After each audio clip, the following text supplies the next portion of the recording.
I am very awake. I had to be awake for more fucking appointment people at the bunker today. I am alive and awake. I'm trying to eat a very sloppy, saucy barbecue chicken sandwich. I did not achieve chicken enlightenment before the start of stream. Can we have some Zombocom? Oh no, I have done Zombocom propaganda. Fuzzy Taco, thank you for the member, my guy. It's your birthday on Taco Tuesday, and you're eating tacos with your choice of cheesecake in the... Oh, cheesecake tacos, brother. I've seen those on occasion. Happy birthday! Happy fucking birthday, Fuzzy Taco. Hopefully your tacos do not come with fuzz, as that would be bad for ingesting. Gonna say you really enjoyed the reading of the erotica, not Harry Potter fanfiction last night? I couldn't see the chat, so I have no idea what anybody's reactions were. But I was like, man, if we're gonna do the humiliation, we're gonna do it right, god damn it! It was funny. It was funny how uncomfortable Blabs was with even attempting to say the stuff written by the AI. Craigathy did a very good job of making it both confusing and almost not erotic. Blabs was not having it. Trogdolite, thank you for the prune. Thank you for pruning, my dude. Silver42, thank you for that 2-month resub on Kick. Thank you. Thank you for the Kick sub. The contrast between you two was excellent.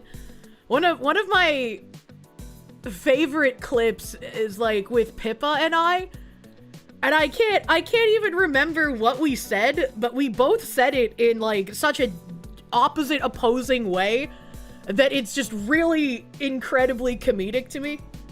I wish I could remember what it was. It was when we were playing Terra. It was ages ago. I guess we're gonna talk about the LA almost terror attack soon? The LA almost terror attack. I know I tweeted about a terror attack that was thwarted. It was like a New Year's terror attack, and I accidentally said Christmas, because I'm just so used to the Christmas village side quest being the one that gets attacked. You know, I didn't even think about a New Year's attack. A bunch of commies preparing for a bombing. Yeah, that should be something I bring up in a tab, but I can't bring it up in a tab right now because I am organized at the moment. Sensei also, thank you for the 8-month resub, dude. Thank you. Thank you, thank you. I have a bunch of thank yous to do because you guys started a fucking scam train before I even existed because you're crazy. Engage Target, thank you for the huge 50. A fun work anecdote, running a new microwave line. You walk up to this woman and you ask her to move her car so you can get into the attic access. She looks at you with big surprised eyes. She thought you just run wire through her finished walls somehow. I make this joke often because I saw a tweet like months ago about a guy explaining how women don't understand how things work. They just know that things work. So explaining to a woman how an air conditioning works when it's not working isn't going to get you anywhere. And I had to sit there for a second. And I know I've said this on stream before because I was like, yeah, you know, he's right. I have absolutely no idea how the air conditioning actually works. I just know that it's like electric and it blows cold air. But like there's ways that like it works that are incomprehensible sometimes, I guess. And this came up again when the hot water heater died and I had to call around asking people about, hey, there's no hot water, what do I do? And the most response was like, well, we probably couldn't walk you through it, so you're gonna have to wait. I was like, oh no. Oh no, you're actually excited? You hope one of those tabs is making fun of a Twitter retard. It might be! Anthony, thank you. Organized, who are you and what have you done with Kirsche? Look, sometimes I strive to be organized. Sometimes I only achieve partial organization where I'm like, look guys, I did open all my tabs, but they're not actually organized, so we're gonna have a problem today. And other times it's just like, you know, and Kirsche is literally the Jerry, everything is gears and springs person. Pretty much. Stop giving you explaining bandwidth to your elderly grandparents flashback. It's just like, I don't need to know how these things work, you know? I've never needed to know. That's the man's job. As an apprentice AC tech, it's not women. Most people have no idea how ACs work, and you need to explain it in steps. Oh, that's even sadder. What happened to men, chat? Dusk Rider, thank you for the 19 months, dude. Thank you. Thank you. Just a week left of holiday deliveries. Good luck, dude. Void Saint, thank you for the czars, dude. A few hours ago, the South African government has raided a USA refugee facility, and the American workers' information is safe. However, they have the register and are intimidating the people. What the fuck? Why? Why did they do that? Maybe I'm gonna have to leave this original tab. South African government attacks USA facility. I completely butchered the word South for some reason. November 20th, 2025, March 17th, 2015, December 8th, 2025. 3 days ago, outright evil, anguish, and anger over South Africans trapped in war after being recruited by the daughter of Jacob Zuma. That doesn't sound like attacking a facility. Maybe it's just like so new that there's no information on it yet.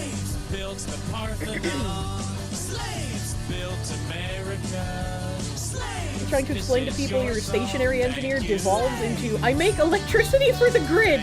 Yeah, see, that's more understandable. But then it's like, how do you make the electricity? Are you a superhero? Thank you, XX_bussy_breaker_XX. Thank you for the 100 slaves. Do their bussies come pre-broken? I think, but Kirsche, knowing is half the battle. That's true. Knowing is half the battle, and organizing that knowledge is the other half. Those are the guys sent by Zuma for Russia to training? Or to Russia for training. I'm illiterate. Putin sent them to the front. I see. You weren't expecting South Africa to be doing anything. I mean, they've been doing stuff. Not great stuff, but stuff. And Kirsche just gonna pretend she knows what the grid is. It's the electrical grid! It's where all the power lines go! And, like, China wants to attack ours! That thing! Oh, the Watchman, thank you. Kirsche has never seen a purple orc? I don't tend to see many orcs at all. I don't know what this means. The other half is extreme violence. What the hell? Forbidden cat belly. I will touch the cat belly. Real organization has never been tried. True. True. For the Emperor, thank you for the 4-month member. Thank you. Battleizer, thank you. Oh no, she's organized. Quick, get ready for supreme education. Hit the deck. We're decking. Warhammer 40k reference. Purple is the stealth color for the orcs. Ah, okay. I would never have understood that. Glenn, thank you. If I can find it, Mark Hamill in his Joker voice read from 50 Shades of Grey. What the hell? I feel like that would be dangerous, right? Doesn't the Joker have a nice voice? Sparky, redhead supremacist, thank you for the 17 months, dude. A lot of stuff happens when you're away from the Foxu. In other news, employment is upon you.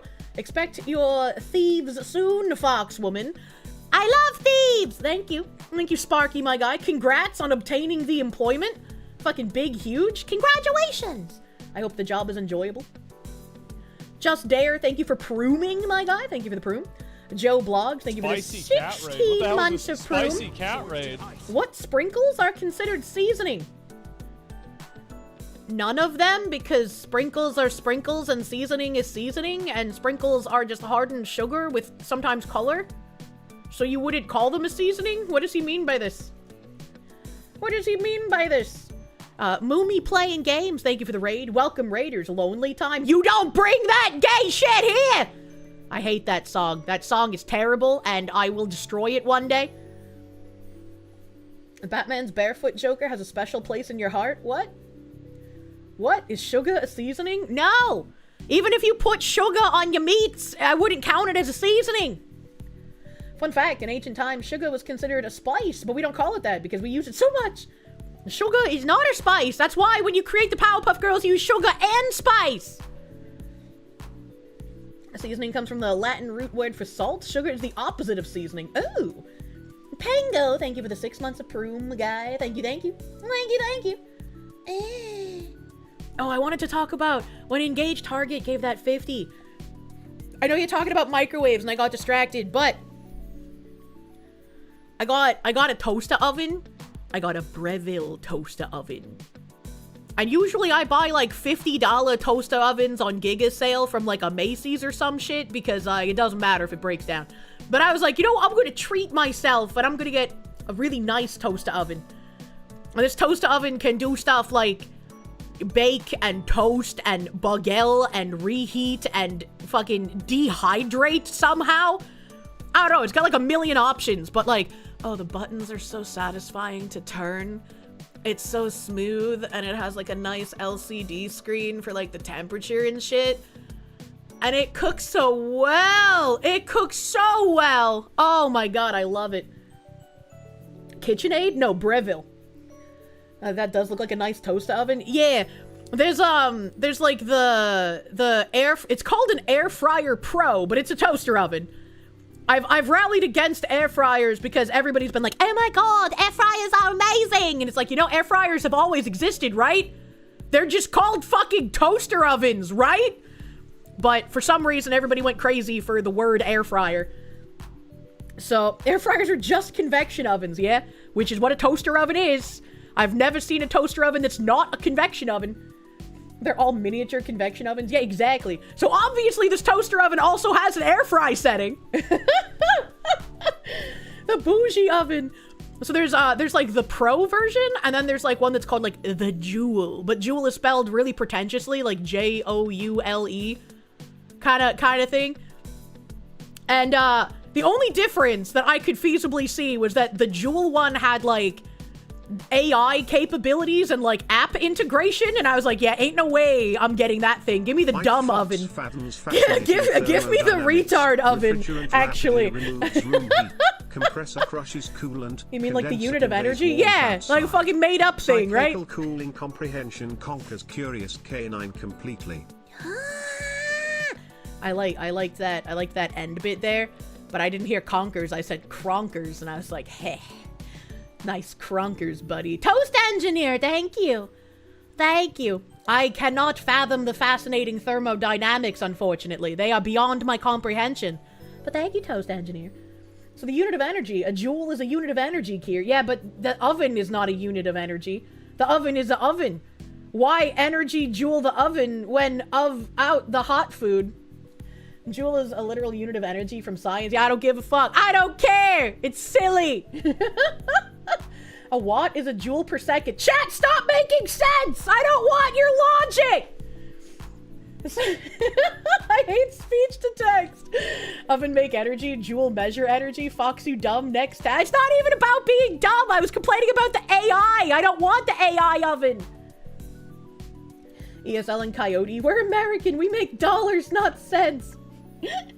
Quick, teacher, more science. Oh no, you don't want your oven to be smarter than you? I feel like even the retard ovens are still smarter. Let's be real. Be jammin', thank you. Remove Kirsche. Embrace Zombocom. What do you mean by this? Put the Kirsche in the oven. Out to come warm butter dog. Oh no, not like this. The Watchman, thank you. I read that about the orc though. Phoenix DS, thank you. Miss Foxu opening Munya for making spicy eggoos for breakfast. Why are you making the eggoo spicy? Eggoos should be calming and nice and not spicy. Matt Lawson, thank you. Can we get a Munya.com parody site for real, please? I don't know if that's possible. I wonder if I could ask my website people if I could have like a fucking Zombocom parody page. I'd have to do the voiceovers. Ziz has already floated that idea, doing the voiceovers for that. Phoenix DS, thank you. Does Toaster Oven do rotisserie for chimkins? Yes, it does. It does do the rotisserie for chimkins. Scamdar, thank you. Glad I got to meet your friend Cecile, the Skinemax master yesterday. Oh my god. At one point, I almost started feeling bad because it felt like he and I were like just the only ones talking. And I was like, oh no, I gotta fucking shut my mouth. But this is so entertaining. I'm learning so much. Who the fuck? Right, like I'm already gonna make fun of someone if they just like look at a porno and they can name every single actress in the thing, right? But like, oh, I called them actresses. I got poisoned from last night. Fuck me, brother. All the fucking porn ladies in the movie, right?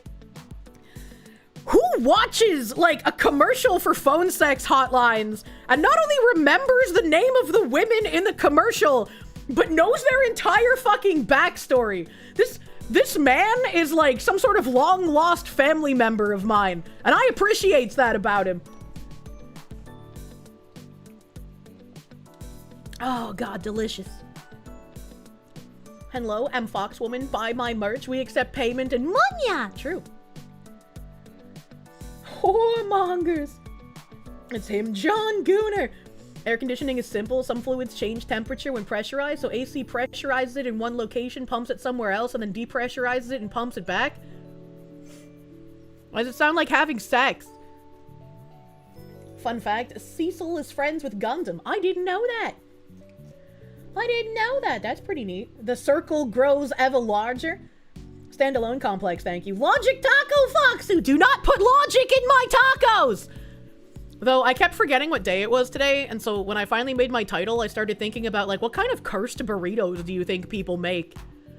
Like, has someone ever made some kind of, like, lobster mac and cheese with, like, baked beans and jimmies and whipped cream or something, you know? I, like, actually ate it and enjoyed it? What kind of cursed burritos are out there? Every so often I get like that really big itch where I'm like, I really want to find people just making disgusting slop of food, like King Cobra or Cooking with Hoarders, right? But it has to be real and authentic and not like I'm making this sloppa on purpose in order to get views and shock people, right? It just has to be a result of how crazy that individual is. I just described your ideal burrito. What the fuck? What the fuck? Cobra, ooh. What the hell is a Jimmy? In New England, we separate the colored sprinkles from the brown jimmies as the world is meant to be. So when you talk about sprinkles in New England, it's the multicolored ones. And when you talk about jimmies, it's the brown ones. Call that British cooking. Watch Kay's cooking. Oh my god. Lonely men like you. What the heck? What the heck? That doesn't answer the question. What do you mean it doesn't answer the... Who doesn't know what sprinkles are? What in God's name is wrong with New England? Everything is wrong with everywhere else. New England is the best. I should check out Brown Dust too. It's peak with waifu. Also, no, you're getting Thomas. You wanted snow weather. Like, you have a snowy Christmas. Additionally, Nintendo reportedly lost 14 billion. Yeah, fuck Nintendo. I would love to play Brown Dust 2, but I don't think I have time for more gachas aside from Azure Lane. But Brown Dust 2 looks like it goes fucking hard, dude. Aren't they having like a Steam release, or did they already have that? Lobster mac and cheese sounds delightful. I thought the same thing, and then I tried it and I was like, bleh. I cannot stand the taste of lobster. It is disgusting. Simply Sarah's Kitchen, total trailer sloppa cooking. Oh boy. Let's see, where was I? Have I seen the new Azure Lane skins teasers? I think I saw one because Keck made a post with me in a milky bikini and it was a reply to an Azure Lane post.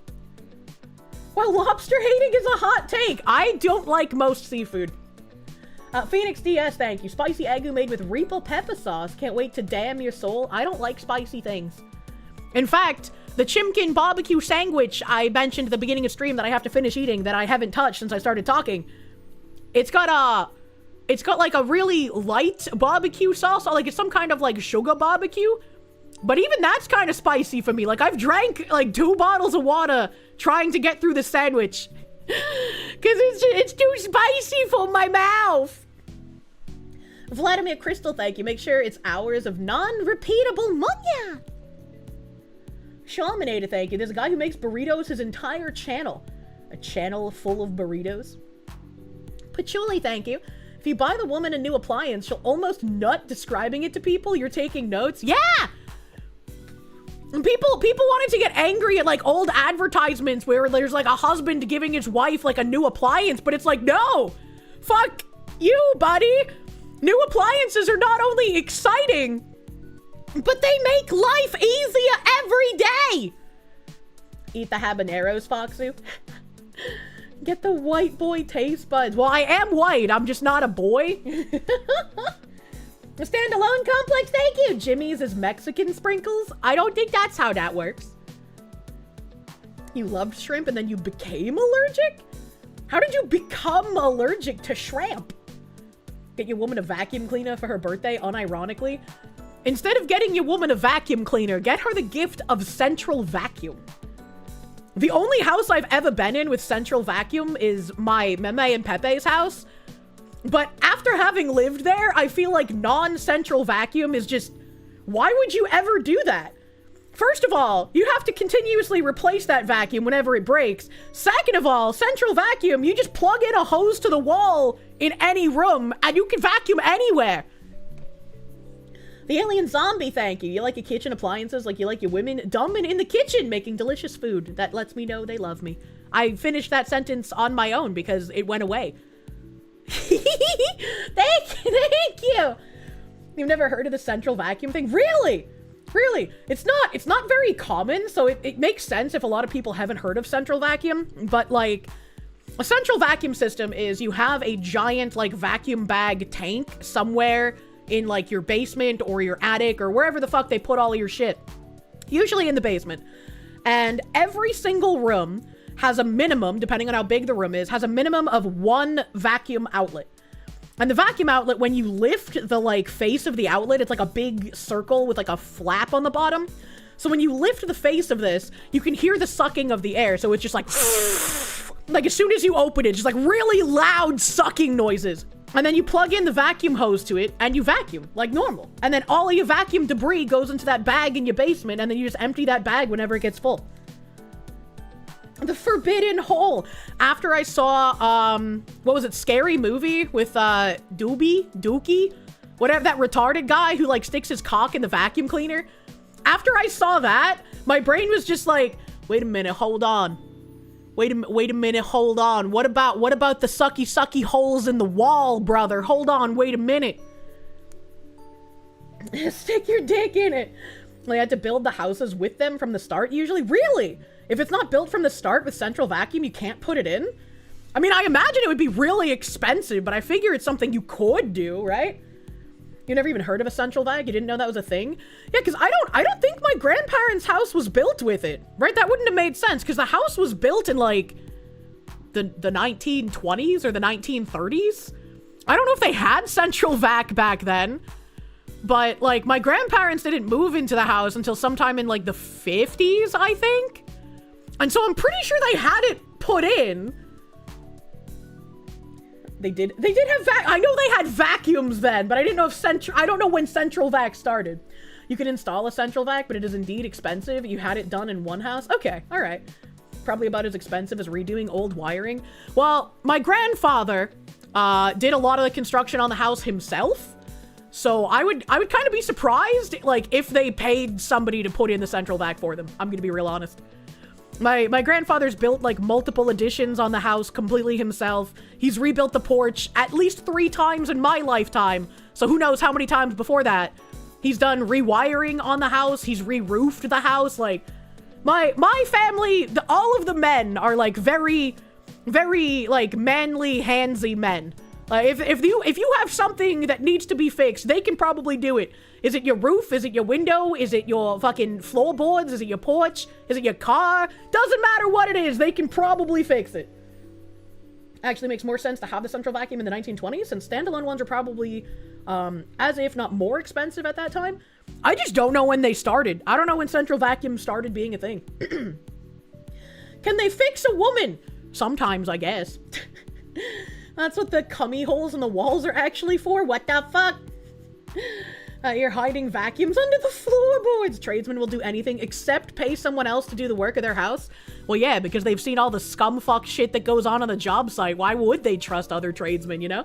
Like, that just makes sense to me. Especially with how many times any tradesman has told me that, like, drywallers are basically, like, Antarctic IQ. If you watch the old Price is Right episodes, they reprises occasionally. Like, regular vacuums or central vac. The amount of shit you had to discover and fix while renovating your kitchen made you hate builders so much. I learned recently that apparently sometimes builders just, like, throw trash in the walls. That seems really fucked up. They told you to warn you about dating drywallers, not to encourage. I don't want to date the drywaller. What do you mean? I caught them doing that to your house? Jesus Christ. Pakistani National. Pakistani National, thank you. Sounding with jimmies. Please do not deposit jimmies inside of your urethra. Though I think that would be kind of funny if you did put jimmies in there, and then when you came, it was kind of like vanilla frosting with a bunch of sprinkles in it. Anyone else notice how Kirsche rarely talks about her Pepe? I don't think I rarely talk, but it's like, you know, it's not a topic of conversation very often. They're nice, good people. They're not like my mom. They're not entertaining to talk about, you know? Because they're just good people. And she wants men that are only a little retarded. Yeah! Yeah, like a plumber, or like the guys that actually do the building, you know? Use thumbtacks. Peak sounding. The funfetti. Yeah, give me the funfetti. Why are you not surprised that user was named P National? You've seen builders throw construction trash in the base of a porch staircase before pouring cement in it. Why? Why would they do that? Insect Devil, thank you. Can't believe all the crazy BS in the world is happening, and you're not even on vacation again. I know, it's wild. Glenn, thank you. As a Gen X, you remember when porn trying to tell a story, Deep Throat had a better story than what Hollywood? Did it actually? I feel like porn acting has always been really weird. Central Vac started in 1906, apparently. That's pretty cool. That's pretty cool. I didn't realize they were that old. Battleizer, thank you. Azure Lane has 2 new URs coming. They can't do this to us. That's too many URs at once. Why would they do this? Afternoon, you'd like to announce the McCorsha rib is back at select locations just in time for Korschmas. Oh no. Phoenix DS, thank you for the Canadians. Fox, you never seen Army of Darkness and the book with the sucky hole. You lived in a house that had central vac. I have not seen Army of Darkness, and I don't know what the book with the sucky hole is. Zachary Rollick, thank you. Buy the appliances, people. Your mom loved the dryer you got her for her birthday. Only wheels and buttons, no Bluetooth shit. Wheels and buttons, love. Engage Target, thank you. Do not get you started on drywallers. I love hearing drywaller stories, man. Because it's like a level of unintelligence I never even thought possible, dude. You weren't here if I already said it, but am I planning to briefly stream the White House address tomorrow? I didn't know there was a White House address tomorrow. I might not be able to because I have a lot of shit lined up for appointments.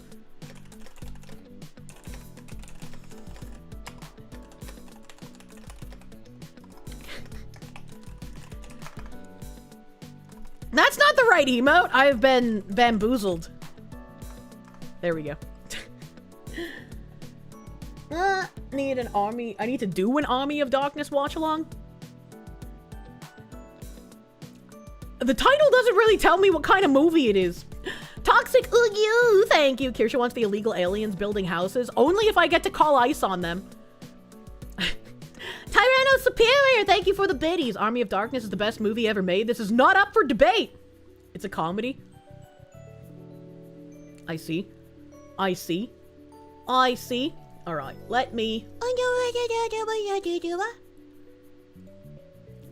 Let's start off stream with a little bit of retardation before we get into everything else that's been happening in the world. I woke up and I've been tagged a bunch. I've been tagged a bunch by people responding to this person, and thankfully everyone responding to this person is calling them out for being the retarded candy ass that they are. This person said, "Hi, not a pleasant tweet to make, but it has to be said. Please watch out who you follow. I've been/will be unfollowing moods following controversial creators like those anti-woke and Nazi VTubers, for example. I have no tolerance for intolerant heart emojis." And obviously it's pictures of me and Rev. I was like, you know, this follow policing aside, if they had been like, oh, those anti-woke VTubers, I'd have been like, all right, you're free to be the retard that you are, but you know, who cares? But they had to add Nazi in there. They had to add the Nazi. And it's just like, I'm so tired of these fucking loons. Words should have meaning. And I have never said anything Nazi-esque. The only reason they say this is to continue signaling that I am an acceptable target for deplatforming, for financial ruination, and for violence. And it's obnoxious. He pointed out the irony, instant block, imagine. Carpentry Unlimited, thank you for the isks, dude. You didn't even know drywaller was a viable job career. You guessed that somewhat speaks to your intelligence. Can you get Azure Lane on your PC, or is it mobile only? I play it on PC using an emulator. I use, what emulator am I using? Moo. I'm using Moo Player now. It just makes you love Kirsche even more every time you see shit like this. You're just looking at this. Apparently she blocked you for your repost and unironically follows certain unsavory individuals. I'd be willing to bet a lot of people who end up saying that I'm a Nazi probably follow, like, Hassan Piker and do not see the irony in their statements. I directly DM people I know. Oh, just blocked both of them. Thanks for making the VTubing scene a safer place. Thank you, Rev. Thank you, Rev. That's great. Who in the name of baby Jesus on stilts is this nobody? You're confused? Why you should care? I just thought it was funny. And they're already getting dragged, so like I'm not gonna bother retweeting it. I'm not gonna bother retweeting it because everyone and their mother is fucking dragging them. But it's always interesting to see whenever one of these lie tweets get posted, just how far out of the stratosphere the lies start going. That one has a community note? I mean, I don't see one. Everyone telling Kirsche Army of Darkness is the sequel to Evil Dead. You all know the fox who doesn't do movies, right? Also, Army of Darkness is glorious and you should totally watch it, Foxu. Yeah, I've definitely never seen Evil Dead either, so that wouldn't have helped if I had read any of those messages. Thank you, Internet Zen Master, for further information. Pippa's Beaten Meat, thank you for the 5-month member. Your dad was a carpenter and a commercial fisherman, and he's a little slow, but he can figure anything out with enough time. 10 out of 10 dad and husband. See, that's the kind of man you want. Insect Devil, thank you. Army of Darkness is a horror comedy about a capable himbo who goes back in time and fights demons. This is all against his will, and silly things happen. See, that's how you get me interested in a movie. Thank you, Insect Devil. Engage Target, thank you. Ah yes, Rev loves Jesus and Hitler. Shake my head. Davy Dude, thank you. Any word on Zentreya? You saw what happened? She had a cool outfit. I think she said that she's not going to get rid of the outfit. So, good end, question mark? Good end? I only got peeved because people stopped paying attention to Zentreya when I commented and decided it was more important to lie about me being a Nazi than pay attention to her issues. But, you know. Blar, thank you. Speaking of safety, how long until you can go back to your kitties? Need more James Ball and gravy. Hopefully soon. Hopefully soon. I do miss my cats very, very much. Very much. Kier pulled aggro. I'm pretty good at being just the community tank, apparently. And speaking of, like I said, the lies get so out of control every time one of these posts happen. Some fucking retard here. Some fucking retard here replied to another guy talking about calling people Nazis is not an argument. If you believe Kirsche or Rev advocate Nazi ideology, articulate how with specific statements or positions, otherwise this is guilt by association and rhetorical bullying with no or not moral clarity. And the retard said, Kirsche, because they can't ever spell my name, has on multiple occasions admitted to racism by saying things such as, I just think you're gross if you're not white, and America should be a whites-only country, and other similar statements. There's a reason she often deletes her VODs, as they would get her banned. So first off, other than right now reading this lunatic's tweet, I have never said those things. Those are just things that have never come out of my mouth. Like, at least if they had said, she said, you're brown, I can smell it. Like, yeah, I said that. That was a joke. But that would have been real. And I think it's also funny that they say there's a reason she often deletes her VODs as they would get her banned. I think, like, in the last 5 years, I've maybe completely deleted, like, 3 VODs? Maybe? Usually, Ziz has to take them down and edit them if somebody else in the video says a slur, like if we're watching something. Or if there's copyright shit we have to remove. What the fuck is this shit sandwich? Yeah, it's like, do they think I only stream on Twitch and not 4 fucking platforms simultaneously? And that when I was a Twitch-only streamer a bajillion years ago, like Ozehara said, I uploaded my VODs on a separate YouTube channel, so all my old VODs are on a VOD channel, and all my new VODs just stay on YouTube, because I stream there. Slurs in Klingon.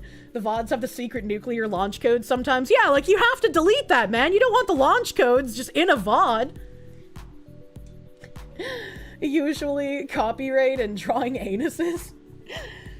Hey, Kirsche, I just want to say I think you're pretty neat. Thank you, Okami Yojimbo man. There's been a few, for some reason, failed to re-upload to YouTube. Yeah, sometimes they fail to re-upload, and I'm not sure why. But, like, we always mention when that's the case. Guedes, thank you! Wait, no, Welder Zach, thank you for Guedes entering his 3rd month of gift subscription. Twitch is so confusing with some of these fucking pop-ups, man. B Jammin', thank you. Kirsche did horrible, unspeakable things to a sweet, innocent Kirsche behind an Arby's in 1993! Jesus Christ. The only thing missing from that retard's tweet is, I used to like Kirsche, but true! That is the only thing this retard is missing. Are you even, battling anything correctly if you're not giving out launch codes to all that you meet? True. Morpheus, thank you for the 38-month resub. Thank you. Thank you, thank you. It's a Netherlands account. Opinion invalidated. Imagine. Internet Zen Master, thank you. Last you heard, Zentreya is not getting rid of the military outfit, but she's already switched over to her latest Christmas outfit because Zen loves their models. I wish I could just switch models at will all the time and I had many models to use. Frosty Chaos, thank you for the 9-month member. Thank you. Please enjoy some placenta candy canes. Kirsche's mods jailed you in the penis explosion chamber for over 6 months. Don't ask why I did not touch that Kirsche. Oh my god. There was another schizo claiming Rev wanted all gay people to get deported. That doesn't even make sense! She says these horrible things and deletes the VoD is just admitting that the vermin is lying and has no proof. Pretty fucking much. Pretty fucking much. Watch out for the nuclear launch codes. Oh no. Glenn, thank you. Remember Shop Smart? Shop S-Mart. No, I don't remember that. You remember when you got banned from chat by Kirsche herself? I'm special. Because I forgot the internet doesn't know I'm black and got too spicy. I remember there was one guy who was like some weird schizo from someone else's community. I can't remember what YouTuber the schizo came from. But he would send like supas, or not supas, but like Stream Elements donos every so often. And apparently he was also black and autistic. I mean, no way of verifying, obviously. But he was saying some fucking wildly racist shit towards other black people. And I was like, bro, I can't have you super chatting this and it can't come out of my mouth, bro. What is wrong with you? Junebug. Oh yeah, it was Junebug. I remember now. That's why we had the race verification channel in the Discord opened on April 1st. I think that was way before Junebug. I still stand by Spino being a crazier schizo because he made a video that was like, he's gonna find me and skin me and wear my skin like a suit. It's probably one of the scariest schizo things I've actually seen. Unironically terrifying. Hopefully that man gets some help. Trying to bait you into saying it out loud. Carrie Bear, thank you for the full fucking year. Thank you for the full fucking year. Huh? I never played that video on stream because at the time it had just came out and my mods were like, if you need to contact the police, you should not show this on stream. It's been like over a year though. Mods, can I show it on stream now? Can I show the schizo? Surely it's been a year and he's not hiding in my walls, right? Bro is Buffalo Bill. Guess we know he's trans now. What the fuck? What the fuck? Emperor Creatine, thank you. It's amazing just how much discourse on Twitter is just people pretending not to understand things or just completely making things up for clout. It's very obnoxious. It's very obnoxious. Spino also schizoed on Sawa. I warn people about this shit. Nobody ever listens to the Fox Woman. I was like, it's not worth having one extra viewer, man. It's really not. He's in the central vacuum system. Maybe. Maybe. Revenant Legion, thank you for the 16-month member, thank you. Phoenix DS, thank you for the Canadians. No, Junebug, why? How the hell did he go to the bathroom with all that crap on? What the heck? Anthony, thank you. Used to like Kirsche, but now I love it. Thank you, Anthony. Yorunia, thank you. You're a very lonely man. I'm sorry that you're lonely. I won't freak out about the song, I promise. Just don't play it. My Doggo Bongo, thank you for the 8-month member. We looking at tards today? We tard looking? We tard looking? You want to extend your vacation to the bunker? If yes, then show the video. I'm sure it'll be fine, you know? Let's see. Still would not play? But it's funny. And it, you know?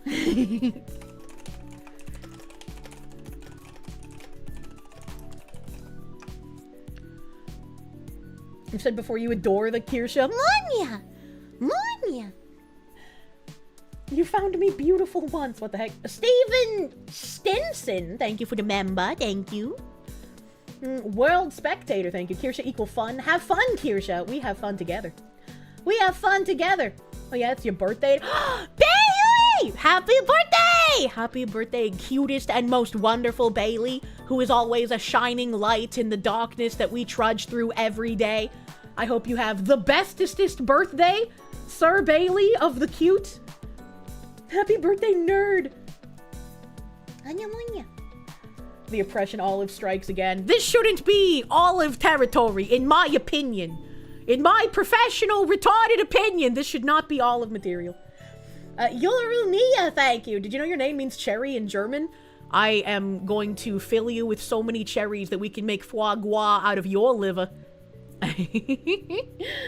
Don't worry, Kirsche, you'd be the 30th VTuber to dox themselves this week. And what do you mean? Rev also got blocked by this person trying to lie about him. Because this is also the schizo after they lied about me. Said, in Rev's case, it's been publicly stated that LGTV people are insane and should be locked up. When asked about his opinion of the LGBTQ plus community, help, he asked for proof and then immediately got blocked. Because that's just what these people do. They just try to lie and create some weird sort of consensus about what you are. Eastern Cowboy, thank you for the 11-month member, or rather resub. Yeah, I forget what I'm looking at sometimes. But thank you. I love cowboys. Cowboys are very sexy. I feel like I definitely would want my guy to dress up like a cowboy someday. Day 2 of waiting to hear if you got the job you recently interviewed for. Love you, Foxu in chat. Good luck! Good luck, Shadow Warrior. I hope you get it. They lie as easily as they seethe. True and real. True and real. At this point, you're convinced they keep spouting nonsense in the hope that an AI picks it up as truth. I mean, the AI has repeated false information because there was so much of it. It's ridiculous, you know? I think I have Craigathy here as well, tapping in saying, ah, yes, the intolerance of the tolerant. You clearly have never spoken to either Kier or Rev and are only going off of what other broken people are saying. Get off the internet. And it's like, it wouldn't even matter if I tried replying, right? Because I've already shown how I've been misconstrued and taken out of context and everything in that Reddit thread. And yet that is what is linked as, like, universal proof that I am, in fact, a Nazi when I am not. It's just like, nobody is going to stop the lying. And it's obnoxious. It was great hearing Straub and Rev laugh about this person on her stream this morning. I mean, yeah, that's all they are. They're like some laughable nobody who's trying to gain clout off of spreading lies and slander about people. Arigato Hyro, thank you for the 9-month member. Thank you. Please enjoy some placenta candy canes. You don't deceive me. You want the cow himbo to hog tie you? 100%. Yorumiya, thank you. You live in the walls. I should clean more. I can't clean inside the walls. It can't get in there. Average CCB of 15 for 5 years. I saw some people recently saying that I only started getting popular after I started spreading the Great Replacement Theory. Which, first of all, no, I haven't. And second of all, they don't know how long I've been in the game, brother. Impression Olive is causing Olive Garden to be put on your trending. What the fuck? But would I rather have my himbo dress up as a cow and tell him to say moo when I milk him? No, that's gross. Everyone is saying the left are the real Nazis now. I mean, they have been for years. Like, that's nothing new, you know? How can Kirsche be a white supremacist? She's Italian! Oh, God! Phoenix DS, thank you. Sorry for confusing the Foxu for a Wayne's Brother movie for the Junebug reference. What? Yoru Amiya, thank you. Hail, Foxu. There. Now you're a mustache man. I don't think that's how that works. The haters make Kirsche sound cooler than she really is. Unironically. And then, my favorite FBI agent posted a clip of me here. That's not me. That's Chibi Alerts. I don't know why it started auto-playing either. That was... Thank you, autoplay. That is very loud. I don't know why it was so loud.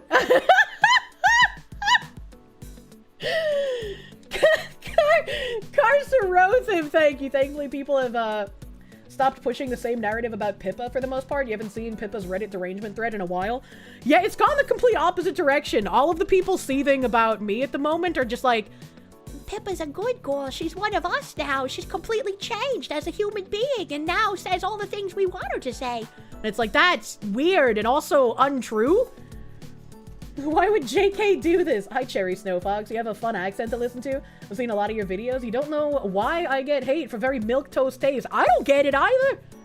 I don't get it either. Kirsche did not blow up after spreading the great replacement information. Kirsche blew up after she started showing off her pepperoni. They're not pepperoni nipples! This man has multiple lies in one sentence. I'm so sick of this crap. At least in the time you've been watching, she never said anything particularly racist, endorsed great replacement theory, etc. You'd think these dumbasses would shut up already? You'd think! You'd think! Sounds like Twitter weirdos want to try and drive a wedge between you and Pippa. It's not just Twitter weirdos. There's a lot of people who try doing that. A lot of people. And it's very, very annoying. And Twitter's an online battleground. And tourists don't realize how much Pippa's actually holding back. And they do seem to just like drama and spite. It's annoying. It's annoying. And I think, yeah, that's the last tab I have on these retards. On this retarded situation. Retard's gonna retard, but it makes me happy to see so many people issuing corrections. Bratty Twitter freaks need correction. Ooh. You heard about me from a random guy in the comment section, decided to look me up, and went down a rabbit hole. Welcome. Welcome.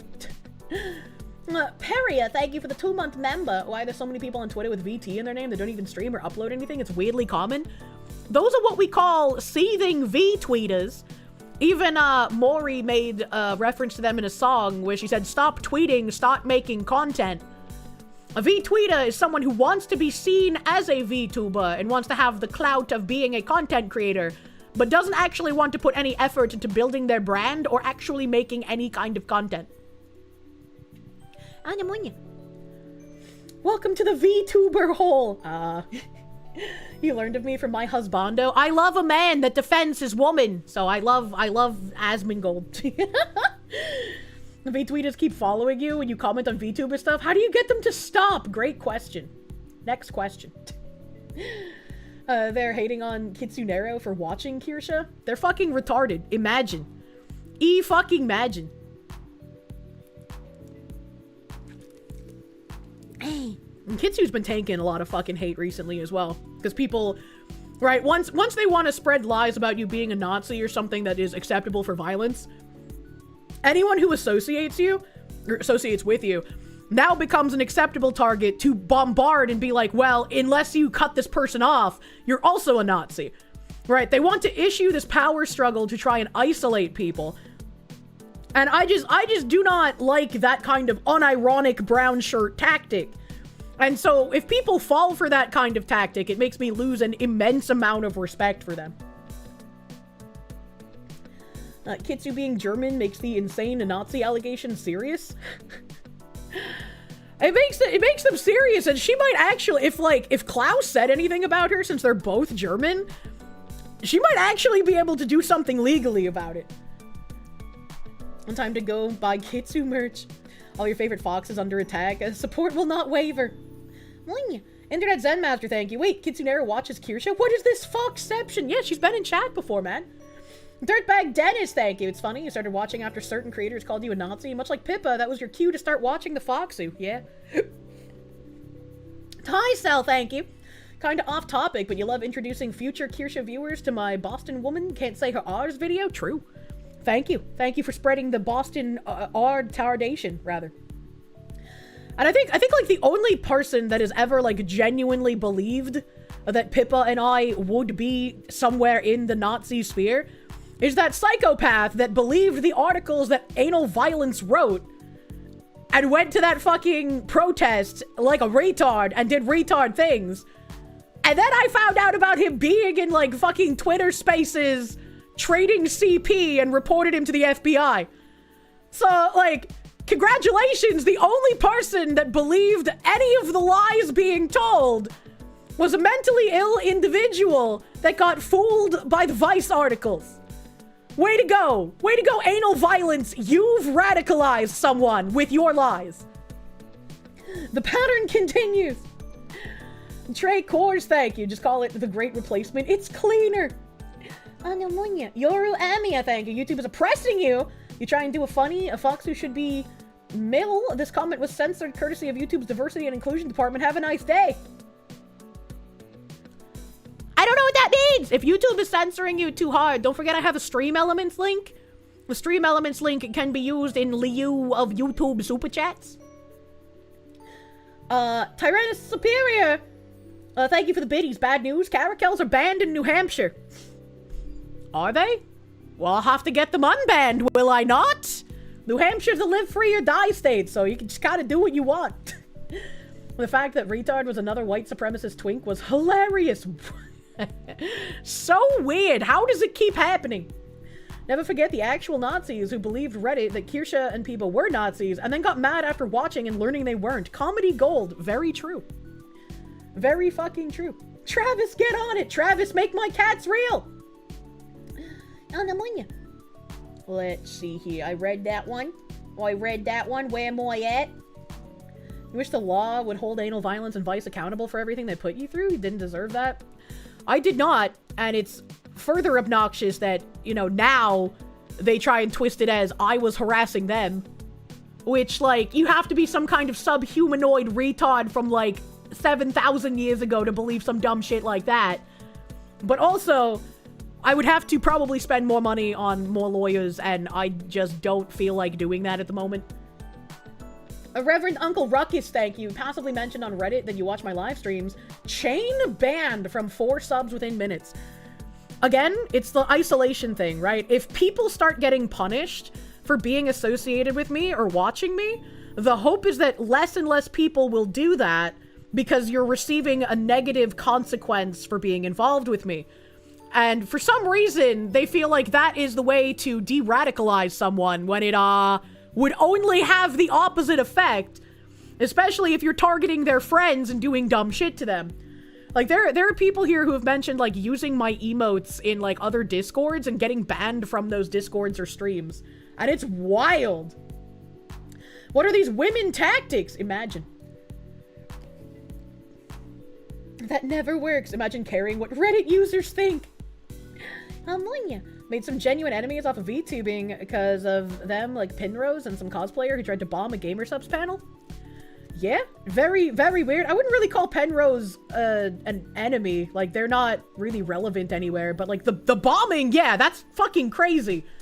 I forgot about that when I was saying, like, congrats anal violence, but yeah, the fucking articles on me and GamerSubs led to someone trying to bomb one of GamerSubs' booths. Crazy.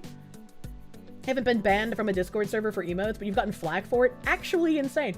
You got banned from some Discords when you set the Foxu tag on your Discord? Jesus Christ.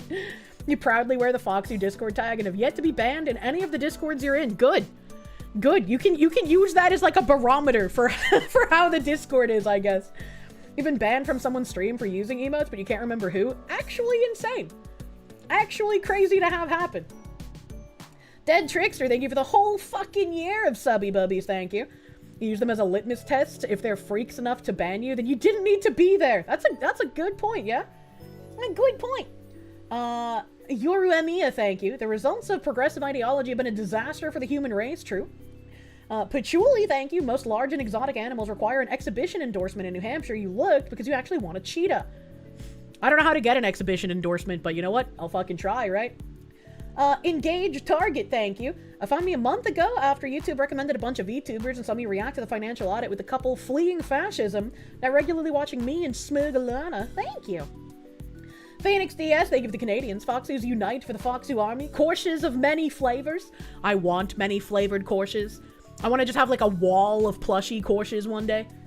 Yoru and Mia, thank you. Hey, Kirsche, would I ever collab with Smugglana? We already have, like multiple times. A Diddly Doodler, thank you. You have your own issues with the Canadian company and some of its staff, but for non-Twitter reasons, you'll take my word. Well, my friend is good, but you can't follow people who either want you dead or are okay with people who want you dead. Yeah, no, I get you. I get you on that one, and I'm never gonna say anyone feels wrong for the way they feel about that, and like, I also can't really defend that, you know? And just because you're friends with someone doesn't mean you, like, believe in everything they do, obviously.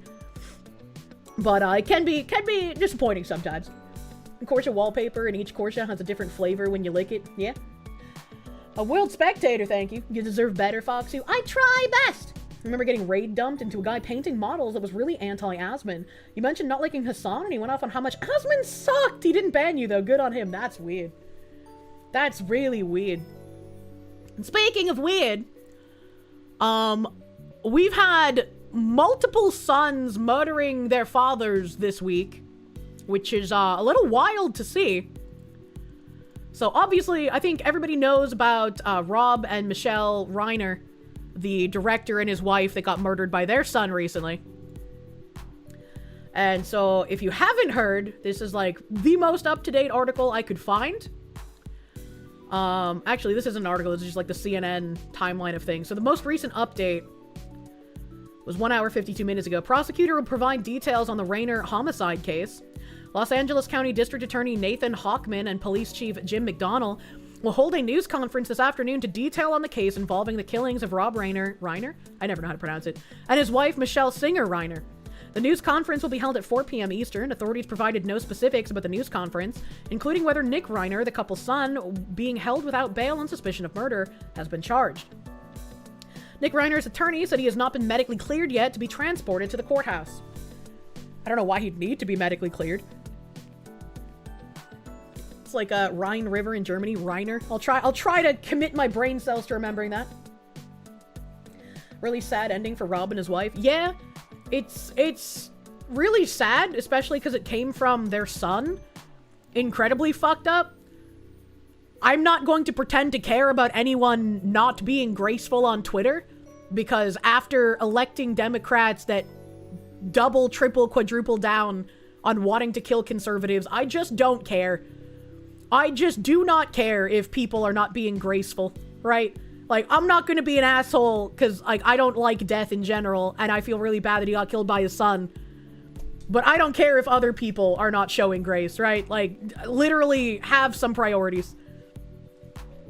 There's a People article. Nick Reiner is now represented by a lawyer who defended Harvey Weinstein, Kevin Spacey, and Karen Reed. Which is really weird. That's really fucking strange. Nick Reiner, accused of killing his parents Rob Reiner and Michelle Singer Reiner, hired defense attorney Alan Jackson, who previously represented Harvey Weinstein, Kevin Spacey, and Karen Reed. Jackson confirmed to reporters Tuesday morning that he was representing Reiner, telling the press outside Los Angeles Superior Court that his client would not be making his first court appearance Tuesday because he hadn't been medically cleared. Reiner is accused of murder in connection with the Sunday, December 14th slayings of his parents, Rob, 78, and Michelle, 70. The couple were found dead in their Brentwood, Los Angeles home that afternoon by their 28-year-old daughter, Romy. Hours later, police arrested Nick, 32, near the University of Southern California campus. He's facing murder charges in connection with his parents' deaths. They're in their 70s. Their daughter's 28. 70, 68, 58, 50. He had a daughter when he was 50. That's crazy. Wait, if he was 50 and his wife is 8 years younger, that means that his wife was 42 when she gave birth to the daughter. That's crazy. Reiner's being held without bail at a men's central jail in Los Angeles. Jackson, a partner at the firm Worksman, Jackson & Quinn, LLP, helped secure an acquittal for Karen Reed, who had been charged with murdering her police officer boyfriend in Massachusetts. Jackson also represented Kevin Spacey in his Massachusetts groping case, which was dismissed when the actor's accuser dropped their civil complaint. He was also on the team that defended Harvey Weinstein in his California criminal trial. Weinstein was convicted on rape charges and sentenced to 16 years in prison. Previously, Jackson successfully prosecuted record producer Phil Spector for murdering actress Lana Clarkson. He unsuccessfully ran for Los Angeles District Attorney in 2012. Nick has his longtime struggles with substance abuse. He had been to rehab 18 times and experienced prolonged homelessness when he and Rob made the semi-autobiographical 2015 film Being Charlie. Can I ask a question?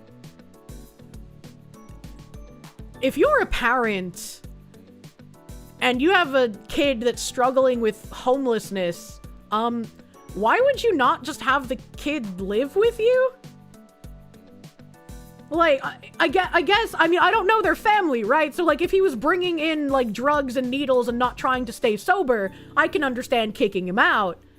But, like, the father made a film with him, so clearly there wasn't any kind of, like, bad blood, right? So, especially with the amount of money this father had, I feel like that's a little weird, maybe. Is the guy on the level crazy ideology? I don't know. Maybe they soft disowned him. Kirsche, he returned home and this happened, so maybe that wasn't a good idea after all. Yeah, but this was, the film was in 2015. Right? Like, I don't know. There must be a reason. Not trying to be insensitive, but wasn't Reiner a bit of a bully about issues like smoking, or has South Park just ruined your brain? I have no idea. I don't know anything about Rob Reiner. I didn't even know that he's the guy that directed When Sally Met Harry. I've never seen that movie. I just know that it's literally like a cultural icon of a movie. You never want a junkie in the house. Has my mom taught me what drug addicts do in the house? I mean, she did drugs, but she kept things, like, orderly. She also never did, like, needle drugs, so... Your dad had to kick your brother out over drugs can be the only way to force them to get clean? It can be. Yeah. It can be. Like, I'm not saying, like, you have to let them home, like, no matter what they're doing, right? In the middle of me asking that, I said, well, maybe it could be drugs. Like, if he was bringing drugs into the house, I would understand kicking him out. You only knew of Rob Reiner because of South Park? I don't even remember the South Park episode. Yeah, you heard the name of some point, but you don't follow Hollywood people enough to remember what he worked on. Same. He also directed The Princess Bride. Really? I had no idea. A lot of boomers think because they could afford to move out at 16 when they dropped out and get a retail job and then bought a house in their early 20s, you should be able to too. Yeah, I mean, obviously I'm just speculating here because I don't know anything about their personal life. But it's like, unless the son was like bringing copious amounts of drugs into the house, when you're incredibly wealthy, I just feel like, you know, you have the means to help your child, right? Right? Maybe I'm crazy. Let me see here. Ein Moment.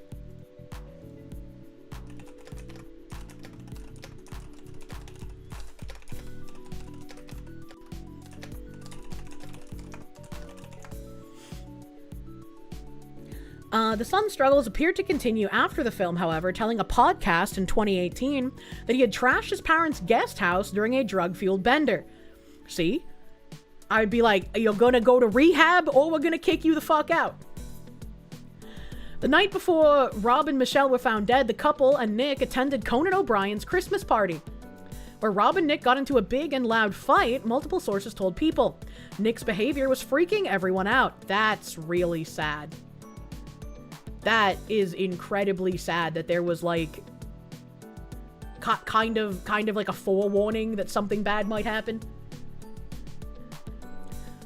Rob, the son of legendary comedian Carl Reiner, became famous playing son-in-law Mike Meathead Stivic on the 1970s sitcom All in the Family. He later directed a string of hit movies in the 1980s and 1990s, including This Is Spinal Tap. I didn't know he did Spinal Tap. I know that mockumentary.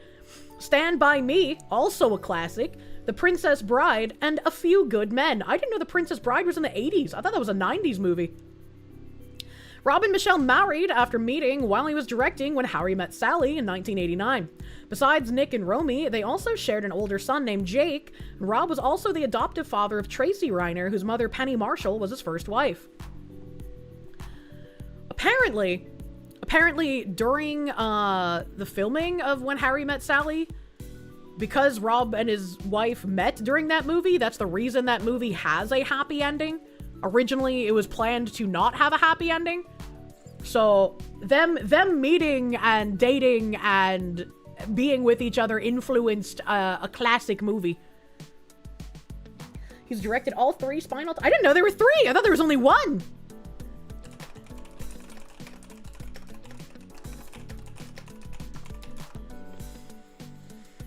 You're Mia, thank you for the huge fucking 50.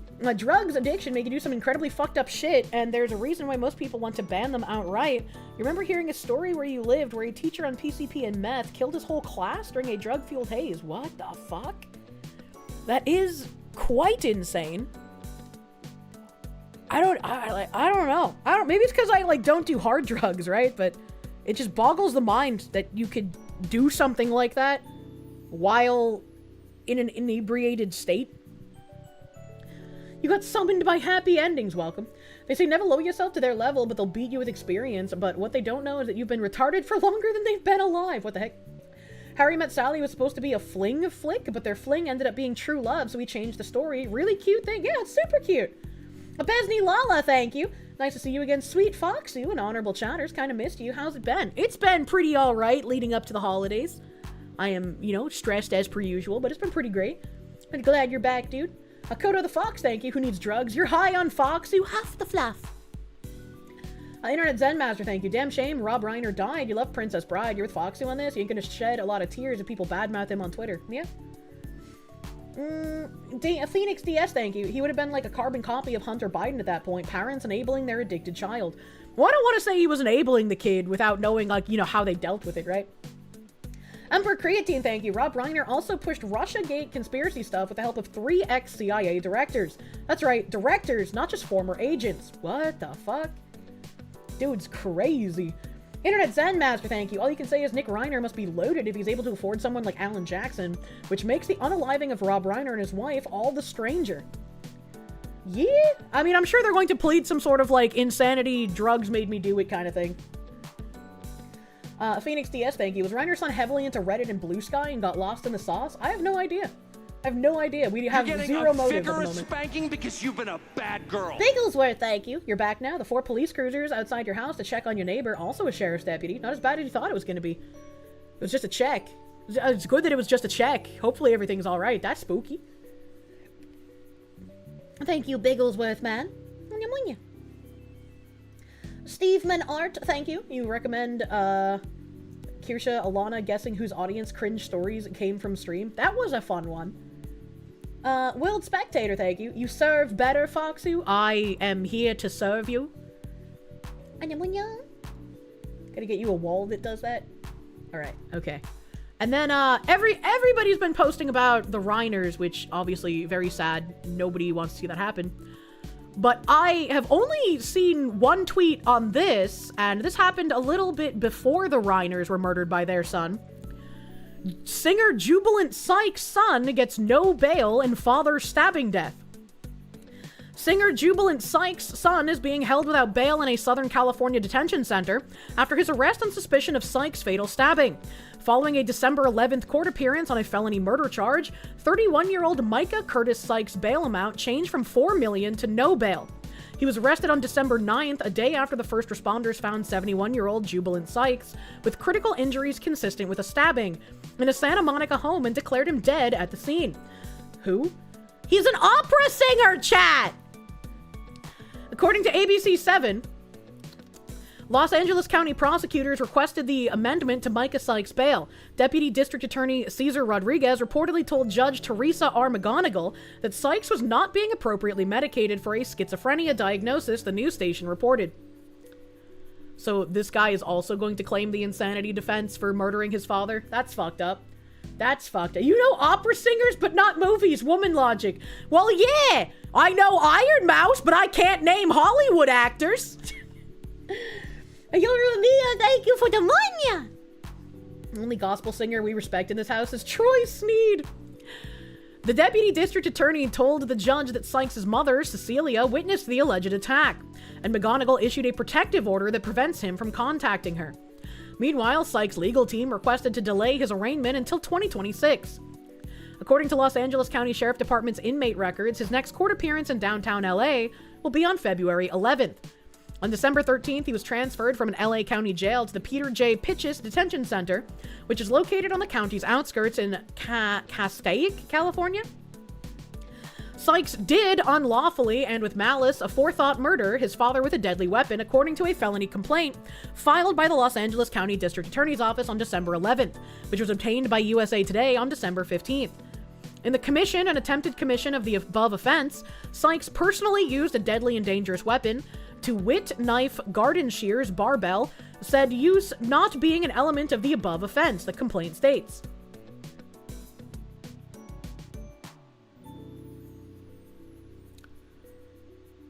Is this saying that he murdered his father with a knife, garden shears, and a barbell? 'Cause, like, who the the fuck has time to switch weapons? What the fuck was he doing? That is insane. That is crazy. A lawyer for Michael Sykes could not be reached at the time of publication. Jubilant Sykes was a classically trained baritone whose rendition of Leonard Bernstein's Mass was nominated for a Best Classical Album trophy at the 2010 Grammy Awards. His musical career led to performances at Carnegie Hall, the Kennedy Center, and Metropolitan Opera House and the Hollywood Bowl over the years. He was also a film and stage actor, making his debut in 2014's Freedom, starring Cuba Gooding Jr. Never heard of it. His theater career took him to venues such as the New York City Center, where he performed in productions for Bloomer Girl in 2001 and 1776 in 2016. I haven't heard of either of those either. That's insane. She's already buying the insanity plea. If he's insane, he should just get the death penalty immediately, man. He clearly cannot be allowed to be in society. So we've had two fathers, two famous fathers, murdered by their sons in the past week. And that's you know, if I was a famous person with a son, I'd be kind of scared. I'd be like, well, fuck, what's going on here? Noted, don't be a celebrity with an adult child around Christmas. Arigato Hyro, thank you. Bro pulled the whole DMC Swordmaster combo on him, right? Yoru Amiya, thank you. Suddenly your story is much more plausible. What did he mean by this? Yoru Amiya, thank you. If you ever have a kid, you'll impress upon them just how bad drugs are. True? True? But Kirsche killing people means they're dead. An idiot. Oh my god. There was an MIT nuclear plasma scientist murdered as well. Also by his son, though? A Phoenix DS, thank you. Never buy your kids Clue for a whodunit game. It'll give them ideas. I loved playing Clue. You don't know. Carpentry Unlimited, thank you for the isks. What's this? A game of Clue? Did he unalive his father with a barbell in the kitchen? I was not expecting, like, a list of murder weapons. Usually it's just, like, one. Maybe a second if they break the first one. Did I see they maybe caught the brown shooter? I do have some brown shooter tabs. I don't know if there's been any updates since I started streaming, though. Could not be reached. Yeah, this line is worthless. Kids trying to collect their goo. Thanks, I hate it. All he said was, I was cutting the weeds. What the heck? You mostly remember Reiner from South Park, where he was an obnoxious anti-smoking activist and even wanted to off Cartman and blame it on tobacco. What the fuck? What the fuck? But very, very sad situation overall, especially so close to the holidays. I hate bad news during holiday time, man. Bad news during holiday time, always extra sad. We have a bit of info on... Actually, wait a minute, this might be related.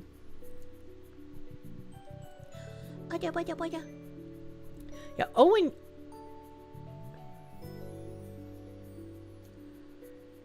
Benjamin had a tweet.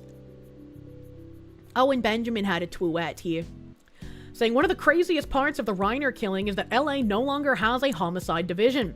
Because of massive layoffs, it's been rolled into one division called robbery homicide. The bodies laid in the house for 5 hours because the cops claimed they needed a search warrant even after identifying the dead bodies. And they couldn't find the coroner. How do you lose a coroner? How do you not have, like, a different coroner who is available when, like, the other one takes vacation or some shit? What is this? What is this? Keep focusing on Candace, because if you actually look at what's happening, these cities have become third world shitholes. He's not wrong. Los Angeles couldn't find a coroner for one of the most famous people in LA. LA is the only major city in America without a homicide division after laying off 1,300 detectives. 3 clips. I'll show you the other 2 clips in a second. At this time, this is at 8:30 last night, the bodies are laying in there in the house for 5 hours. He will go on to say that he has no search warrant. He will also go on to say that he can't enter the house. He will also go on to say that they can't find the county coroner, a guy who should be available 24/7. We covered the John Belushi situation at Chateau Marmont in one of the earlier episodes. The county coroner was there within 20 minutes, as per crimes in LA. This is now, you know, I want to say 5 hours, no search warrant, completely insane. Why you need a search warrant in an active crime investigation is, of course, preposterous. But there's more to this. And I don't the situation remember. is breaking news that nobody caught. And There we go. I was like, why won't it pause? I don't remember if when that other famous guy and his wife were found dead, and his wife had some sort of like disease, so she was the one who died first. I don't remember if when police got to their house, they also had some like weird search warrant excuse or not. Because that was a couple of months ago. My memory doesn't go back that far, if you guys remember what I'm talking about. You need it because OJ scared them into following procedure all the time. Yeah, Gene Hackman and his wife, when they were found dead, I don't remember if the police had some sort of like, oh, we can't enter without a warrant excuse, or if they just went in like normal. That's what defunding the police does to you. Side note, funding doesn't necessarily give you a quality department. NYPD is the most well-funded in the whole country, and it's full of incompetent retards. Yep, defunding, really silly. Overfunding, not going to fix any issues. You have to out the people who are corrupt. Honestly, shocked we haven't reached the point where the rich and famous actually have their own armed, competent police and separate justice system, and the plebs get the social workers. I mean, that's kind of starting to happen. Like when, I think it was Minneapolis, when they defunded their police, all of the, like, city council got their own armed security. And I was like, wow, who could have seen that coming? If you recall correctly, there weren't any warrant issues with Hackman, so this makes even less sense then. one of the breaking news things that came out of this press conference, which he admits later at the end of the press conference, was that there was no longer any homicide division in the city of Los Angeles. LA is now the only big city in America that does not have a homicide division. They laid off over 1,300 cops, and the detectives that were left in homicide got rolled into a long-standing division in Los Angeles Police Department called robbery homicide. So there's some confusion about that. Robbery homicide is a homicide that occurs during a robbery. Separate division of LAPD. LAPD, like every other big city police force, up until November 1st of this year, unannounced, not on the website, no press conference, no press release, quietly, according to out of the mayor's office, quietly did away with LAPD homicide. So this guy has shown up from robbery homicide. Now, there is no robbery here. And he's saying was it New Mexico, not LA? Okay. For some reason, I thought it was LA. Homicide. Thank you. And to me, as a reporter in LA, this was a huge freaking story. Nobody's picking up on this. This is because of defunding the police. They did away with 1,300 detectives and the gang squad and the entire division. Whoever survived got rolled into robbery homicide. He explains this later on. This press conference goes off the rails. There's a lot of press, and he can't handle it and begins to talk down to the reporters who are merely asking normal questions about why he's not in the house. Are there any suspects? He won't even acknowledge that there were murders involved here. Which is weird. Which is a weird thing to do. And there's a full interview on this, but it's like an hour and some change. So I do not have time to watch that because I have another video I want to watch. It's like an hour and some change today. Escape from LA. They need to. People who are going to not vote the way that they voted in LA should leave. But if you're going to vote the same way, stay there. Stay in your hellhole instead of creating more of it. Here's a little press conference video. Evidence gathered led to the arrest of their son, Nick Reiner, who was taken into custody later that night without incident in the Exposition Park section of our city. Today, the Los Angeles County District's Attorney's Office has formally filed charges against Mr. Reiner for the murder of his parents. This case is heartbreaking and deeply personal, not only for the Reiner family and their loved ones, but for our entire city. We extend our deepest condolences to all of those who were affected by this tragedy. Evidence gathered led... Well, that's good. Formal arrest now. Yoru Ania, thank you. People underestimate how much of a bedrock emergency services is to society. But when the emergency services, like the police, stop serving the people and they only serve the corrupt politicians and the corrupt judicial system, they become a part of the problem. And you need to remove the people who are corrupt rather than focusing on specifically the funding. Besney Lala, thank you for the RSD. In Russia, every rich dude has private police, so this looks like something that will happen here. Unfortunately so. Just some space cowboy, thank you. Will I cover Nick versus Piers? A very important moment showing how the popular consensus in the culture has shifted post-COVID. Specifically, the reactions on how it resulted in Piers blocking Shu on X. I have no idea what that refers to. Didn't Piers Morgan talk to, like, Tucker Carlson recently? That's what I remember. Fear of FEMA, thank you. Leaving California is surrender. Unacceptable. I mean, you know. Can you eliminate something like 80% of crime if you remove the 3% worst offenders from society? Yes. Yes, and I do not know why we aren't doing that. Azuto Aragi, thank you. Hi, Kirsche. You can't find a butt dog, so take this dono instead. Thank you. Thank you. Yoru Amiya, thank you. The rich and powerful should be forced to use publicly available security, aka cops, instead of pushing for defunding and DEI and then getting a private option. I feel like if you push to defund police and make sure that the average pleb does not have any kind of force, then you should not be allowed to hire private security. But that gets a little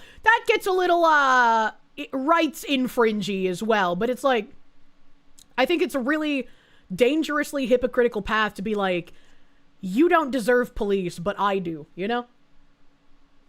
Two unhinged idiots debating. Uninteresting. Massive Doge, thank you. Back-to-back murder of influential persons by their own children makes you think a group or cult is involved, like the Turtle Island Liberation Front. I don't think they're connected. I think it's just an unfortunate happenstance that, like, two sons happen to go fucking crazy and kill their parents at almost the same time. Professor John Wolfman, thank you. If they just go with your idea of making crime illegal, this could all be fixed. If only we could do that, you know? This is your song, thank you. Thank you, Vouch, for the 100 fucking slaves. Thank you! It's my birthday. Enjoy Okay. these Chinese-funded slaves. In truth, even though it cost Ping Ping the use of both legs, this is a small price for making my life bearable. We all carry trials we hide, but your light and joy uplifts more people than you'll know. Vouch, thank you! Thank you for the 100 fucking slaves. I love Chinese-funded slavery. And Vouch, I hope you have a great fucking birthday day. Have a good birthday! Happy birthday. Please ingest the most delicious pastry of your choice. Thank you, thank you. Thank you, thank you. Yoru Amiya, thank you. People die when they are killed. Thank you, Fate Stay Night. We don't care about those kinds of principle type things anymore. Ideology is what got us here. It won't get us out. Only common sense. Example, you don't care what the legality is. Ilan Omar is a foreigner who professes to being a foreigner. She should be deported. I mean, even like without that logic, right? Like, she committed immigration fraud. She committed marriage fraud. She has allegiance to Somalia, not the United States. She prioritizes Somalians over Americans. She should not be in a government position, and she should be deported. No. Fear of FEMA, thank you. Leaving California, surrender, unacceptable. Well, if you can make it better, I would definitely advocate for that. But good luck, that's a hard one. Eskill, thank you for the 5 gift members, thank you. Thank you, thank you. Get him to record more dirty talk for Kirsche. Wait, who? Eskill, thank you for the Canuck. Support your local Foxu today. Monya. Double A, thank you. This is what happens when you cut corners. Where's my James Burger? Battleizer, thank you. But Foxu, if they remove the crime, then people feel safe. And if people feel safe, they crave freedom. And the commies can't have that, now can they? I know. I hate communists. No. Phoenix DS, thank you for the Canadians. Why are you beginning to hear the Purge sirens? Is this where we're going in the future? 2026 and on is going to suck. I hope it will not be giga sucky, though.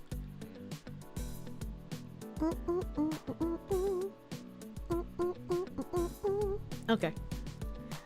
Just some space cowboy, thank you. Piers Morgan's interview with Nick Fuentes. Most of the Gen Z sides with Nick. Amir Odom did a video on it agreeing with Nick. And shoe being shoe on head. I don't know what that means. I don't know what that means. I also have no idea what the interview was, but I'm sure it could not have gone any differently than what happened with Piers and Tucker, right? Carpentry Unlimited, thank you for the ISKs. Possible solution, bodyguards and private security salaries can legally never exceed police salaries, maybe? I don't know about that, because I feel like a lot of private security guys have, like, really specialized training for things, and so they would be able to ask for a higher salary than a run-of-the-mill police officer. Vouch, thank you for the 26 months, my guy, thank you. Oh, you think he's referring to when you crushed a pumpkin? Oh! I remembered the pumpkin crushing, not the dirty talking. You want a 4+ hour long stream of Kirsche and Fat Electrician just shitting on commies? Hell yeah. Hell yeah! It's suspected now that Omar was 18, claiming to be 17, so her father getting citizenship automatically passed to her. Oh, Jesus Christ. Piers tried to make fun of Fentes for being a virgin. They're both Catholic? That's kind of gross. Why would you make fun of someone for being a virgin? Reverend Uncle Ruckus, thank you. If you need any indication on how 2026 is going to go, a certain very popular precious metal exchange is doing loot boxes! Hope you all have supplies stocked up. I don't know what that means. They're doing precious metal loot boxes? A poor K. Sonic Extreme, thank you. Drinker did a video about the upcoming Animal Farm movie and did a good breakdown on why it'll most likely be bad. It's a good watch. We watched the trailer, and I can't imagine them actually doing the book any justice. But if they somehow manage to, like, make this into a capitalism bad movie, it's going to be really fucking, like, insane to see. And it makes me want to, like, do a watch-along of the movie just so we can see, like, how fucked up the propaganda has become.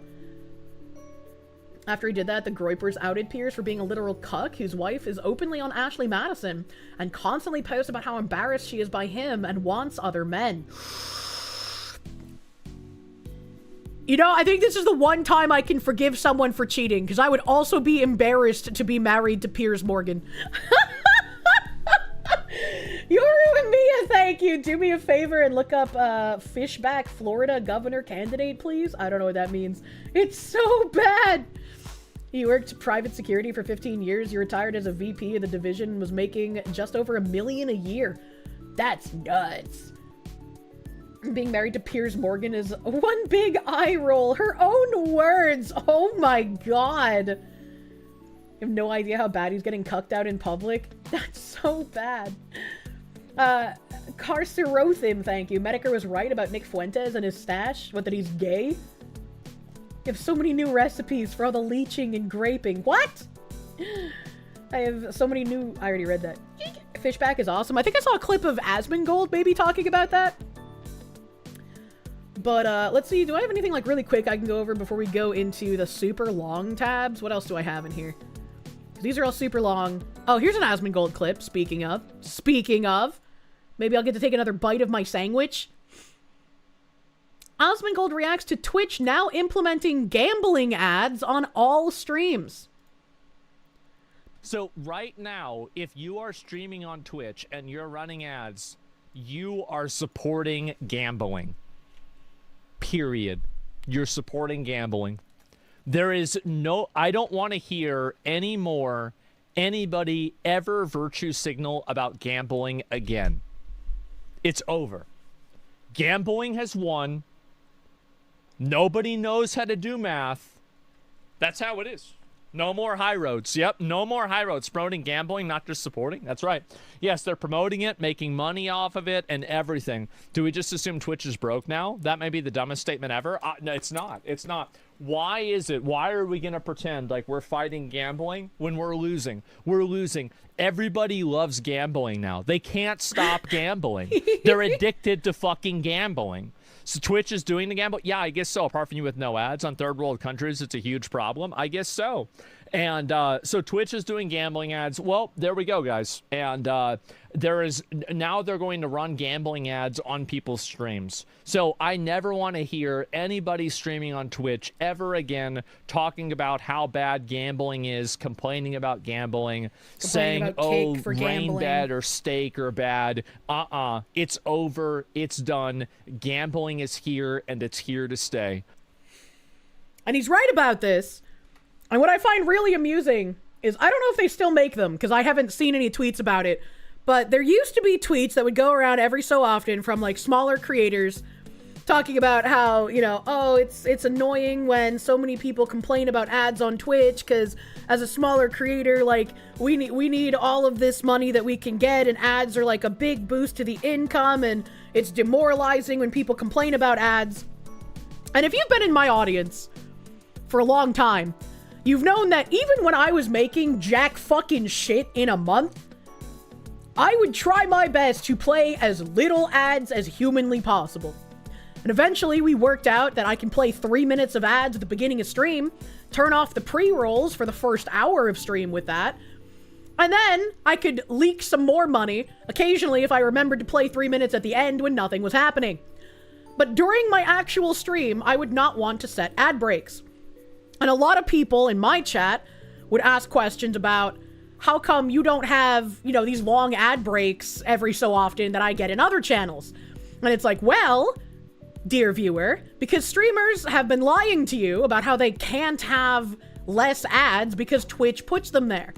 Streamers have an automated ad schedule that they can set, and one of my friends, because nobody watched his stream and he just did it for fun, so he was like, you know, being a haha funny guy, he was like, I put 9 minutes of ads like every 40 minutes or something like that. It was a ridiculous ad schedule, and it was so fucking obnoxious. And the fact that you could even set it to something like that was incredibly silly. But there was, like, every time I'd see, like, smaller streamers complaining about people complaining about ads, it's like, yeah, more ad revenue would be great, but as a content creator, I feel some sort of a responsibility for not making my audience hate themselves. Like, I don't want the viewing experience of my stream to be garbage, because if it is, then less people will watch. And if you're trying to grow, especially as a small creator, why would you want more ads? Why would you want the penny dollars that come from that over building, like, a long-term community? That doesn't make sense. Twitch banned one guy for fraud because he turned his ad slider all the way up. That's funny. And the viewers shower her with money just to fill the dono bar. Ads on You're mobile are getting even a worse. vigorous spanking because you've been a bad girl. I was pissed when I found out how many ads YouTube had been automatically sliding into all of my VODs. Like, when I end stream, the VODs get ads, but they should be getting ads, like, in spaced out intervals. But seeing the videos in Discord allowed me to see that YouTube was putting hundreds of ads on all of my VODs. And because of the way my content is and the way my mouth is, and I say the no-no words instead of using the YouTube child language, I don't get a whole lot of ad revenue from YouTube. And so it was like, you placing hundreds of ads in my videos was insane. Was an insane thing to be doing. And especially if the videos were, like, limited or completely demonetized. Remember hearing of another streamer who'd run 0 ads during a stream and then have 1 stream per week, and that was all ads? I remember somebody saying that as well. But you can't run completely 0 ads on Twitch. If you have a monetized channel, so if you're affiliate or partner, you cannot turn off the pre-rolls. You can control how many manual ads you play. You don't have to have, like, the 1 minute, 3 minutes of ad breaks during your stream. Those are set by the streamer. Pre-rolls are unturn-offable. However, apparently, according to you guys, you haven't even been getting pre-rolls on my stream, which makes sense because I haven't made a single cent of ad revenue since June of this year. My ad revenue since June has been $0. So there should not be a single ad ever on my channel. I just popped up over chat. Yeah. The only reason I don't have ads is because, again, you can't turn pre-rolls off, is because I've marked my stream with enough flags. Because on Twitch, if you don't use the correct tags for your stream, you can get your account banned. So I have a flag for politics, I have a flag for sexual content, and I have a flag for profanity. And all 3 of those flags make it so my channel is completely ad-free, apparently. Can't wait to hear the incompetent Rhode Island officials again. Man, my streams have spoiled you. You can't watch other streams getting randomly interrupted by ads. Thank God. Thank God. There's a new diss track on Asmongold on Twitter. I am so upset that I don't have a copy of Bagoosh the Douche from Ion. I also can't believe I found Bagoosh once again in fucking Sheets' chat. That was wild. That was wild. But like MMO fucking rap diss tracks were probably the best fucking things on the planet. They were amazing. Mentally disabled tag, which is for both stream. No. Those are different tags. So those are like publicly facing tags to find my stream. The internal tags that I get in trouble if I don't use are like the politics, profanity, sexual content. You guys don't see that as a tag. You see that when you come into stream and you have to accept viewing the content because it's blacked out until you click the exception. By your flags combined, I am Captain Unmonetizable. Kai, thank you. Laughs and ad block. Also, how can we directly support you outside of merch? Any direct support outside of merch would be my Stream Elements link. If you donate through Stream Elements, YouTube doesn't get a cut, Twitch doesn't get a cut. That all completely goes to me. You know which tags you're talking about? You always keep mature language tagged, right? Right. And the only percentage that gets taken out is like I think it's like 1 point something percent, and then it's even less than that because PayPal has like a transaction fee, and then SePay has a transaction fee, but it's even lower than PayPal's. So it's like it's a very minuscule amount, right? Like if you dono like $5 through Stream Elements, I think I get like $4.92 of it, right? Like it's almost the entire thing, right? Speaking of merch, drop when? Soon, TM! It'll be the end of this month. Which is awful because turning on those tags will just let Twitch steal any ad revenue. Well, according to chat, I don't get ads. So it's not like Twitch is stealing my ad revenue. There just are no ads in general. YouTube tags are retarded, true. Zach isn't your eye candy. That's where you're wrong, buddy! Well, you in Stream Elements. Oh, also, I guess a way to support me directly, kind of. I get paid on Kick just if you exist in my chat.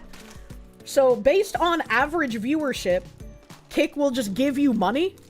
And so I get paid thick American penny dollars just for people existing in my Kick chat. So I love the warm bodies who hang out over on Kick. A Davy dude, thank you. Gucci Marks dropped an Asmon rap video AI. It slaps. Oh boy. You said it's on Twitter? Gucci Marks Asmon diss track. Asmon been getting gold. Well, it's on YouTube. I see it on YouTube. The snippet is on Twitter. A Davy dude, thank you. Gucci Marks. I read that. I'm sorry, but I read it again. Pennies are no longer real. Yeah, the only way to get pennies is through my Kick chat now. Why does Asmon look like that? I don't like that. What have they done to my mans? Asmon been getting cookie, bitch taking breath, you still a rookie. Asmon been getting nookie, bag your girl, that's my goodie. Asmon don't need no Gucci, my T-White, I make it look bougie. Asmon moving so groovy, I'm with your girl, we're making a movie. Gucci Marks generated this shit. Asmon been getting gold, bitch taking bread, no threshold. DD tell your girl to stop calling, don't wanna talk, put her on hold. Asmon been getting gold, your girl in my shit, she get trolled. DD, I know that you ballin', she fell in love, she like in a mode. They'll do it and I'll call you my berry. I'll eat you up, just know that I carry. You're gonna top, I call her my cherry. Can't get enough, now she wanna marry. That's me! That's me! She getting checked, she shaking her ass. Your girl got a fatty. She on my left, she calling me daddy. Like Asmon been getting that ass. Like Asmon, you making me spaz. With Diddy, she moving with sass. With Asmon, she taking the class. Like Asmon, stepping on gas. Growing it up, no cutting the grass. Man, AI is crazy. D playing checkers while I playing chat. D playing checkers while I playing chat. Asmon big and gold, bitch taking bread, make it look gold. You still a newbie, you in my world. I'm getting click, you get a scroll. I'm moving wavy, just like my brows. Meet you on phone if you meet me on wow. Carry the cash, they call me a cow. She wanna stay, she making a vow. Oh my god. DDG ass, he looking for clout. Cranberry juice, I'm spitting them out. DDG press, he riding my rope. Saying he rich, I'm pressing like doubt. DDG sad the way that she need me. He smoking Reggie at DDG tweaky. She on my sticky, she acting all freaky. She already left your girl moving sneaky. Asmon been getting ass. Asmon been getting stacks. Streamer crying because he's being botted? What does that even mean? It's no Azehara AA song, but it's alright. That was pretty funny. It was pretty funny. $900 RAM type video. DDG is a rapper that Asmon beat by doing literally nothing. I thought that was BB Nos, because BB Nos was like, I'm quitting music, wah! But like, I have no idea who DDG is. DDG dissed Asmund, so Gucci Marks made one back for Asmund? What the fuck? Speaking of money, have I gotten the old fancy clock? It is waiting for me to pick up. Like, they know I'm coming to get it. I need to find the time where I have multiple men who can lift the clock. Just notice I'm writing Asmund with a D at the end my entire time. My bad, amigos. He just like me! For real, for real! I used to always just, like, put a D in Asmund's name. I don't know why my brain would do this. Like, I knew it wasn't there, but I would say, like, Asmund Gold. Like, I just like, it didn't make any fucking sense. And I was like, you know what, chat? Shut up. I put the D in his name because I want him to put the D in me. Let's just go with that logic, all right? You'd like some of the good macaroni in the pot. Asmund brought him up as being botted, made by others because he hit top viewers in less than 10 minutes. What the fuck? Yeah, that sounds right. That sounds right. That's the best line you've ever walked in on. Welcome to Korshakov. It should have been me. Besney Lala, thank you. Funny thing is that Zach can afford all of that, but he does not care. He's cool. Yeah. You don't need all of that shit. You don't need it. Let me see here. Pretty fly for Guy, thank you. Day 4 in the hospital. A 1-hour-long surgery became 4 hours once opened up. The meniscus muscle was torn from the bone and split open. And just flopping around inside your leg, causing insane pain. Love you, Fox. Hopefully they will get you stitched back together and you will become whole once again. I'm glad that you are at least recovering from your car accident, my dude. That's a pretty fucking brutal thing to have happen. I do not envy what your hospital bills will probably look like afterwards because I'm just assuming you're an American and our hospital visits are expensive as fuck, boy. Chicks dig scars. That is true. That is true. Chicks dig scars. I'm scrolling up again. Please hold.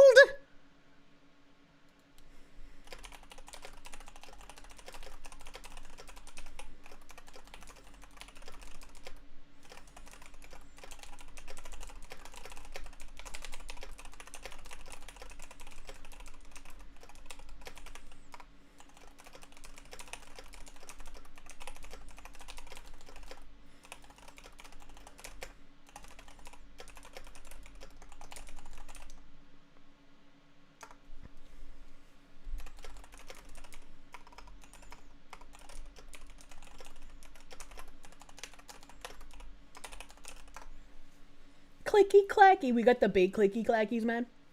The scars are inside his leg bones. No, he's gonna have the scar on the outside from where they had to, like, cut him open and fix the insides and then, like, make his leg not be 90 degrees anymore. The many typies. We had the many typies. Very true indeed. And, this was kind of something happening recently. This was the bombing that was stopped in Los Angeles. I tweeted something about this, but I'd accidentally said Quimsmas instead of New Year's because I'm just used to the Christmas market. The Christmas market side quest has now been a PvP enabled zone. That video is gonna live rent free in my fucking head, chat. I know. Well, you guys got the typies without background music even. Damn, I'm slacking. FBI has stopped a planned terrorist bombing in Los Angeles on New Year's Eve. 4 suspects from a pro-Palestine extremist group are in custody. They were targeting 5 different locations. We are under attack. Well done by the FBI. While I agree, we've been under attack for a really long time. Anyone who has ever uttered the words, something about, like, not paying attention to the culture war, I don't care about the culture war, anyone who's talking about the culture war is garbage. Anyone who's uttered any kind of sentence like that is complicit to getting us to where we are right now. The FBI now reports that it's disrupted a planned New Year's Eve terror attack in Los Angeles. 4 suspects in custody, the FBI identifying them as members of a pro-Palestine extremist group. They're suspected of planning coordinated IED attacks targeting 5 different locations in Los Angeles. But based on the reporting now, That plot has been foiled. We will wait for more out of LA or out of Washington, D.C. The FBI. That's good. It's good that it was foiled. I'm glad that instead of after an incident happens and the FBI says they were on our radar, we actually are taking care of things for once. And there's a bit more information here from Benny Johnson. Internet Zen Master, thank you for the Foxu. DDG is some rapper guy who Asman said might be getting botted. DDG tried to beef, but Asman was so positive about it, DDG just gave up because he can't handle the positivity. DDG's words. What the fuck? That doesn't make any sense. Rappers are weird. I like 50 Cent though. Pretty fly for a guy, thank you. About that, the other driver that hit you slid through a stop sign and was cited as the one at fault. Their insurance company is already reaching out, begging you to settle. You feel like Ethan. I mean, unless they're offering you like a ridiculously crazy no-brainer amount, I don't see why you would settle instead of getting the maximum amount you can, you know? Especially if it's not your fault. Born too late for the culture war? Born too early for the culture war? Born just in time for the culture war? Sue them into oblivion.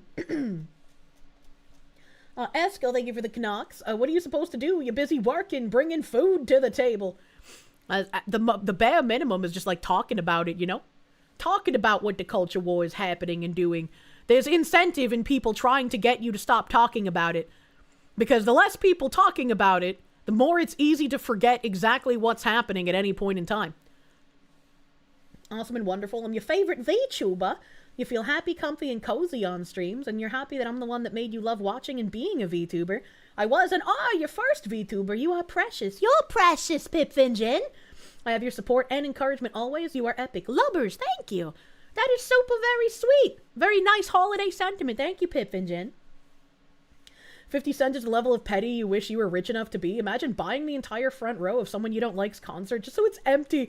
He do have that big petty energy, and I love to see it.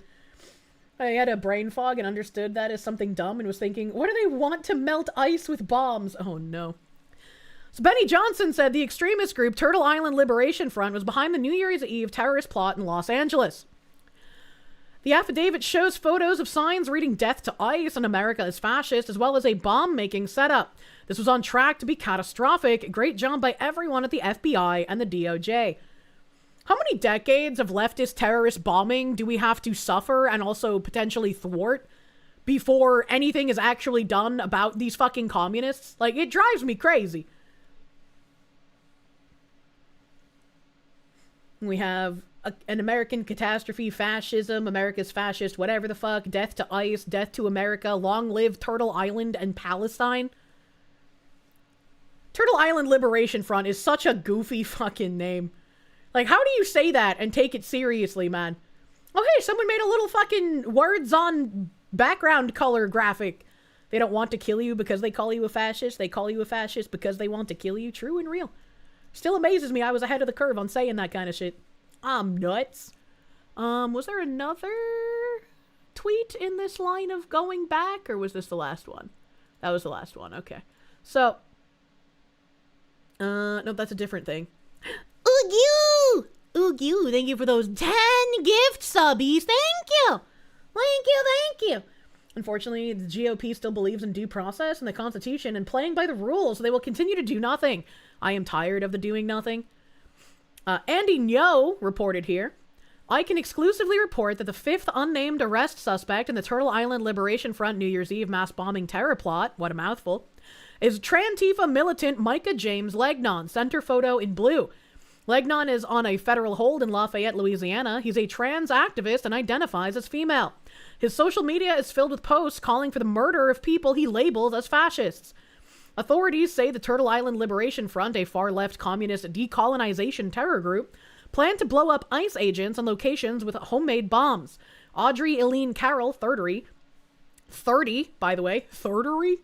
Zachary A. Aaron Page, trans, 32, Tina Lai, 41, and Dante Garfield, 24, are the other comrades listed in Los Angeles after they were caught allegedly traveling to the desert to test their explosives. Legnon is an ex-Marine and a former cop. Did this person get cat ears and a cowbell tattooed as a necklace on their neck? Or is that just like a really shitty moth? It looks like there's cat ears and a cowbell and then like some sort of scarab beetle. Death head moth. Like it looks like a shitty moth. Aaron will never not be funny. Yeah, I know. I can't say it any other way, man. Looks like the Silence of the Lambs moth. That'd be really weird if you're going to claim a trans identity and then get the Silence of the fucking Lambs moth tattooed on your neck. You have no idea. You'll never understand the appeal of tattoos. I understand the appeal of tattoos, because damn, some men look real fucking delicious if they have good tattoos, you know? They have like a very nice, well put together suit on, and then they take off their dress shirt. There's like some tattoos there, and you're like, damn, what the fuck? At first there was Turtle Beach, now Turtle Island. What's next? Turtle Continent! Now the Grey Ghost, thank you! Hiya, Foxy. Did I see the Compact Mag article about DEI being bad for young men? Yes, I have that in a tab, but it's long, so I'm doing shorter things first. Shorter things firstest. Dr. Turtle. Do not implicate Dr. Uncle Turtle Boy. He did nothing wrong here.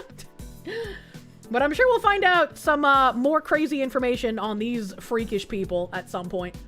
More shit always comes out about these kinds of freaks. Let's see here. Hold on.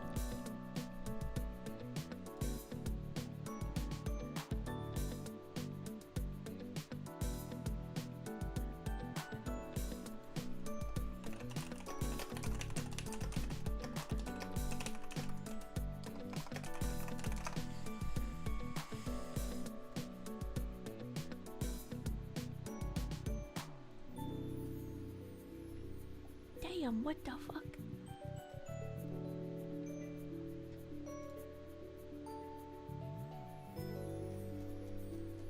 Eine Moment.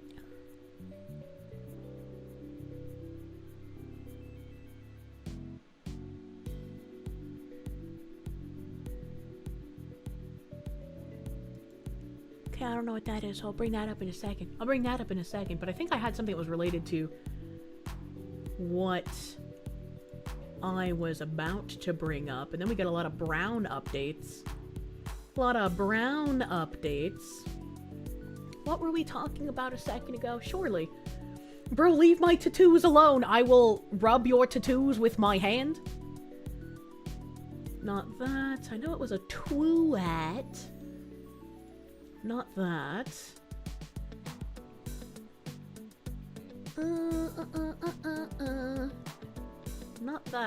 Not that. Okay, well, I guess I'm just fucking crazy then. Maybe, potentially.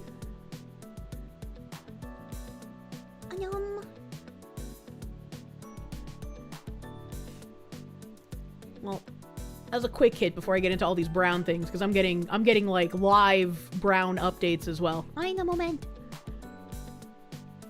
This one really quick. A violent repeat offender in North Carolina who was previously convicted of murder, but only served 5 years in prison, has been arrested again for hijacking an ambulance from 2 EMS who were trying to save his life, ramming the ambulance into an elderly woman's car, and then shooting her to death. He's being held in prison without bond because of Irina's law.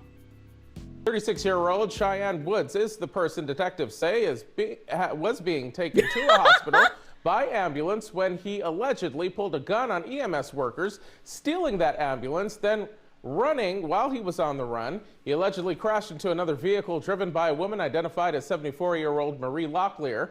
Woods reportedly shot Locklear, who later died at a hospital. He's now facing that laundry list of charges, including first-degree murder and felony assault on EMS workers. He remains in jail. 36-year-old. So this guy should never have been back out on the street.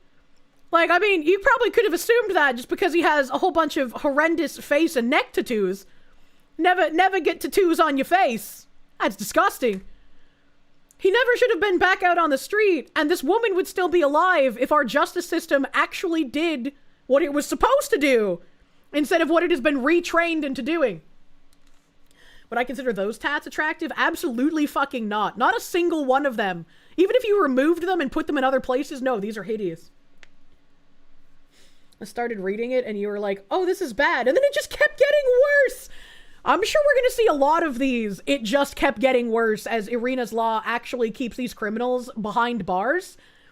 I don't think they should be behind bars, though. This man better appear in GTA 6. Lock him up and only feed him if he pays.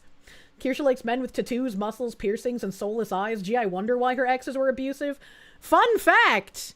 I've never actually been in a relationship with a man who had tattoos, and the only physically abusive man I've ever dated was when I was a teenager. Mental abuse is very common, but the physical abuse was when I was a teenager, and Mr. Alistair Corvo, he was one of yours.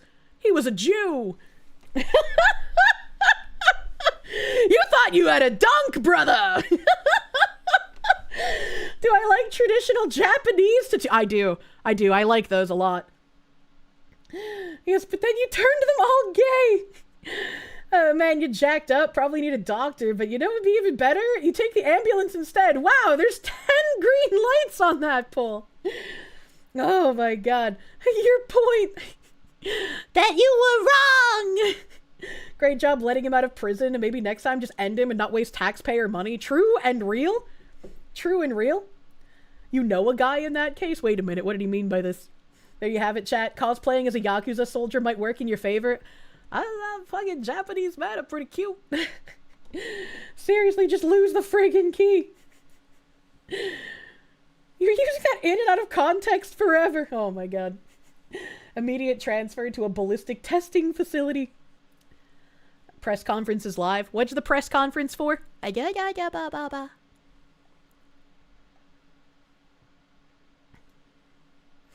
Guy probably realized he wouldn't be able to afford the ambulance ride. I mean, I doubt he would have had to pay for it, you know? What's the press conference? Kirsche stands the Kirsche. Its ability is to see forbidden truths, but at the cost of turning men she likes gay. Thanks, I hate it. Did I see the new Yakuza game, but Korean? I have not. I still need to fucking play Judgment 2. Oh, the MC is a tank. Oh no. You're tired of the constant press conferences. I just want to know what it's about before I bring it up, because if it's not worth watching, Brown University? Oh, okay, maybe it's worth watching. Do we have a link to the press conference? Because I'm going to go through a bunch of Brown tabs. And before I go through the Brown tabs, it might be a good idea to watch the Brown conference. Out of context, that would sound really funny. Why do we constantly release violent, murderous criminals in the hopes they won't be violent and murderous? Because every human life is valuable, and if you don't think so, you're a bigot. She was gonna play Judgment 2, but she lost it. Oh my god. A Grothis, thank you. Get a colonoscopy. Foxy thoughts and propofol helped. What is propofol? I cannot imagine how uncomfortable a colonoscopy would be, man. Undead, thank you. You're glad these guys are locked away? You hate that we've been moving so far down the soft on crimes policies and letting criminals run amok? Agreed. Agreed. Irina's Law already doing work and it hasn't even been implemented for very long? Kinda crazy. I think this is the enhanced video we have just been looking at the last few minutes. That Providence Police posted about an hour ago. This isn't a press conference! This is a streamer! This isn't a press conference! This is a streamer! I'm never opening links from you again. You're put under for colonoscopies. They knocked me out for your colonoscopy? Huh. All lives are valuable except the victims. Streamer bait! I get so angry when I see that, because there are some streamers that will, like, spam their stream link when you're trying to find, like, on-the-ground riot reporting. And it's just so exhausting. Send him to Detroit. Colonoscopy is done under general anesthetic. That might make it better. Evil Mandrake, thank you. Chat, you feel like a warning or learning a new song on your guitar, you can't decide what should you try to learn? Try to keep between standard and drop D tuning. I don't know what that means. I don't know what that means. Okay, my mods have sent me a link. The press conference, not a streamer. Thank you. Send him to Jumbaland. True. There's a purpose, right? So oh my god, are you fucking kidding me? their enhanced photos All of the other Brown conferences were in our left ear! And instead of fixing it, now it's only in our right fucking ear! Body movements, the way the person moved their arms, the body posture, the way they carry their weight. I think those are important movement patterns that may help you identify this individual, which is extremely important. Another thing that we're going to ask the public is if you have any type of camera system, including Teslas, in your If you have any type of camera system, comrade, be sure to delete footage. We don't want to catch the shooter. Block of Waterman Avenue, Power, Ives, and Hope Street. And it's those residential areas that we're asking the public to look, if you have any camera systems or any Teslas, like I mentioned, that you look at that footage and that you can reach out to us and please provide us anything that you have. And we're asking you to go back at least a week to do that. And the reason for that is because on Saturday night, the day off, we actually learned that this individual was in that neighborhood at around 10:30 in the morning. We also know in this profession that many criminals... But is this like the actual individual, or is this the wrong guy for like the 10th time? It's important for us to ensure that we can have you look at that and help us. And the reason for that is because our offices, our agents, are looking at terabytes of data. And we're looking for a moment that is shorter than somebody taking a breath. It's incredible hard work to do that. And so we're asking the public to assist us with that. The other thing is the tip center. We have been receiving hundreds of tips. However, we're about close to 200 actionable tips that we're still conducting investigations. Why is she making those faces? Again, keep in mind that this video footage is extremely important to us. And one more thing here, that as a reminder, please remember that the number that we need you to call is 401-272-3121, as well as the link that the FBI provided, which is fbi.gov, Brown University shootings. Thank you very much. Usually I think the interpretive backup dancers are funny, but I feel like it's kind of inappropriate for a press conference like this. I'm not really sure. I just wish they would fix their fucking audio. That's all I desire. Special agent in charge of FBI Boston. On the heels of this tragedy, the strength and resilience of the people of Providence is a powerful reminder of the bonds that unite us. The men and women of the FBI, along with the law enforcement team standing before you, carry the victims with us as we work around the clock to bring the individual responsible for their injuries and deaths to justice. Today, the FBI is working with Brown University to do everything we can to provide services to those impacted by this horrific shooting. The FBI has almost 30 victim specialists, special agents, and analysts from all over the country who are here in Providence to support our survivors, the victims, and their loved ones. The FBI Victim Services Response Team is one of the many specialized FBI assets that have been deployed here to assist. The toll this type of tragedy takes on victims and their families is immeasurable, and we ask everyone to respect their privacy at this difficult time. Thank you. Thank you, Special Agent. Next, Attorney General Peter Nerona. Thank you, Mayor. I don't have a lot to add, other than that from my perspective, I think the investigation... Damn, that guy's in a case tall. like this, which is a challenging one, is going really well. On the third floor of this building, there are dozens of agents, detectives, led by Providence Police, prosecutors from my office, working to put together, and what you're seeing is just a portion of what they're working on. Just a portion. Right now. I'm trying to finish my chicken sandwich. They are literally, because I have seen at least part of it. The shift changes late at night. I think Rhode Islanders should take confidence in their work. They are veterans of what they do. They're smart, they're professional, and they're getting the resources from the mayor and the governor that they need, the state police as well. Bit misleading for audio to originate from the sign language direction. A little bit of patience, as hard as it is to say that in this really horrible context. Thank you.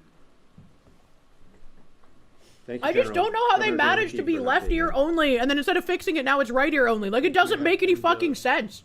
Right off the top, we're just making sure that the state is supporting Providence and Brown University, and then working with the FBI as well as our state police and the Attorney General to continue to provide information to the people in the state of Rhode Island. My information is that recently, today, we've met with all the university presidents in the state of Rhode Island.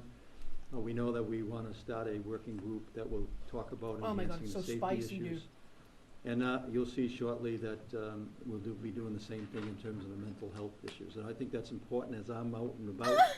We're hearing a great deal of anxiety coming from families and students and the general public. And that's one of the reasons why our state police has supported the Department of Schools with presence as school begins and school ends in support of the mayor and his efforts to support. Did I nut? No. I don't like wet stuff getting on my skin, so I had a visceral disgust reaction when I got barbecue sauce on my finger. Thank you, Mayor. I want to begin by thanking the many law enforcement agencies who continue to work around the clock on No, I don't think we need to hear her say that shit. I think we're done here. I think we're done with this press conference because I'm done with my chicken sandwich and there's no new information here. They have no new information and we don't need to go on like another dick slurping tour of all these people who have been so fucking incompetent. We don't need that. We don't need that. Get the fuck out of here, freak lady. Quick, cover the fox in barbecue sauce. Punished Opie, thank you. What is with the expressions on the sign language interpreter? I don't know. She was looking pretty goofy, though. Making very goofy faces. There will continue to be no new information because they're happy a young Republican leader got killed? Probably. It would not surprise me. Bigu? Bepsy Man? The Venus. Bepsy Man, thank you for the 50 gift blankets on Kick.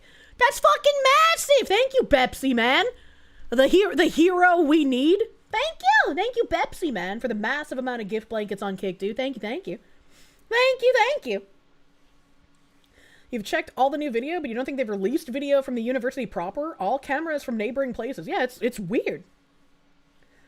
Phoenix TS, thank you. When mainstream media collapses and is replaced by VTuber personas of representative officials, will have reached peak YouTube. True. Dirtbag Dennis, thank you. One of the Fent zombies snuck in and is doing shadow puppets. You're scared? What do you do? Maybe call the police. We can't help you from chat. Patchouli, thank you. You always assume the ASL interpreter is full of it after that one Florida lady scammed her way into a conference. I don't remember that. Youngstav, thank you. Rhode Islander here. They got nothing still. The state is beyond corrupt and mismanaged. Sanctuary capital, you hate it. Providence is woke as fuck.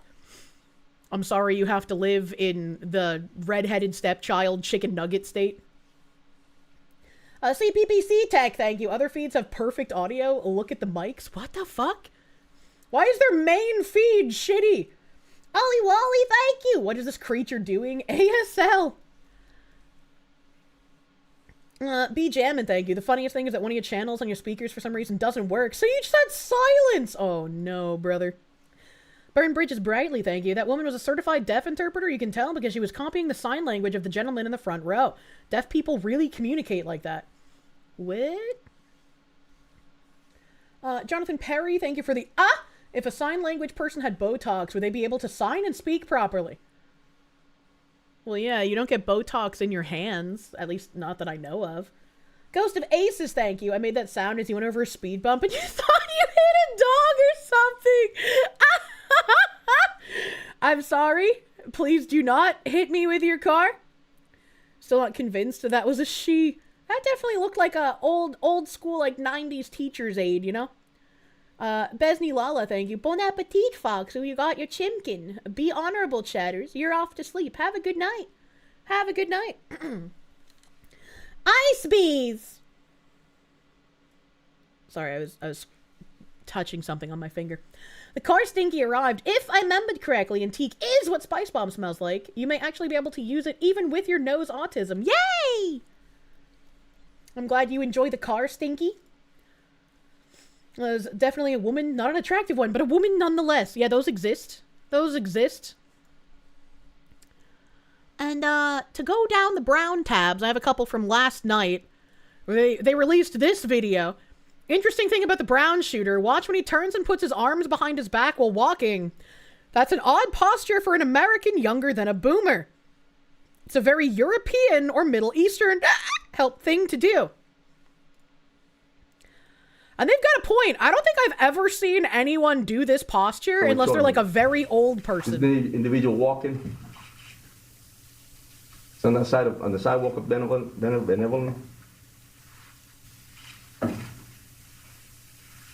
Very weird posture. Very weird posture. And speaking of weird posture, they released another video. Hold on, let me go to my actual Twitter. They released another video, and I was like, are you fucking kidding me, dude? Are you actually fucking oh, the loofah! I remember the loofah learning stream. Yeah, this one. I saw this video, and I just was like, are you fucking kidding me? Are you fucking kidding me? Everyone involved should be fired. They were like, oh, here's another video of the person of interest. If you have any information about this individual, please contact the police department. And look at the state of this video that they fucking released. I don't know why Twitter's being so angry about me trying to play videos, but it's fucking rough today, dude. Look at the absolute state of this fucking video. If you have any information, chat, on this man that's in like 20p and 4 pixels high, you should say something. Wow, I can almost make out a blur. Imagine. I cannot believe they put this video out in a serious manner. Like, holy fuck. Garugamesh, thank you. He was on our radar type shit. Releases Bigfoot footage. It's the Shadow Man. He used to live in your closet. Maybe that chick who stabbed that friend almost to death isn't actually crazy. We found the Slenderman. Doggo Bongo, thank you. Is that the Fresno Nightcrawler? The Moon Man, thank you. Happy Tuesday, Kirsche. Audio only, bro, with a smidgen of ASL knowledge. Facial expressions are very important for getting the tone across in ASL. It also helps to contextualize the signing beyond the content of the speech. Yeah, but she was making faces like she was constipated, not like she was relaying anger or anything like that, you know? Master Pets, thank you for the 27 months, dude. Thank you. Thank you, thank you. It's the Bigfoot guy from that film we saw on Side Scrollers. He's on a raping spree. Eskil, thank you for the Canuck. You walk like that because your back hurts and you're not even 30. They said, this is typical for Europeans or Middle Easterners to walk that way. I've also seen it kind of in Japan for older people, but in America, as an American, I've never seen anyone young walk that way. The hands behind the, like, lower back area posture is, like, only something I've seen in people over 50. It's not a common thing in the U.S. Battleizer, thank you. The no-no symbol you didn't notice that caused drama was in better resolution, for fuck's sake. True. True and real. Stop calling me old. I'm not even 40 yet. Oh my god. In America, it's hard because most people are so fat their hands can't reach there. Jesus Christ. Only time you've done it is when you're mimicking it or just thinking, what's that feel like? Unless they're massaging their back. Yeah, I put my hands there to, like, press in on my spine, but that's different. That's different. Another Brown tab. Brown University presser goes off the rails. Rhode Island Governor McKee defends the school. Trump is wrong. Reporter calls out their bullshit, but Brown has facial recognition cameras. Smiley says, we're all tired. Everyone here should be fired and or recalled and never voted into a position again. President Donald Trump has said that Brown University is to blame for this shooting and saying it's the school's problem. Is that a fair criticism, or do you disagree with what the president I don't said? think it's fair criticism. Colonel. Can you expand on that? Why not? Because Brown University is not collaborating with you guys. What? We're lying to the press over here. They have facial recognition. We know that because they follow the student, they follow everybody in the neighborhood. Facial recognition. They need to release that data. So everybody know who the guy in the video. We got the video Saturday. Why you guys release the video Is that XQC? I think that's Mexican XQC. Listen, Colonel, I have just John, please, just for a second. A couple things. First of all, Brown University MexQC, and Brown true. Public Safety, Brown Police Department Missed opportunity has on been a my close end, bro. collaborator throughout this process. That's not true. I do not accept that criticism. Oh, come on. We know that. Secondly, everyone you see behind us. I can literally imagine both the facial expression and the hand motion that MexQC just did when he said, oh, come on. I can literally envision what he looked like for that. Oh, that was good. Accept that criticism. No, come on. We know that. Secondly, everyone you see behind us, we've all been working for now 49 hours. We're tired. Nobody gives a fuck if you're tired. You're also incompetent. You fucking holy shit. If this guy was a cartoon character, he'd be in some like Fairly Odd Parents spin-off as a gay side character. That's sign language for this guy's on crack. We live in a clown show, the mockery of our country our fathers died for. Deranged immigrants get released from jail the next day. It's actually insane. If weak men create hard times was a video. For now 49 hours. We're tired. We've all been working for now 49 hours. We're tired. True. That is the definition of weak men creating hard times. We've all been working for... If you're so tired, go home to your husband. Oh, is he actually gay? That's funny. I had no idea if he was actually gay or not. President Donald Trump has said. Fucking hilarious. They aren't wrong. It's surprising how fast technology can be used to track everyone down when it's against the powers that be. Yet when it comes to stuff like this, it's simply unsolvable. Yeah, they have hundreds of cameras with facial recognition. You want to tell me I have better security access than Brown University? Ain't no fucking way. He was already gay, Kier. The gay mancer has no gaydar. Have I noticed that law enforcement seems to be extra incompetent when it comes to attacks against conservatives recently? Trump shooting in 24, Charlie Kirk, etc. It's almost like they don't want to find the guys. I don't know how much of a conspiracy like pattern it is, but definitely with Brown, it feels like they don't want to find the guy. The incompetence is mind blowing that it edges on like malicious at this point. And here's another tweet saying 5% of students at Brown identify with the GOP, and we find out from a church in Alabama that one who was targeted in the shooting was the VP for the Young Republicans Club. Are you sure there's no specific threats to your community? Or are you ordered to exclude conservatives? And there's a Fox News article from November 14th, 2025, saying most Brown University conservatives fear expressing beliefs on campus, according to a school poll. Only 6.1% of students identify as conservative on the 11,000 student Ivy League campus. Interesting. And this was a response to the Providence police releasing the person of interest that they had, which the person of interest shit has been very weird. Once again, let me go to my Twitter timeline because I posted something about this. It's not that they don't want to find the suspects, it's just so difficult to find people when our surveillance state has a minor issue. Let's see, where is it? Why are you not loading, you whore? You whore. Oh my god, that fucking video, that killed me, dude. Okay, so I found another tweet from this nerdy addict person that had a Facebook post from someone named Kathy Erickson. And after the Providence police said that they were releasing Benjamin Erickson, I posted this. Our hearts go out to the victims of the shooting in Rhode Island over the weekend. We certainly didn't expect the suspect to share a name with our son. Makes me pause and say a prayer for his parents who must be devastated. Ben actually got a call from the Wall Street Journal a few minutes ago. He's living here with us in St. Louis, but was living in Milwaukee, so has a Wisconsin phone number. Crazy. So at this point in time, it was just like, okay, were there two Benjamin Ericksons and then the wrong picture was circulated, putting this innocent Benjamin Erickson in like harm's way, and us not knowing what the actual Benjamin Erickson looked like. And somebody posted this. They were like, I thought this was the guy, this person, but my response, and it got kind of muddled because Elon didn't embed my tweet, but this is the guy that they had detained. This was from like the original help us find this person of interest pictures. And they did post a couple more pictures of this guy where you could better see his face. And I don't know if this is the same guy as the one putting his hands behind his back or not, but they did post videos and images of this guy's face. So there are better pictures of this guy that are out there. I just didn't have them on hand. And so I was like, can we go back? Can we go back?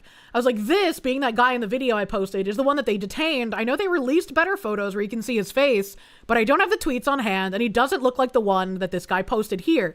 Does it? Like, the face from the one in the video and this guy, they look like completely different people. And so I was like, it's either these two dudes have the same name, like the mother said in this Facebook post, and they arrested the wrong one, realized it was the wrong one, let him go because he was the wrong one.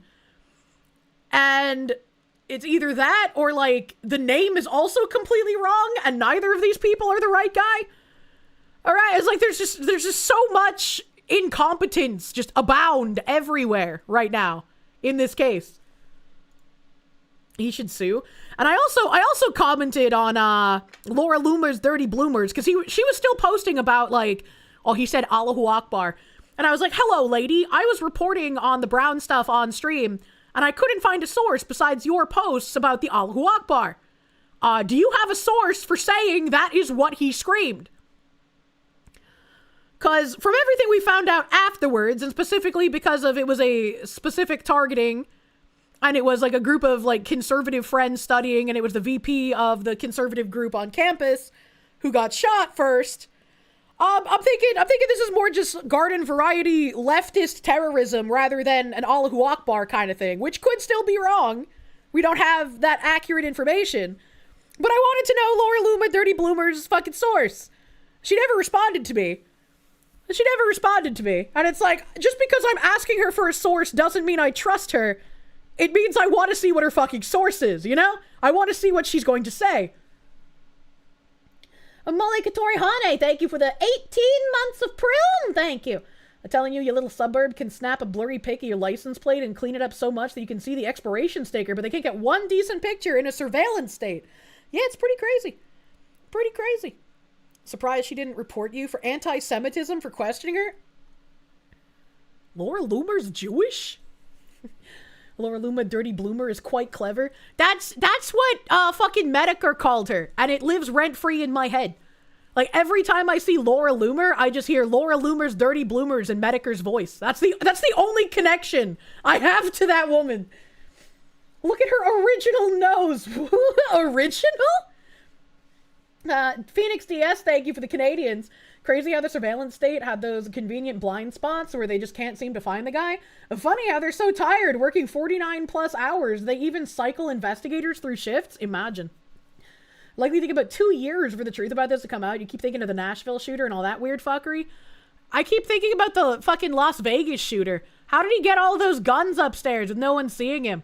How did he manage to shoot as much as he did as one fucking guy? You bumped your phone and suddenly Nux was screaming at you? You jumped a foot. Oh, no. Laura Loomer is Jewish. I had no idea. Okay, so those were the old Brown tabs I had. Let me scroll up on all of this new shit that I've been posted. Potential update.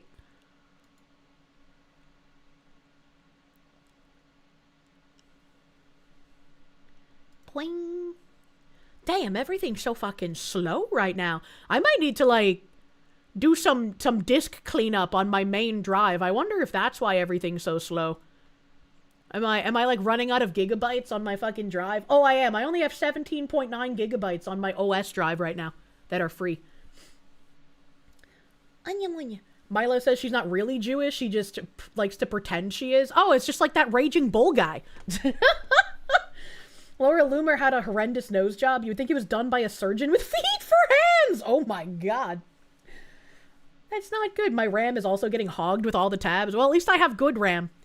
So this guy said, Providence, Rhode Island police have released a new photo of the person of interest in the Brown University mass shooting. Don't know if this is the enhanced pic that officials were talking about, but we'll see in the press conference that will occur at 5 p.m. I mean, I know we kind of joined that thing late, but I didn't see them show any fucking pictures. And I wasn't going to hang around for them doing another fucking circle jerk on, we're doing such a good job, yay! But also, this isn't a very good picture. So what the fuck are we doing here? And then this is weird, but unconfirmed. So this isn't released by police. This is just this open source intel guy mentioning something. Alright, chat, be on the lookout for a guy who's blurry. Take off your glasses and start looking, chat. So the open source intel guy said all references to Mustafa Karbouch have been removed from Brown University's website. Archive profiles describe Mustafa as a queer Palestinian activist and a third-generation Palestinian refugee before they were taken down. Meet our student assistants, Mustafa Karbouch, 27. Mustafa Karbouch, 27, is a first-year student considering concentrating in international and public affairs and anthropology with a focus on the Middle East. They're a third-generation Palestinian refugee born and raised in Lebanon. Attaining a scholarship to attend UW Maastricht, they have led and continue to help with community building initiatives and social change roles. Social change roles? What a weird fucking title. What a weird fucking title. They are fond of bringing their lived experiences into academic spaces and participating in engaged scholarship. They're highly moved by questions of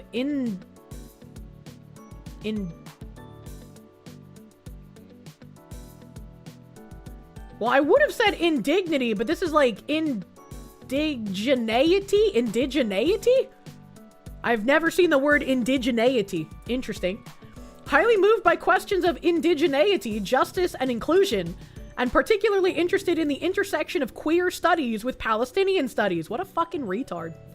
Mustafa is also currently the Cultural Programming Coordinator for the Global Brown Center and on the E-Board of the Arab Society.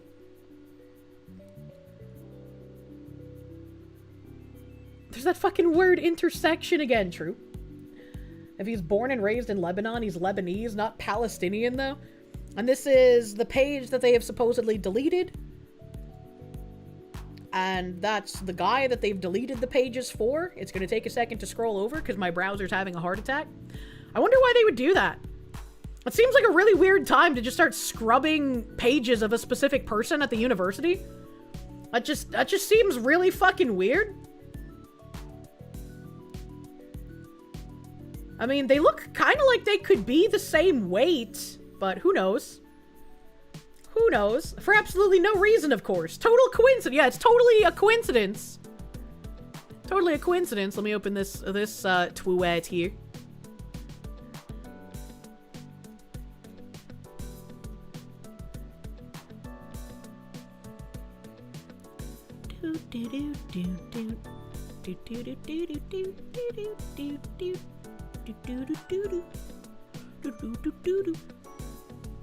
We got Jordan Schachtel. I don't know who this guy is. Publisher of the dossier. What is the dossier?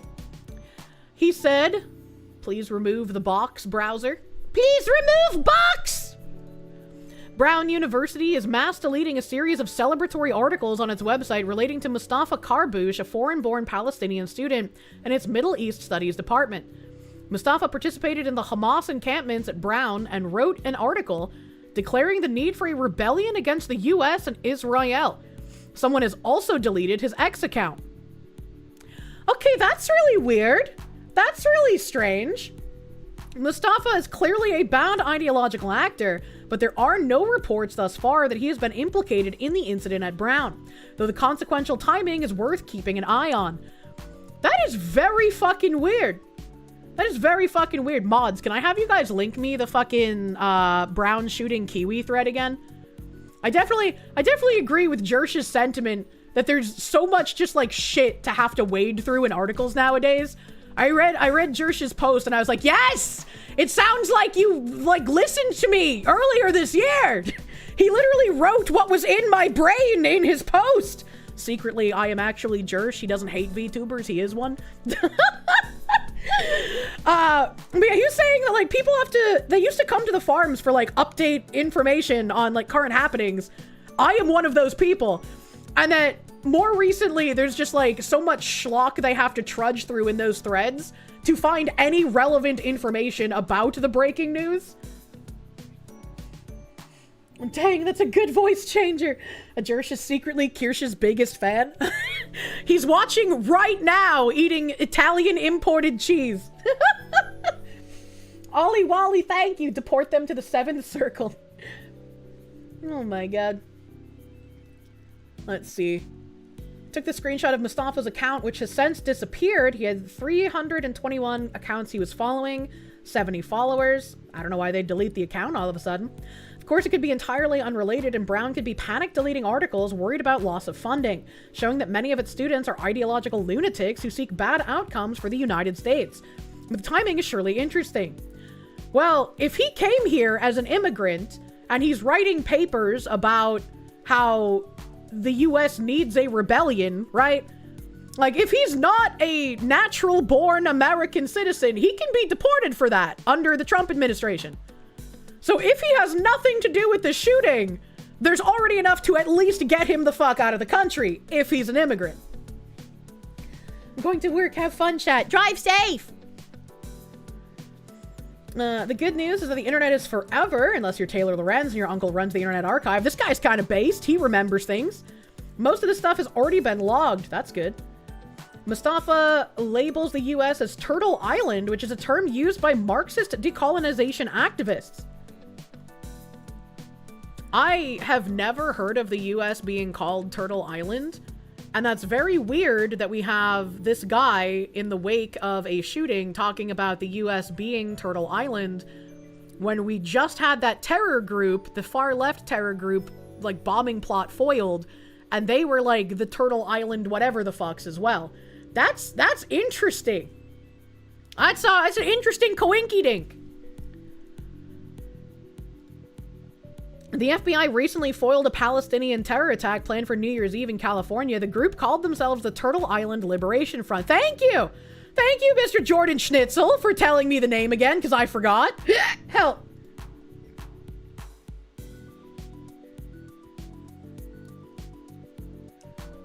This is PalestineStudies.org. And it says, in the cold early days of February 24 in Providence, Rhode Island, I sat on the ground nestled among hundreds of my peers in a room at Brown University's campus center. Leaning on each other, we filled the little space between us with our hands rocking back and forth in unison, striking our bodies and creating the loud percussion accompanying our chants. Those of us who were standing tapped the ground, and the whole room was vibrating with music, emotion, and tactility? We had just announced the end of an 8-day hunger strike by 19 of my fellow brave student comrades, but there was something more in the air. As the genocide in Gaza continued to unfold, we held our grief in from collective solidarity and yelled out, from the deepest parts of ourselves, for a glimmer of hope. From Turtle Island to Palestine, we called upon the strength of our ancestor spirits to fuel the smud, Arabic for steadfastness, of our resilient kin in Gaza. With the bittersweet end of the hunger strike as the third major action after 2 student sit-ins were met with arrest by the university, we left the campus center with the painful knowledge of our Palestinian kin's inability to escape the forced Israeli blockade. This realization, though sobering, fueled our belief that this movement has only witnessed its beginning. We affirmed our commitment to continue on, unyielding until Palestine attains its freedom. As the tune of the ancestor song grew louder and louder every time another person joined the crowd, an uneasy feeling fluttered in my chest. Is this hope? In the weeks after, I struggled with what to feel and think of the idea of hope. What a weird thing to write. What a weird thing to write. The alarming piece of info was brought to this guy's attention an hour ago. The FBI has positively identified a 9mm firearm was used in the shooting at Brown University. Last year, Mustafa K gave a 5-star review to a Breek Arms 9mm muzzle brake on Wing Tactical, an online firearms retailer. The same reviewer is a verified buyer of the muzzle brake.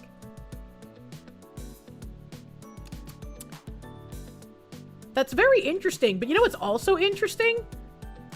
The FBI positively identified a 9mm firearm was used in the shooting. An eyewitness said it was the longest rifle he's ever seen in his life. What long rifles would use 9mm ammo? Because, like, the Vector uses 9mm, but the Vector's not very long, even if you put, like, a silencer on it. Carbines? Pistol caliber carbines? You can get ARs in 9mm, PCCs, Caltech. See, I'm glad you guys know way more than I do. Pistol caliber carbine, but most of those are under 18 inches. You bet it was a sub 2K? Caltech sub 2000. You can remember AR-15s to that? AR-15s can be converted into 9mm or 22. I see. Cheap high-point carbine is a 9mm. AR Henry Homesteader. What? Pistol caliber carbine? Also, liberals are not gun knowledgeable. That's true, but like, it would be really weird if it came out that it was just a regular fucking pistol and some guy was like, "Ooh, it was the longest rifle I've ever seen in my life." Like, what the fuck? Those are also New England college students. They don't know rappins, I guess. When 0 Hour found the guy resembling the suspect's body shape mysteriously, all his social media started being scrubbed. Instagram, LinkedIn, X account, Brown University, profiles and articles. Everything basically that is super suspicious. He's also related to a group that was followed by Ranmala Lakanwal and connected to Soros called Crisis Group. I don't know what a Ranmala Lakanwal is. Could you, what is that Star Wars name guy? Could have been misremembered. I'm just gonna say, if I'm in like a mass shooting event that's going to become part of history, and the shooter yells something before he shoots, I'm probably not going to forget what he said, and I'm also probably not going to completely misremember what kind of firearm he was holding. Would I be able to identify specifically the type? No, but I'd be able to tell you if it was a pistol or a rifle. Another shitty Caltech sub 2000, same as the Tennessee school shooter, right? Did I forget that the left report crying about firing a 5.56 about how it bruised up his shoulder? No, I don't remember that. Ghost of Aces, thank you. These people need to learn that starting a war, losing, and then starving your people and using them as human shields is not a genocide. You're gonna glow! Definitely look up the early eyewitness accounts during Columbine. The descriptions range from black to they were dressed in camouflage and they had submachine guns. Jesus Christ, why are people so retarded? Blue team, thank you. Turtle Island is what the Indians called America before the white man? Like, actually? Or is this some sort of, like, we was kind of history? You know? Like, because I don't kind of trust that. To be fair, it could be that he said something so cringy and ideological that normal people didn't understand it. It's debated. Why would America be called Turtle Island when it's one, fucking massive, and two, not shaped like a turtle when the Native Americans lived here? Columbine had a Tech 9 DC and a high-point carbine. Tech 9s do look like submachine guns. They were supposed to be one originally. Yeah, like I said, if I was in a shooting, I would not be able to identify what kind of gun it was. But by its shape, I'd at least be able to tell if it was a pistol or a rifle. And yeah, if a gun looked like submachine gun, even if it not one, very understandable someone would call it one. Didn't Jeb have a thing about turtles? He did. He carried little glass turtles in his pants to give to people. I wish I could get a Jeb turtle. It concerns some origin myths. The land came out of the ocean on the back of a turtle. I see. Indians didn't have writing before white people showed up. Why would they call things make any kind of sense? I don't know. Some natives' beliefs held that the land is on the back of a turtle. Wasn't that also like oh god. What's the world tree mythology? The world tree has like a very specific name. I think it's like Norse mythology. Wasn't there also something with the turtle there? That's in Discworld? What the fuck is Discworld? Yeah, Yggdrasil. That's the name of the tree. Thank you, chat. No turtle in Norse. Wasn't there something with like I'm thinking of Yggdrasil. Yeah, Yggdrasil's the world tree. Yggdrasil's the world tree. But wasn't there also like some sort of giant like earth turtle thing? I think the turtle back world is a Native American thing too. Mixing shit up again. Stephen King had a space turtle. I'm thinking of East Indians. Norse has the world serpent. I'm thinking of Torterra from Pokemon. Oh, Pokemon also has an earth turtle. Turtle Mountain Space Pizza. Discworld is a British fantasy series. I've never seen that. Ranmala Lakanwai was a National Guard shooter connected to the CIA. You know, the shooter I covered on stream back in November. Oh! The guy that killed the 2 National Guard. Okay, that's weird. That's weird. Why would this guy, who's currently getting all of his social media stuff deleted, have any kind of connections to the guy that shot the 2 National Guardsmen? What the fuck? What the fuck? That's weird. That's weird. Mr. Rich Lowpitch, thank you. Turtle Island Terries are turtling right now. Back to reality. Back to reality. Where are we here? A leaf, thank you. Turtle Island was the Iroquois nonsense that commie academics in San Fran made fake myths out of. Turtles don't exist in most of the continent. I like turtles. Ollie Wally, thank you. Reports say criminal said, "La la, I love my K-bar" before pewing. Confirmed Marine vet. What? The Wastelander, thank you. Carbines can fire 9mm. They're rifle-like and easier to conceal than most. There are some folding rifles that can fire the same caliber as well. I see. I see. Your wife had some extra Gamer Subs merch added to an existing order, the Zen Commander thingy, by their customer support. Took like 3 seconds, and they included her code Kirsche discount from the main order. Hell yeah! That's super cool! Thank you, my guy. Alright, well that's pretty interesting knowledge here. Well, what's the review of the muzzle brake? Mustafa K, verified buyer, muzzle brake, best customer service ever, great price, #1 products. December 29th, 2024. That's almost a full year later. That's kind of nuts. That's kind of nuts. Alright, what else do we got? What else do we got here? Just someone else pointing out that Brown University deleted that guy's profile page. We already did read that profile page.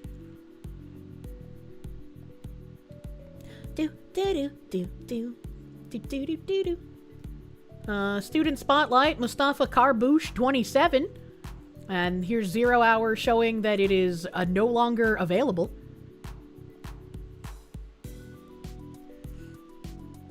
Weird to buy firearm accessories as someone on a student visa. Give visa holders can't buy guns. I don't know. Was he on a student visa? The Emperor's New Groove is 25 years old. You shut your whore mouth.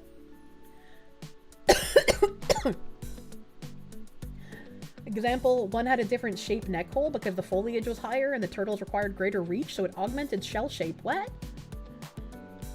What? Why would he feel the need to delete a review? Everything about this guy is just getting deleted from the internet right now. He's not been announced as implicated in anything by the police. So people at Brown are deleting his information. And someone got access to his Twitter account to delete that as well, somehow. And this is some account posting Mustafa Karbouche, Brown University suspect, had subtle and alarming terrorism language in his written pieces. Unyielding until freedom, the fuck? Providence, Rhode Island PD, y'all better find this guy. And I'm guessing this is some sort of AI rundown of stuff. Go to the second picture, please, browser, I beg of you. This is something written by Mustafa Karbouche. What is the kind of world our ancestors' voices call us to imagine and therefore create? How can we build a world where our radical love and care for the land and each other is not rendered impossible or merely hope but realized as a cornerstone of our shared humanity? As the genocide in Gaza continued to unfold, we held our grief and our collective solidarity and yelled out from the deepest parts of ourselves. For a glimmer of hope, from Turtle Island to Palestine, we called upon the strength of our ancestor spirits to fuel the samud, Arabic for steadfastness, of our resilient kin in Gaza. With the bittersweet end of the hunger strike as the third major action after 2 student sit-ins were met with arrest by the university, we left the campus center with the painful knowledge of our Palestinian kin's inability to escape the forced Israeli blockade. So we did read part of this earlier, but there's more. This realization, though sobering, fueled our belief that this movement has only witnessed its beginning. We affirmed our commitment to continue on, unyielding, until Palestine attains its freedom. Sorry, I'm hiccuping like crazy. As the tune of the ancestor song grew louder and louder every time another person joined the crowd, an uneasy feeling fluttered in my chest. Is this hope? Despite the vexed relationship with the notion of hope as the student movement grew on campus, I felt forced to reckon with a new orientation to hope and the feelings of guilt it procured at times. How dare I feel a sense of hope stemming from the hunger strike on a safe U.S. campus? And then, according to AI, so massive grain of salt, says strong in-group framing plus moral absolutism, our resilient kin in Gaza, collective solidarity from Turtle Island to Palestine, this reads as deep identification with a cause and community, spiritual and ancestral justification language, called upon the strength of our ancestor spirits, not violent, but it can read like sanctifying a struggle, Steadfastness and endurance framing fuel the samud commonly used in Palestinian civil resistance discourse. After the fact, someone might spin it as a commitment to the struggle. Unyielding until freedom phrasing, continue on unyielding until Palestine attains its freedom. That's the kind of line that, if you already believe the person is dangerous, gets reread as they won't stop. Interesting. And then he posts, was Mustafa Karbush fired today from Brown University? Any other answers for why the university is distancing themselves from him? Everyone is still on this list except for him. And this is a list of staff at the Center for Middle Eastern Studies at Brown University. Mustafa Karbush apparently has been removed. Let's open the link here. The text is Greg GPT 5.2. He's available for free Thursday. What did he mean by this? And there's Elias Mahana, Barbara Oberkotler, Alex Winder, Inari Barrett, Salma Eldib, Tyler Fishman, Heshma Hussein, Sabine Jimenez Williams, Vera Kuntz, Dora Omrai, and Pratoy Roy. Pratoy Roy. What a name. So yeah, they removed our fucking Mustafa Karbush guy. All the Star Wars names. And we have a bit Moa here. Let's see. Let me catch up a bit.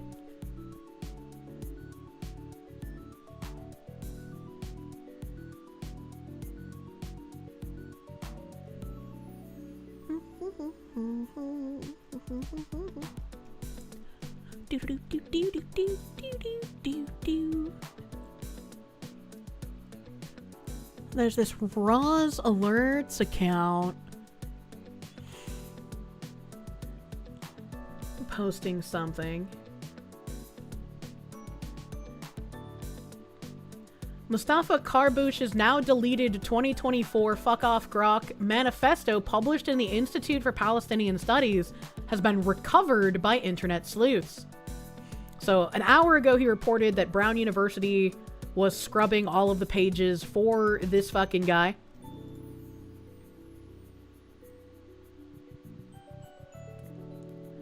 And this is at the Institute for Palestine Studies special series, I Hear the Voice of My Ancestors Calling from the Camps to the Campus.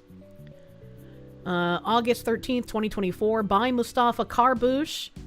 Blog series, Genocide in Gaza, Student Essays, Brown University Encampment, 2024.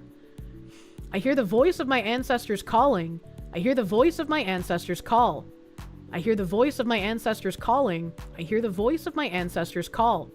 Singing, wake up, child, wake up, listen, listen, listen, listen.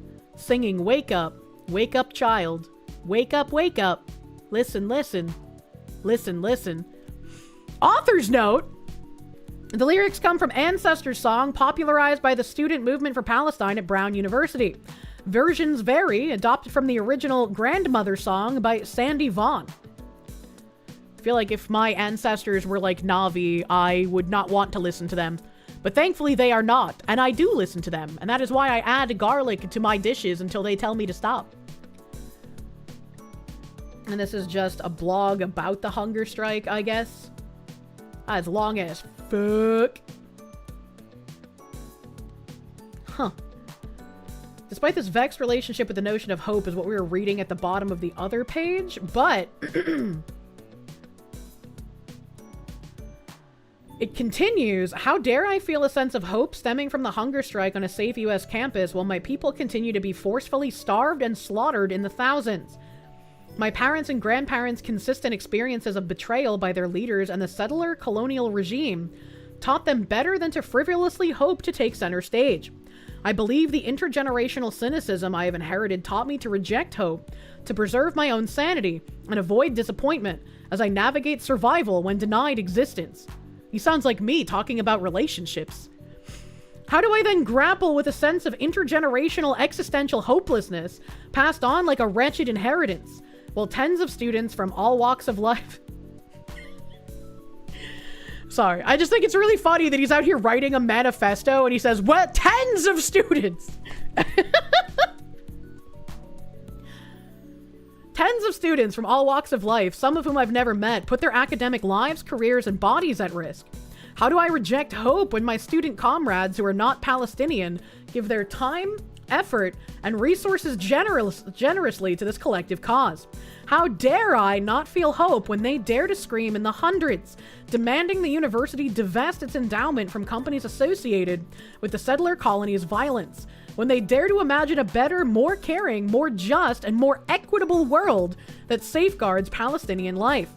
How do I reject hope when my peers practice sustainable world-building practices from inside the campus movement that holds powerful implications for our communities, from the local to the global? This guy sounds fucking insane. He sounds actually fucking crazy. These thoughts, among others, continued to linger within me. The Brown Gaza Solidarity Encampment, which began at the end of April 2024, represents one of the formative moments in this trajectory of feeling and thinking hope in a time of genocide. There, the palpable theories from our Palestine and comparative ethnic studies classroom converged with the material action 100 or so of my comrades committed to and helped organize.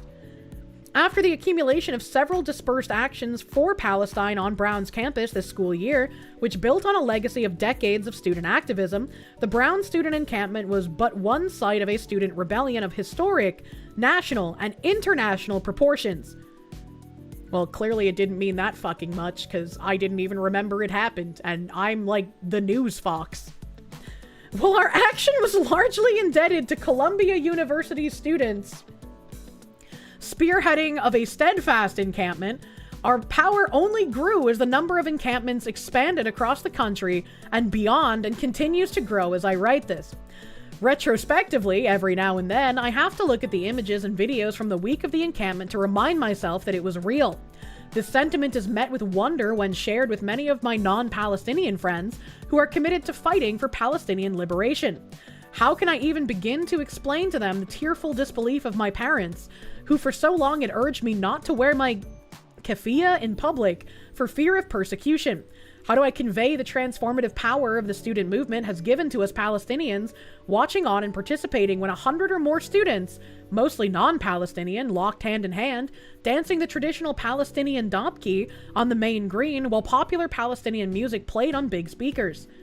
Solidarity in those moments did not only take on the form of support, but it was also immersed in a courageous and accountable ethos of sharing struggle and pain. I hate communists so much. Our resolute solidarity ultimately fueled durable radical hope. For a full week, I spent time on the main green. I constantly reflected on this microcosm of a world we were building together, a world where we recalled our ancestors daily to guide us, where we took care of the land which hosted us, and where belonging was defined by a shared caringness, the truth to one another, rather than state citizenship.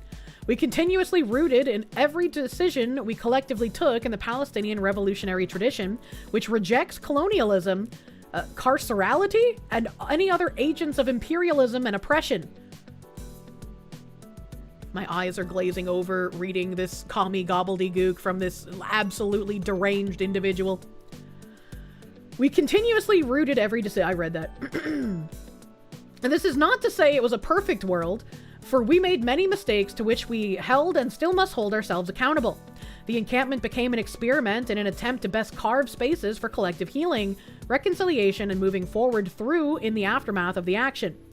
This is to say, I have never learned and reflected on solidarity as revolutionary world-making, as Robin Kelly put it. Throughout all of my first year as an undergraduate at this institution, as much as I have done so through the praxis of being at, engaging with, and co-shaping the People's Plaza on the main green. Revolutionary world-making sounds like world-building, which kind of lends more to their LARP. Are these the same Palestinian ancestors who deforested the Judea region for tax purposes? As I unconsciously catch myself humming the tune of the ancestors' song, I realize that, indeed, the voice of my ancestors never leaves me these days. I often find myself asking, what would my ancestors think of this? Are the ancestors just his unmedicated schizophrenia? Because that's kind of what this is sounding like at this point. While I have always kept a habit of preserving my late grandfather's spirit in my consciousness, I cannot help but recall his voice more loudly than ever since the encampment. Time and time again, I think of his trek from Akka in Palestine to Saida in Lebanon during the 1948 Nakba. All of those sound like pastries. I try to imagine what thoughts and emotions he might have experienced as he was expelled from the only home he had ever known. I regret never asking him for more details as a child before he passed. A lot about him and the time remains cloudy, a gap in my and our collective histories as Palestinians. But the student encampment at Brown, along with the greater transformations in Palestinian studies and Palestine solidarity movements today, teach me to fill in these holes in our hearts and histories with that which is needed to build a different world. A queer feminist approach to world making, rooted in decolonial radical love, is what I turn to here. I feel like if he went over to Palestine and talked to like any of the Hamas fighters about a queer feminist approach to world making rooted in decolonial radical love, they would just shoot him.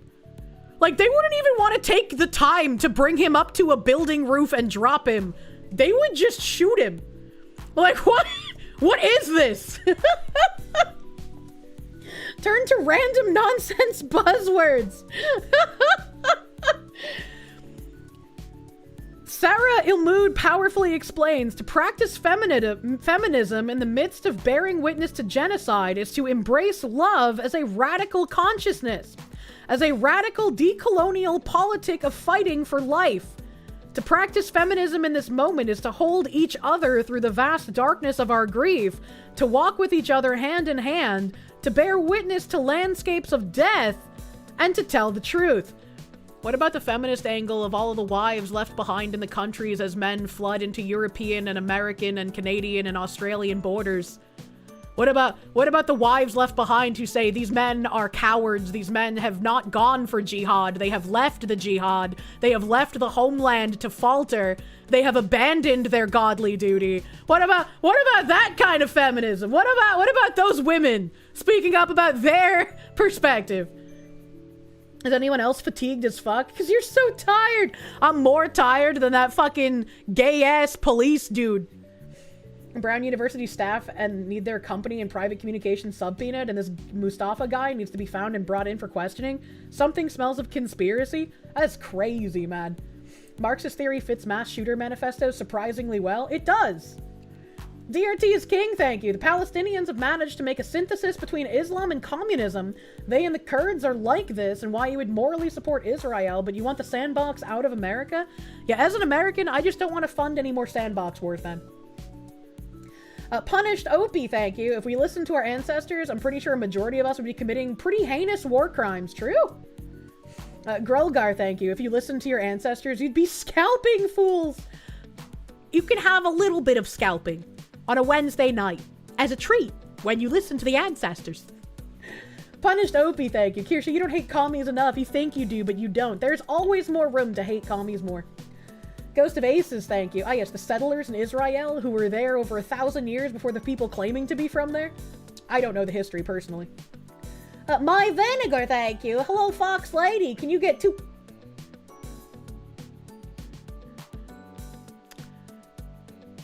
Can I get 2 Kirsche tacos to go?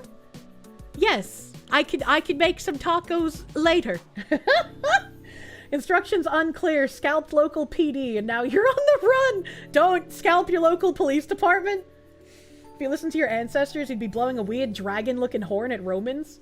Okay, maybe you should listen to your ancestors, though, because that sounds kind of cool.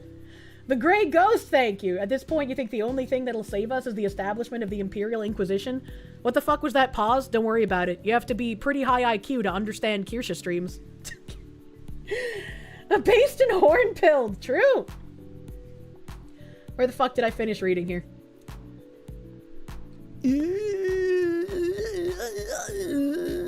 At moments during organizing where I felt my grief transform to anger, a friend reminded me once of their favorite Palestinian truth.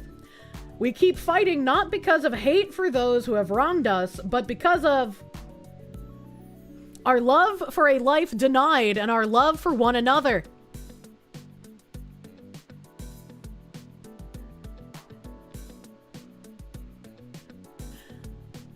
Chat, I don't know much about the Sandbox War, but one of the things that I did consume, and please let me know if I got propagandized and this was incorrect, but many years ago, I remember there being a big kerfuffle because Israel was getting consistently attacked, and they felt that they could not attack back because Hamas was using children as shields. And they were exploiting the fact that the Israelis did not want to just murder children as a shield to commit attacks from behind said children. And I remember collectively, everyone in the world was like, that's bad! You shouldn't do that! But then they all started attacking Israel for eventually getting, like, some children killed at one point. And don't keep fighting because we hate the Jews. We keep fighting because we love the idea of a world without Jews. Jesus Christ. Fucking Star Wars Episode 8 ass line. That's correct. They put rocket sites in civilian buildings. Your ancestors are telling you to marry a stout, homely woman and eat beans on toast. Rocket silos built into the schools. Yeah, they do it all the time. Nothing new. Okay, I just wanted to ask because, like, there's always a chance, you know, I read something and it's not actually correct because I don't keep up on the sandbox wars. I'm not a fan of Star Wars, you know? Weren't they also using civilian hospitals? I don't remember. That Hamas and another group, SOP, they use civilians and protected sites as shields against Israeli retaliation. I see. Brown University President Christina Paxton said she's unaware of any web pages being removed from the university's website. We've seen multiple instances of it happening, though. She can't just lie her way out of this one. Help. Oh, God. I've run out of drink, chat.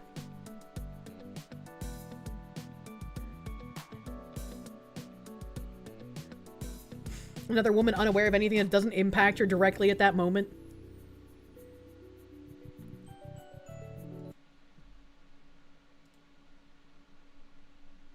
Where's the volume? Oh God, what is my fucking browser? Closely with law enforcement. Shooting, I believe some web pages for students or faculty have been taken down. Shooting, I believe some web pages for students or faculty have been taken down. Is that a response to any external threats to anyone in the community? We have been working very closely with law enforcement to provide them with all of the internal to Brown information that they need to do this investigation. It's their investigation. They're the professionals. So we're providing information. We're not in the job of reviewing it for them. I know nothing about web pages being taken down as part of this. It's the first I've heard of it.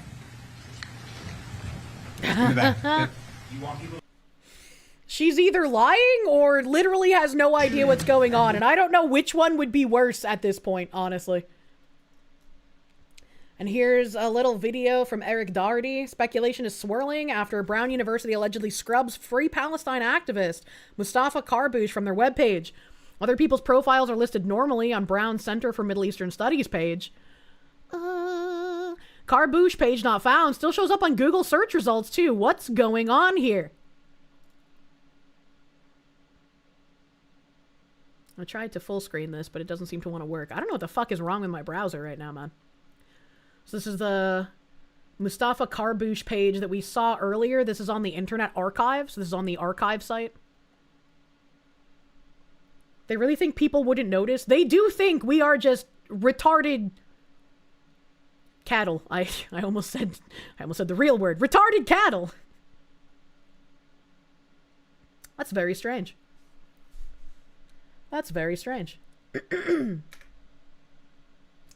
That's the woman who knew absolutely nothing the last time they interviewed her as well. Is that the president of the university? Yeah.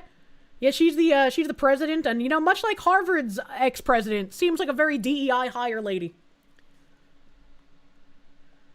This continues. How can I not hold on to hope when my people in Gaza exemplify radical love of land and life every day? How can I not maintain hope when my student comrades sustain themselves in their movement with radical love for the land and life of which people in Gaza remind us daily? That's really interesting that they reframe the desire to rid the world of Jews as love of land and life. It kind of makes sense when you think about all the people who also want to, like, eradicate whiteness. You know, they just have a love of the land and life, and if only they could remove evil whitey, everything would be wonderful. Nom nom nom. Our refusal to be complacent in the heart of the empire is the bare minimum of love and care we can show our people in Gaza, who constantly refuse to be silenced and erased from history. I'm writing this piece while watching videos of the invasion of Rafah, what was a day ago the last site of refuge in the Gaza Strip. What is it to find hope amid tremendous grief? In my first 9 months at Brown University alone, I watched 61 of my comrades arrested for peacefully protesting the university's investments in apartheid and illegal occupation.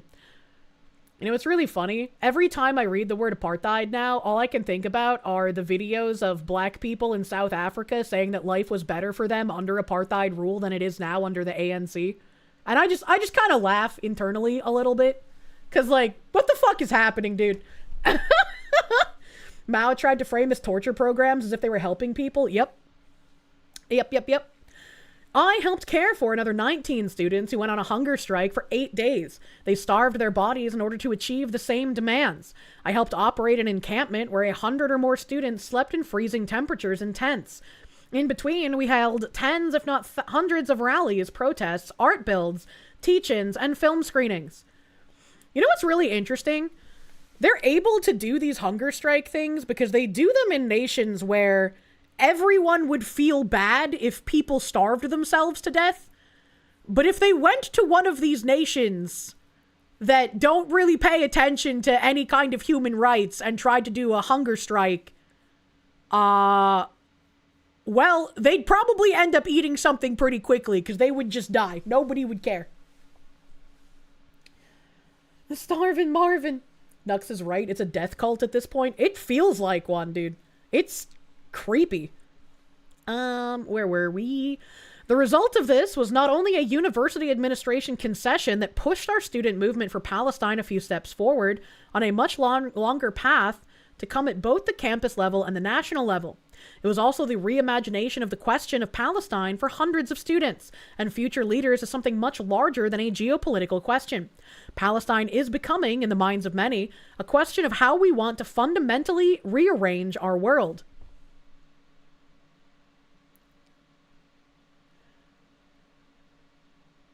Palestine is becoming a question of how we want to fundamentally rearrange our world.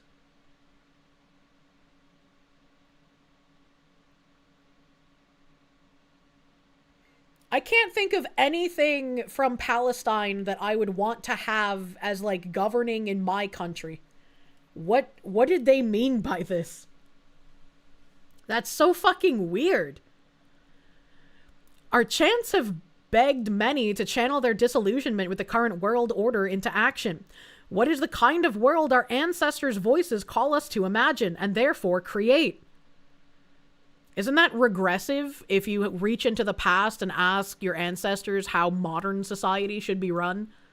Like, there's something to be said for keeping hold of, like, traditions and shit. But, like, there's also progression. Why would you ask someone, like, from 1906 how we should run our world in 2025? Like, that wouldn't make any sense, right? And, like, if you're saying ancestors, I'm imagining it goes back way farther than that. When I think ancestors, I think, like, I don't know, the 1300s, 1200s kind of era, right? Like, way back. If you answered what your ancestors thought about the Middle East, you would be banned. Battleizer, thank you. You know, if they were able to do all those extracurricular activities, which no doubt took days, if not weeks, how much learning did they actually do? True. No, we forgot the good parts from the past when we colonized, so it's progressive to be regressive? Jesus, fuck. 1906, that's when central vac was invented! Oh my god, it comes full circle. The radical Palestine activists are trying to rob us of our central vacuum cleaners. You'd be interested to know what the founding fathers would think we should do? I think it could be interesting in some cases, but I don't think a lot would fit in the modern era. I could see how some people would be like, what the fuck have you done to our country in certain places? Conspiracy unmasked. It all makes sense. We really need to get these kids to the nut house. I would have left them alone. That's easy. Just ask a UK person. Oh, man.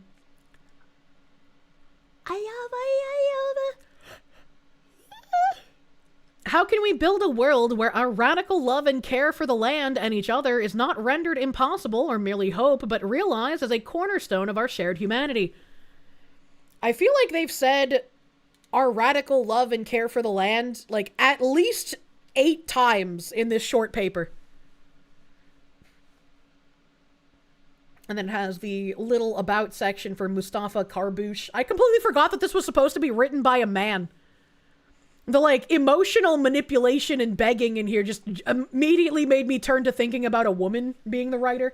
Just completely forgot that this was a dude. Comparison of the walk style.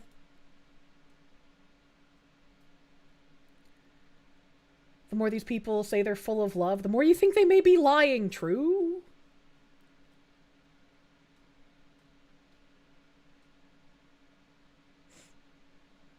Why did the video stop at 4 seconds? That was weird. Okay, there we go. Now it's moving. Now we're cooking with olive oil. And then the other one. I'm trying to hit the arrow, but my browser hates me today. Student protesters refusing to stand. Is it the same walk? I'm not autistic enough to know if it's the same walk, man. Do we have good footage of the archived person, but not the suspect? It seems like it. Seems like it. He's super pro-Palestine. The conservative group he targeted was super pro-Israel, which makes this even more believable. I don't know, man. It's just suspicious that all of his shit's getting scrubbled, though. Do do do do do do do do do do do do do do. Hold on a second. I gotta shut my browser for this one, chat. We're doing a little ASMR. My nose is touching my microphone.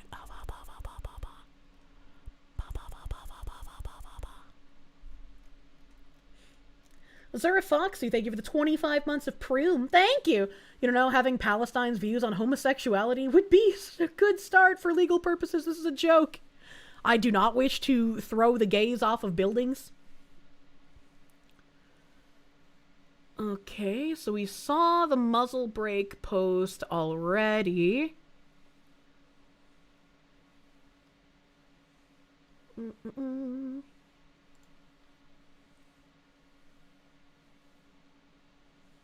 Interesting. I'm just seeing if there's any other new information coming out. Is my BGM on or am I retarded? I'm retarded. Don't worry about it, chat. Ghost of Aces, thank you. Keep in mind he identified as gay. If he was in the area of the Middle East he says he loves, he would be hitting terminal velocity off a 6-story building by the people he says he loves so much. You know? God hates taxes, thank you. The people will constantly refer to their ancestors, but if you have any reference for yours, then you're evil and a colonizer? Well, yeah, obviously. Don't you know how this works? Let's see. So just more gate matching. Do do do do do do. Oh god, I'm yawning. Okay, I might need to grab some more water because I ran out of drink since I finished my motherfucking sandwich.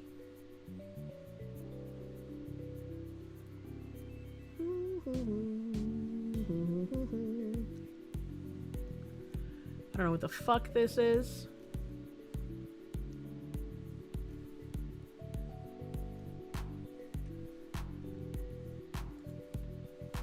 Psycho, thank you for the 15-month member. How's the merch drop going?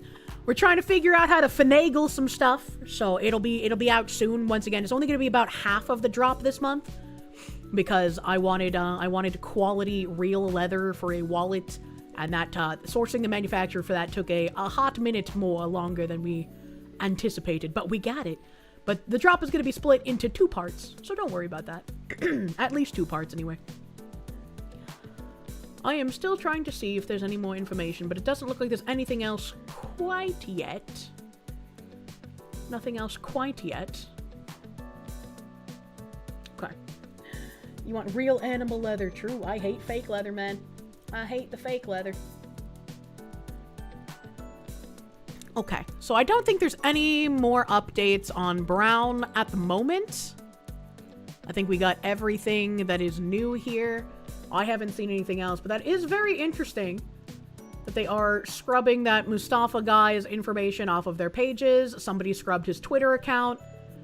That makes it real suspicious that they might see him as some sort of person of interest, but the police have not released anything yet. Everything we've just seen about this Mustafa person is just dug up by internet autists. And, you know, it could be completely coincidental, but it does seem like very, very suspicious timing. Very fucking suspicious timing, man. You got hot chocolate with marshmallows? I want hot chocolate with marshmallows. No.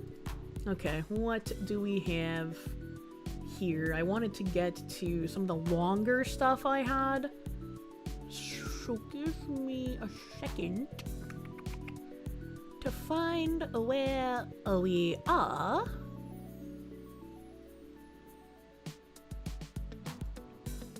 Okay, so I'm gonna grab water really quick because I have drank like 4 bottles because I cannot handle spicy barbecue sauce. Give me 1 second, chat. In the moment, as I obtain liquid light.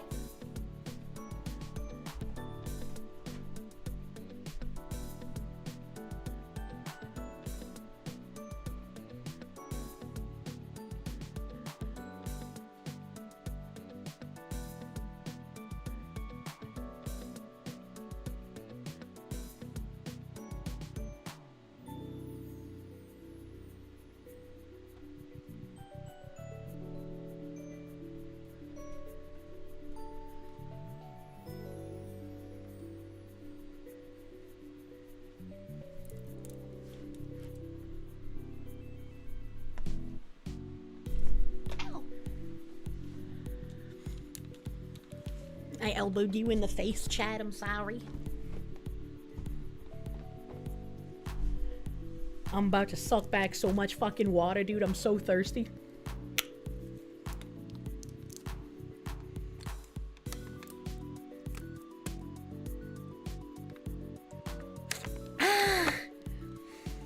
Oh, man. You gotta love H2O. And my room temp H2O is actually pretty fucking cold right now. It's okay, it's what you live for. Eric Whammel, thank you for the 8-month member. Thank you! I do not have any collabs in the works at the moment. We have this guy posting a clip. I helped build the Great Reset. Desiree Fixler joins me to expose what she says is one of the biggest financial frauds of the modern era. A former investment banker and WEF insider, she explains how ESG labels were slapped onto funds with no data, no evidence, and no accountability. From net zero and DEI mandates to soaring energy prices and trillions misallocated into failing green projects, Fixler reveals how Wall Street regulators and the World Economic Forum turned stakeholder capitalism into a massive deception. A rare inside account of how ESG really worked, who profited, and why the system is now collapsing.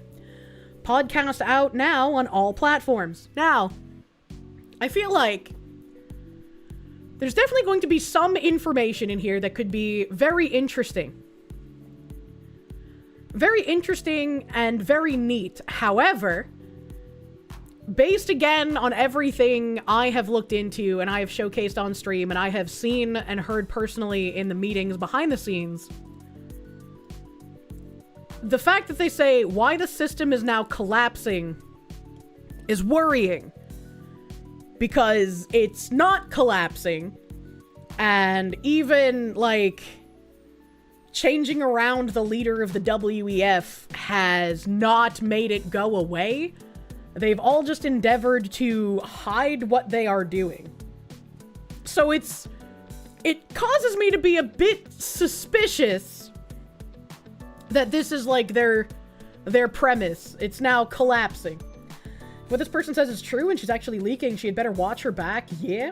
Ghost of Aces, thank you. You hate it here in Florida. Room temp is 20 degrees Fahrenheit below boiling. That's hot. That's hot, man. There's Sussy Baka. So let's watch the little clip, and then I have the big. You are big. an outspoken whistleblower. You've called out the Davos elite. Our old systems are not fit for the 21st century. We need a great reset. How did you get to a point where you helped build the WEF's Great Reset? In 2020, I get my dream job. So I'm the Chief Sustainability Officer at Deutsche Bank. When I was there, that's when I see the fraud. Everything is a marketing scam. The bottom line is this. We can't... Okay, so she's like some middle manager claiming she knows what's going on, but she thinks it's just a marketing scam and not a Marxist cultural takeover. So once again, I feel like we'll probably get a little bit of good information, but this is definitely not some sort of be-all, end-all, someone is leaking the great plans. Not issue this annual report. This is a legal living document. It is filled with lies. And a couple of weeks later, I was fired. And the next day, the annual report came out with all the lies. They don't just fire me. They go on this horrific smear campaign. Within 2 days, the U.S. authorities call me up. The SEC, the FBI, and the Department of Justice. And they ask me... You're going further and say they're controlling the world. The WEF is huge. Its tentacles affect every part of your life. This isn't stakeholder capitalism. This is socialism. They're lying to the public. They've manufactured a climate crisis. It's a multi-trillion-dollar industrial complex. The Davos agenda Very is much surprised to hear more her than- say that, than considering she was just net calling it a zero. marketing The Davos scheme. agenda is about... Desiree, I should ask, did you ever meet Klaus Schwab? Yes, yes. Anything to say about it? Truthfully, Interesting. All right. I desire to watch this. I'm sure she immediately divested all the wealth she amassed in the process of being a good soldier. I'm very interested in how she says being one of these, like, DEI jobs was her dream job. That seems very weird to me. You are an outspoken whistleblower. You've called out the Davos elite. Our old systems are not fit for the 21st century. We need a great reset. How did you get to a point where you helped build the WEF's Great Reset? in 2020, I get my dream job. So I'm the Chief Sustainability Officer at Deutsche Bank. When I was there, that's when I see the fraud. Everything is a marketing scam. The bottom line is document. Annual report came out with all the lies. Okay, this is her talking about being a Stakeholder whistleblower. climate crisis. It's a multi-trillion We saw just that. net. Klaus Schwab. Yes, yes. Anything to say about it? Truthfully, Okay, all right. We're going into the intro now.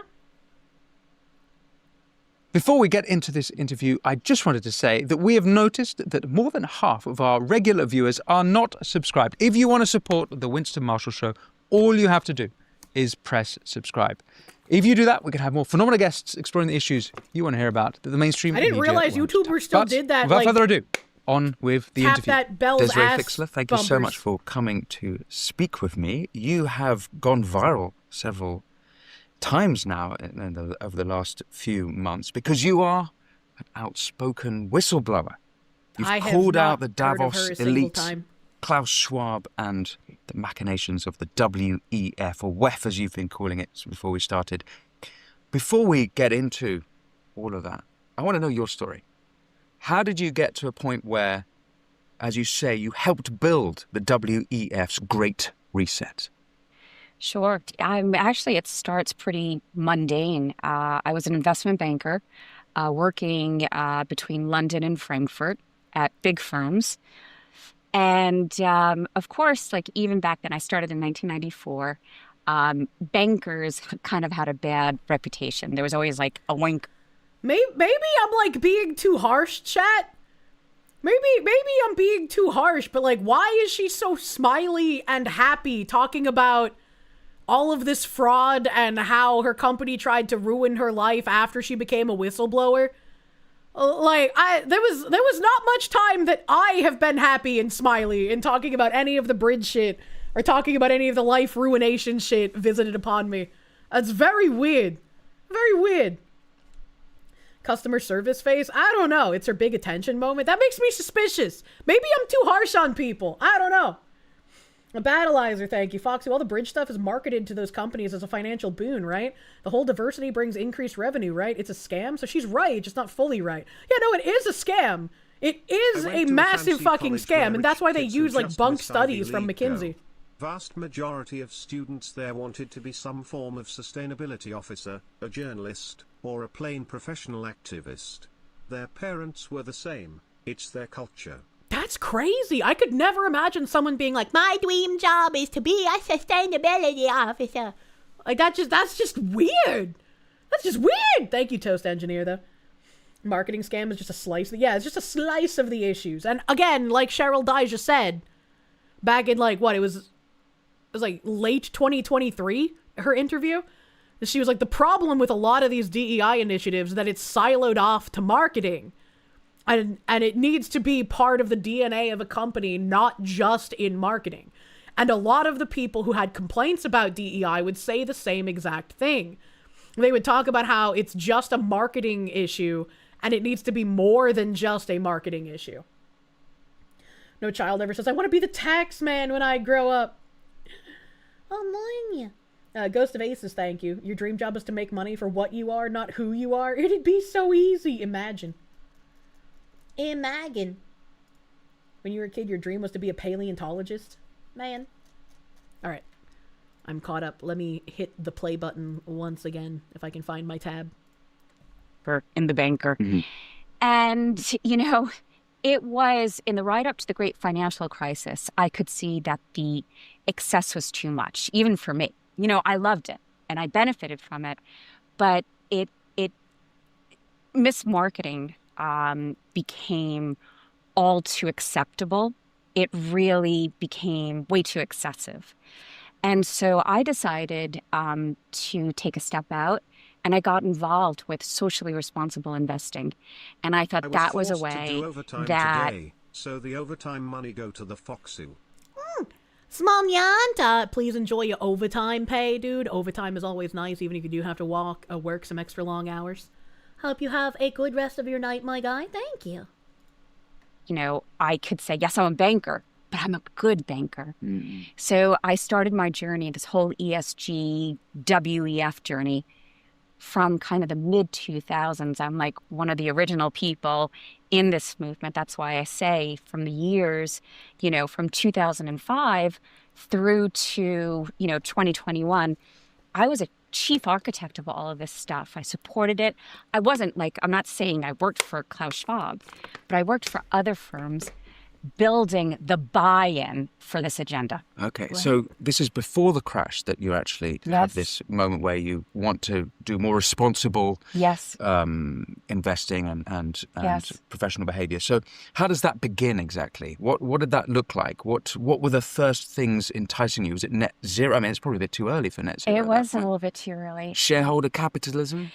It was, stakeholder, I should say. Exactly. Shareholder being Milton Friedman. Exactly. Yeah. Milton's version, which of course I was raised on. But then, of course, you get introduced to Klaus Schwab's version, stakeholder capitalism. And that just that's perfect. Profit with purpose. Capitalism with a conscience. Mm. And I thought to myself, wow. You thought that was real? You know, this is an amazing opportunity. So I had two hats on. I had my banker hat that knew this would sell. This is profitable stuff. Right? This guy has a great narrative around it. And then the other side said, I truly believe in this. We can make a difference. We can take institutional money and we can invest it in strategies that offer great financial returns plus positive social and environmental impact. So how did her old self hear it kind of explained that way? And not immediately think we're just taking other people's money and giving it to other people based on immutable characteristics. How did she not realize that is both unironically bigoted and also socialist? She's dumb. Every second you listen to this, your hate of bankers increases. Did believe in it, but I did it because it was profitable, right? I had senior positions. So what drove me is, in all honesty, at that time was a belief in it. But I also knew it was the next big thing. So I wasn't surprised how it took off, but I understood that this was a hugely growing market, and it would attract trillions of dollars of capital flows, which it did. And that's how I segued into it. Perhaps you can explain to me why it is profitable, because it doesn't actually, on the surface level, appear that it is obviously profitable. For example, Milton... And it's not profitable. We know it's not profitable. But again, from looking into Bridge stuff, we know that they have been foregoing short-term financials for the long-term cultural victory. They're hoping that even if they're bleeding some financial losses now, if they eventually create the modern audience, if they eventually enact their cultural change, if DNA of the company becomes intrinsically entwined with the principles of DEI, those financial losses in the beginning will not matter, because they will restart. They will have the full great reset happening, and that finances will just come back. It's going to be worth the losses in the beginning.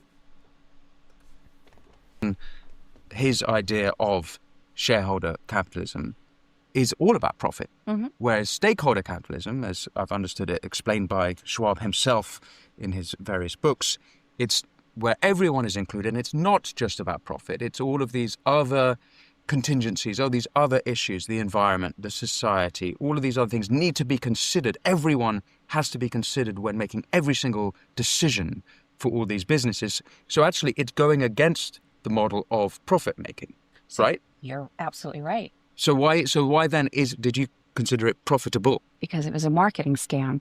Because at this point in time, you could sell a story and double your fees. You could charge more for it. That's why. The DEI acolytes, the people selling the companies on this idea, it was very profitable for them, even if the companies were bleeding financial losses. So it's like a two-pronged, the companies are losing, but we're going to enact the cultural takeover while enriching ourselves. And then those companies' losses will no longer be felt because we will be in control of the new culture. So it wasn't my intent to do that, because of course there's a story around this. Well, we have to do extra due diligence. We have to care for these other non-financial factors. But we charged investors, we charged the consumer more for this. So that's why it was highly profitable. But obviously at some point the game is up. Right. Ghost of Aces, isn't taking a loss in business on purpose literally against the law? It's not on purpose. Right? So let's say when a game company comes out with a game like Conquered, or when Sweet Baby attaches themselves to a game and everyone's like, I'm not going to buy this. A lot of the people know that there's going to be a massive backlash and that a lot of people aren't going to buy it. You have to look at each one of these games not in isolation, or movies or TV shows, not in isolation, but as an amount of the whole. And this is why they also decide to destroy long-standing legacy IPs with their new Marxist slappa. Eventually, there will be no more of the old IP. They will be harder and harder to find, harder and harder to get a hold of, and the majority of what the masses will have available to them are the new transformed IPs, the new slappa from all of these companies that had failed in putting out their games previously. And so while we rail against it, and while they suffer financial losses right now, and some of these games and TV shows and movies, thankfully, go away, that doesn't happen with all of them. And the more subtle the injection of the propaganda, the easier it is for it to still make money in the current climate. But eventually, when you have the younger generations who either don't care or aren't paying attention or aren't even old enough to realize what's going on, they're going to be the ones consuming these TV shows, these movies, these video games, and they're going to see that this is just what they are. The new Snow White is going to just be Snow White to them. The new Little Mermaid, it's just going to be the Little Mermaid to them. All of these reimagined, redesigned in the Marxist framework things for entertainment will just be the default thing for those growing up with them. The older things will eventually not even be real to the younger generations anymore. And that is what makes this so incredibly dangerous, because People laugh at the idea of the modern audience because who's buying these games? No one's buying this. Everybody hates this. It's just woke sloppa. But it's not. They're correct that no one's buying it right now. No one's caring about it right now. But then you ask yourself, why does it keep getting made? Why do they keep doing this if it keeps giving them losses? Why are they going to continue pushing this ideology, continue putting this stuff in, continue putting a woman in it and making it gay if nobody likes it and nobody buys it? And the point is, yes, the modern audience doesn't exist. Yes, none of us are buying it. Yes, it fails every time they do it now. But if they make enough of this and younger generations consume it, that will just be the default of what is. We are not the target audience. Them and their heart-huffing friends aren't the target audience. It is a way to change what the culture is for the next generations. When you have no other option, you will buy it. And that's why I'm saying, like, paying attention to this stuff is very important. And as much as my eyes glaze over when I listen to too much Bridge corpo slop, I'm still the only one talking about Bridge. And that is still a very big problem. Go look at all the money laundering that Doge revealed. That's where all the funding for this came from and continues to potentially. I mean, during one of my Bridge dives, we found declassified CIA documents about the CIA being implicated in some of this cultural takeover. It's very much involved in different government branches as well. Okay. So then can you give me some examples then of this it happening in the industry that you would be an example of one of these sort of profitable endeavors? Okay, well, I mean, you just have, okay, so in my career, I started as a regular bank. That's actually a good way to put it. It's like DLC. Everyone hated it. Horse armor was a joke. 20 years later, it is what it is, and it's just the norm now. And as much as we old people still complain, it keeps selling. 100%. 100%, unfortunately. I can remember back in the day when they first started putting in paid cosmetics, and they cost anywhere from like $1 to $5 maximum. And then suddenly games started charging 15 to 20 to 30, 50 bucks for costumes. And everyone's response was either, that's fucking ridiculous. They used to be so cheap. It's not like it cost you more to make them now. And then the fart huffers would come in and be like, it costs resources to make these costumes, and so that's why they cost money. And it's like, okay, they were less money like a year ago. The technology didn't change that much, you fucking disingenuous cunt.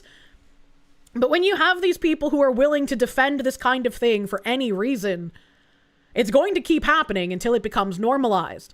When you have consistent race swaps and gender swaps and bastardizing of the IPs in order to fulfill some ridiculous Marxist race communist quota, and all of this like ridiculous shit that gets pumped into films and movies and games nowadays, it's not that all of them go away. Right, we had that one game, was it Conquered? That was the game that like you use your fucking virtue signal as your power ability. I don't know, Bagman played it and did a video on it. Which one was that? I get all these names fucking lost, dude. It's optional, just don't buy it. What are you, poor? Dustborn, thank you. Not every game is gonna be like Dustborn where it just literally disappears, right? Look at Alan Wake 2. Look at how many copies Alan Wake 2 sold. Look at how much Alan Wake 2 is everywhere. It's won awards. It's been at game shows. It's still absolutely fucking everywhere. Look at how large Annapurna Studios has become. Look at what Annapurna Studios is going to be making. There's going to be an Alan Wake TV show.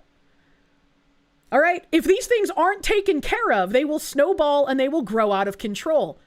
They're not all going to be like Dustborn and just go the fuck away. And that is where the problem lies. Ghost of Yote still sold well.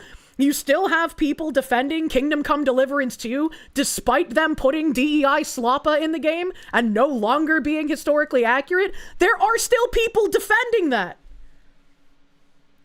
GTA 6 will be a huge... Yeah, GTA 6 will be fucking massive. Didn't Alan Wake 2 flop? I wished it would have flopped. But Kirsche, you have to admit that Alan Wake 2 had some good parts. That song was so good, I'm going to fucking strangle you on the beach. Even Asmon is defending that game. I mean, you can't be right all the time, brother. People still defend Assassin's Creed. I don't remember what happened with Assassin's. Oh yeah, Assassin's Creed was the fucking black guy, the black samurai. That wasn't real! Thank you, Otto Garble. Similar to comics and how all the race swap characters finally made it to the screen and people countered it by saying it was in the comics. Yep. You've seen it happen time and time again before. You've seen it happen to comics. You've seen it happen to fucking TV shows. You've seen it happen to Netflix with everything. You've seen it happen in movies. It started happening in anime and manga now. You have the fucking atrocious localizers continuously trying to strong arm themselves and being like, this is our sphere. You can't let the chuddy buddies take it over. It's like, shut the fuck up. Stop it with your cultural takeover. Stop it with your colonization, dude.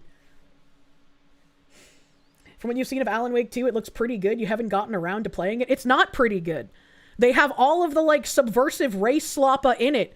The end of the game literally blames white men for all the issues. It's so fucking dumb and gay. Main character was supposed to be a white police lady. Yeah, the original trailers had, like, a white police lady. Blar, thank you. Was Alan Wake the one with the glitch where you can get the main character to yell Sean throughout the entire final scene? I have no idea. Oh god, GTA 6 would be funny when the PC modders try to fix it. Now you're sad Netflix can burn for what they did to Ranma 1/2. Yep. That was Heavy Rain? What was Heavy Rain? I've never seen a Heavy Rain trailer, so I'm not sure what you guys are talking about. Oh, the fucking Sean thing? Okay. It's named Alan Wake, but there's no Alan. There isn't Alan. Alan is in the Alan Wake game. The yelling Sean was the Heavy Rain. I see. I've not played Heavy Rain. Heavy Rain's the game where you scream Sean. Heavy Rain, press X to Sean, glass him. If you strangle me, Alan woke. Annapurna's The Pathless tickled your autism and you hate that you loved it so much. Didn't Annapurna also work on that fucking movie we watched, Night Bitch? Wasn't that also Annapurna? Am I crazy? Good, don't play Heavy Rain. Why?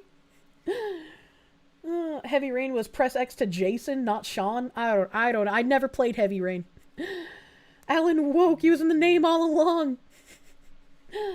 A Night Bitch, that's a movie, not a porn. Night Bitch is about a mom that starts turning into a dog in a neighborhood of other moms that also turn into dogs because they feel disconnected from their children and motherhood because it's just so much work and they can't focus on their careers.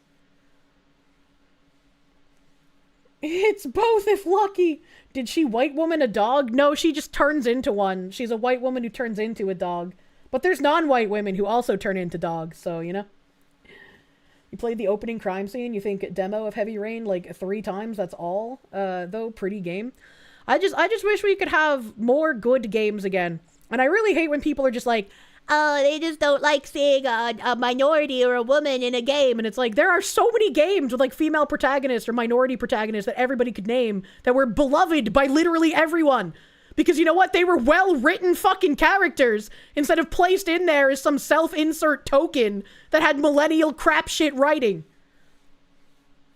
Laura Croft is right there!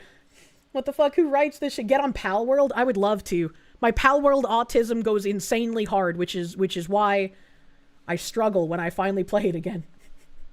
Beyond Good and Evil, Tomb Raider. Jenseits von guten Bose. Anchor, I segue into, ESG. And then in 2020, I get my dream job. So I'm the Chief Sustainability Officer at Deutsche Bank's. How do you go from an investment banker that's like a real job to a sustainability officer that's not a real job? How do you go from doing real work to being in fucking woman daycare? And how is that your dream job?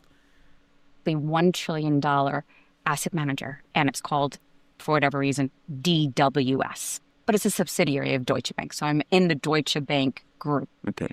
And I thought to myself, wow, $1 trillion. Wow, like we can, we'll be making this as a for-profit, venture, we'll be making a lot of money, but we can also, offer some good. When I was there, that's when I see the fraud. So at the very beginning, I knew this is profitable. My salary is high. I'm getting paid very well, right? You kind of have a seat at the table suddenly, the The seat at the table is the like language that all of these acolytes use. And I mean, I know it's hard to shed, right? Like when you leave a cult, you still inadvertently use the cult language, but it's still funny. The world had changed after the great financial crisis. So you're kind of in this Davos spotlight and lauded for the good that you're doing. That does go to your head, right? That's you're not At least thinking she about it acknowledges at the it. time. I'll give her right? props You're just doing for your that. job, Right? And there's tremendous momentum. But when you're asking me, an example, I was sitting there at DWS, working with all my portfolio managers, and it was boom times for ESG investing. Mm-hmm. And the team knew that we can charge probably double the amount of fees on anything that said green, that said justice, social justice, that said ESG. It's really weird how her face like lights up when she says these things. Sustainability. And then you have, the UN's 17 sustainable development goals. So just slap that label on it and oversell it. Yeah. And we can double our fees for doing absolutely nothing. Even though you started this before the crash. That was when I was looking into Irium, the Irium group that like owns some like VTuber stuff. Irium's like mother company, I forget what it's called. But wait, was it Irium? Hold on. I might be oh no, this is the Revs video that you guys have been souping about. Was it Irium or was it the other thing? That like weird app that like VTubers can join and they get like weird little gift goal things. Is that Irium? Am I crazy? I don't want to accidentally slander a group, Probably Glee because she thinks nobody will do shit to her. Huh? They never stop doing that. Just change the name. Yeah. Sounds so enthusiastic. I mean, she was a marketing lady, so it was Irium. Okay, so Irium's mother group owns like a bunch of random shit in Japan. Like they own like MRI device leasing to medical companies. They own actual medical companies. They own taxi companies. They own banks. They own like a baseball team. They're building sustainable cities in Japan, right? Like the mother company is fucking crazy. And they had some of the sustainable development goals from the WEF on their website. And when we looked into it, if you want to prominently display the official badges for the sustainable development goals, or you had to pay to do that, right? So like you can say that you're doing things along the lines for the development goals, and you can like allude to the development goals and be perfectly fine. But if you want to use the official badges and like marketing from those goals, you had to pay to use them. And so I was like, that's really interesting that they have that like prominently displayed on their website. Enthusiastic. This is so sus. It's definitely sus, but I do think that it's good that she's saying some of what she's saying. I think it will be bad if she tries to purport that this is all on its way out. I'm right in understanding that the crash was a kind of moment where people working in finance were like, well, we've got to be more responsible here. So it was this ESG stuff a reaction to the crash? I mean, I know it existed before, but it was at this moment it was like, maybe we've screwed up here. 100%. And we need rebranding. Rebranding. Okay. 100%. You remember at the time, like Goldman Sachs, for whatever reason, I mean, everyone was doing it, but Goldman Sachs was singled out as, I think they called it, the giant vampire squid, suffocating the world, right? So it was at a time Wall Street needed rebranding. It needed a shield. After the great financial crisis, there was so much distrust in the system. And then remember, there are bailouts. So now there's fury from everyone saying, why are we bailing out these people that caused the problem? And by the way, they're still in the seats. No one's getting arrested. And they're still, getting fat checks. They're still making their bonuses. So there was absolute outrage. Yes. And so Wall Street understood, the elite understood, oh, shit, if we need to, keep this going, yes, we need to rebrand and we need a shield. Wow. That's exactly like what's happening for the past 2 years. Too many people noticing, oh shit, we're having too many repercussions. We gotta rebrand, we gotta flip the script. Gotta make sure all these plebs don't try to knock down the shit that we're doing. Because we're doing it for the greater good. And absolutely, that's exactly right. That's when you see, you know, multinationals and especially Wall Street start to accept ESG doctrine, Yes. right? Start talking about stakeholder capitalism. Yes. And then, of course, you know, now we hit the 2010s and you've got movements like, you know, the Paris Climate Agreement. Yes. You have the UN Sustainable Development Goals being set. You've got the Me Too movement, right? So there's a lot of And then social... woke capitalism. 100%. So from George Floyd, really. 100%. Absolutely. Now, absolutely. You know, COVID happens and that's when it explodes. And that's actually when ESG goes mainstream. Not as an option, but it's mandatory. From starting in 2020. Yeah, because prior to that, everybody saw the ESG stuff and they were like, this is just really silly. Nobody's ever going to actually bother with this, right? No one's ever actually going to take this seriously, right? It was like the exact same reaction we had during all the Gamergate 1 nonsense. We're just like, these people are just sad and disgusting and hilarious and nobody will ever take them seriously, right? As some of them get to go to the UN and talk in front of the UN about things that aren't real and shouldn't be paid attention to. These people are fun to make fun of and they should absolutely be laughed at. But they should not be underestimated. As we have shown time and time again, underestimating them makes shit worse for all of us.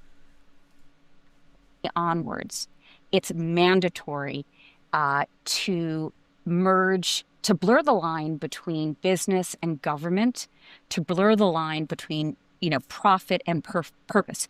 You have to set goals for your climate action. You have to adopt DEI strategies. It becomes actually for every corporation, and by the way, government, the license to operate. What do you mean the license to operate? That unless you are ESG driven, unless you back net zero, you back climate action, you back DEI, you know, addressing inequality, you cannot function either legitimately as a company or as a government. It was only this year that the S&P 500 dropped requirements to have a specific number of like women and minorities on C-suite boards for Fortune 500 companies. So it's really funny when people find out that that was like an actual thing and like managers and people were being given bonuses based on like racial makeup of their teams and like how many people of like underrepresented quote unquote minorities that they had ended up hiring. And there was something that I wanted to get into that ties into this, but I don't think I'll have time for that today. So that'll have to be like a first thing on Friday. Know that there is so much outrage in the public that internally in the boardroom, and I don't care like whether it's an NGO, it's like a government committee, or it's a multinational corporation, what was being discussed is this is our now, we understand. If we don't become political, we're not going to have a client base. We're not going to have a...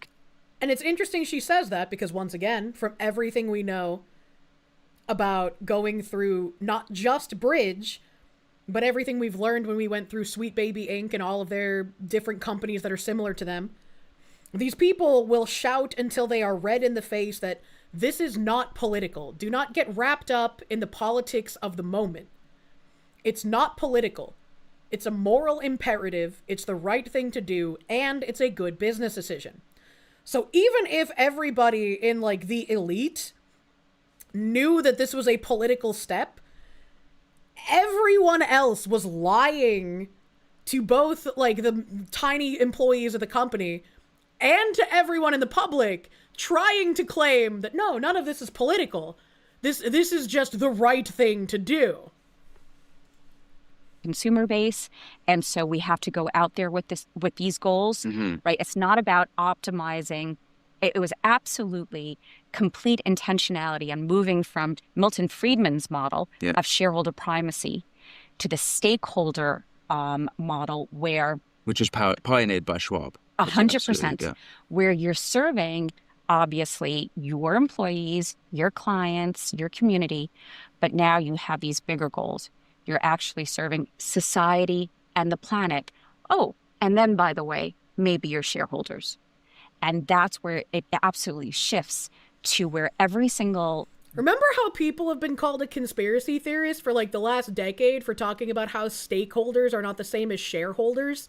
And that when a company talks about stakeholders over shareholders, that should be a massive red flag for not just what their intentions are, but for what they're going to be supporting with their finances as a company? Karen, thank you for the 18-month tier 2, brother. Thank you. Operating business had to toe the party line to adapt to stakeholder capitalism. Yes. That's absolutely in response to COVID, Black Lives Matters, all the social unrest events, yes. Well, I want to come back to stakeholder capitalism in practice, because it's not entirely clear to me how that even works, because if everyone's involved in decision-making, no one's involved in decision-making. But we'll come back to that. You say it was mandatory. In fact, we should rewind one step even further, because ESG, environmental, social, and governance, it's worth explaining to people who are not familiar with this what exactly that means and what is the doctrine of ESG. Sure. It was termed in 2004 in a UN paper, Who Cares Wins. So it starts brewing back then, but it's very niche. And as I said, like I start getting involved, I start dabbling in this, or actually moving into it in 2005. But remember, this is a niche market. It is not mainstream. So the concept is that you can do capitalism better. That ultimately capitalism will fail because of climate change. There'll be no world left, or because of social unrest, because of inequality. So if it takes the world ending to end capitalism, like no one's gonna be left at that point, ladies. So like it doesn't really matter. Like the world has ended. I don't understand that logic. But also, capitalism failing because of social unrest doesn't make sense unless that social unrest you're talking about is communist revolution? Like what?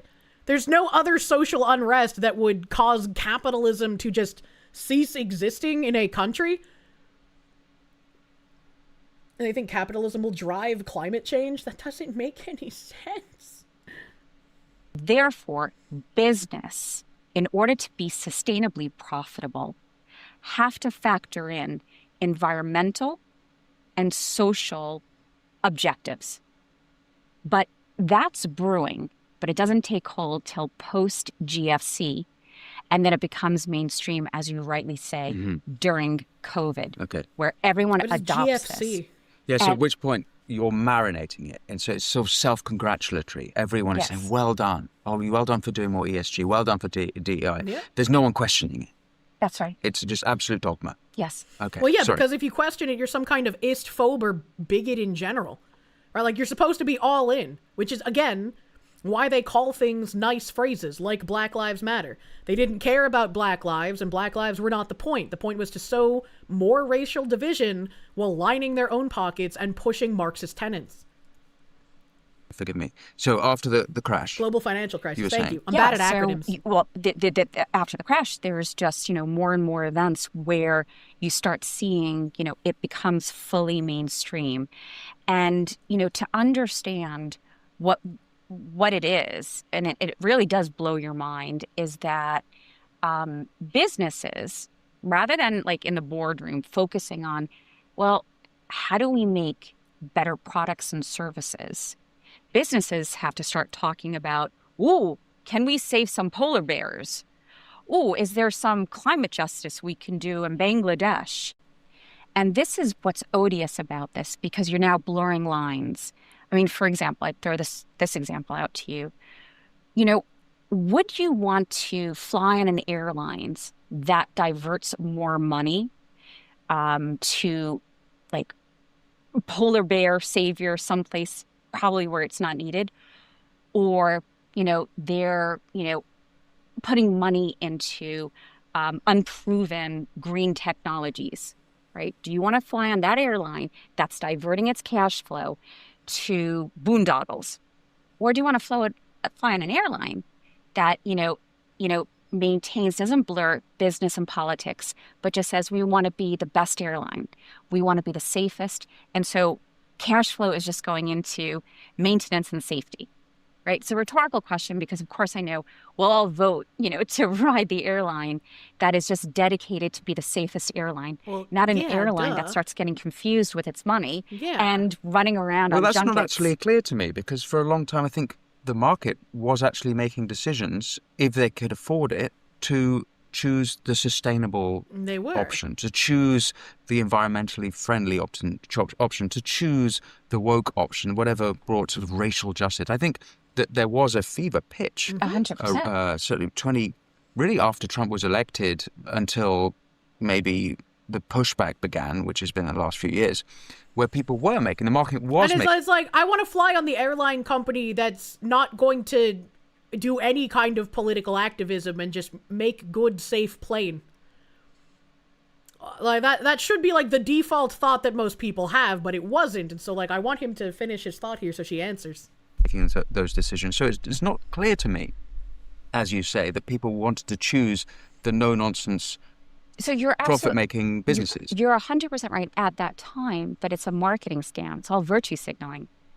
Sick of the ads? Want to support this show? .uk where you can check out get mainstream media. And there was some diversion of cash. But like today, when I get asked, why am I against ESG? That's the reason I give. Thankfully, we've stopped that nonsense. But it could have brought us to a place where, companies... Why does she think that it stopped? It's, like, proven to not have been stopped.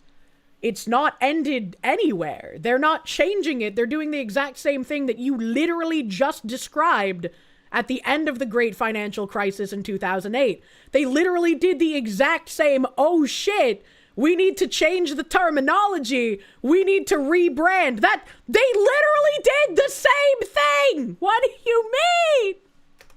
Are producing less viable products and services because they really do have to push more cash flow into saving the planet. Okay, so at some point, there was a turning point where the products were getting worse. Without a doubt. But remember, the starting point is that customers are getting ripped off. There's a big difference between like aspiration, intention, and results. So you've got all types of businesses distracting themselves and, saying, oh, we need more girls. We need to hire more people of color, right? Moving away from the best talent bench, right? Because DEI is being forced on them. You're diverting cash flow into, like, let's look at energy companies, right? There was a real effect, and you're absolutely right, there was a craze where shareholders were starting and consumers were starting to lean on energy companies to say, you guys can't drill any more fossil fuels. You need to move into renewable energy. And the U.S. oil majors... I really hated the green initiative stuff because it didn't have an overarching effect in my everyday life.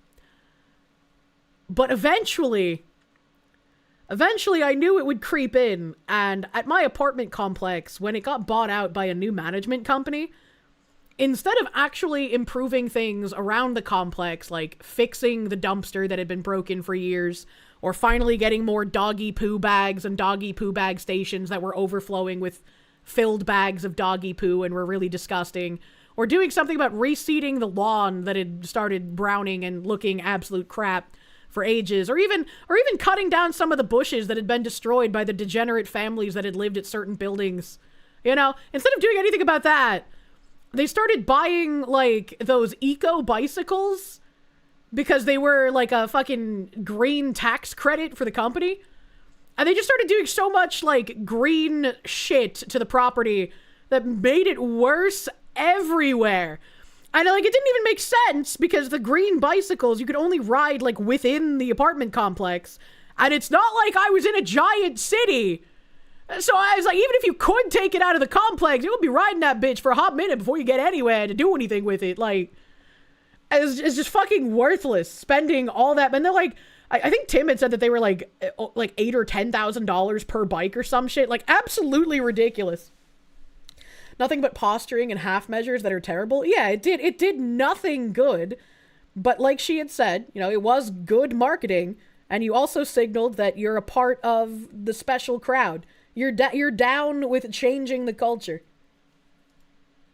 We're slower to adopt ESG, but here in Europe and in the UK, they went nuts.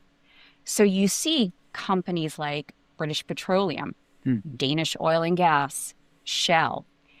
They moved their energy portfolio from oil and gas into, you know, offshore wind, solar panels, green hydrogen.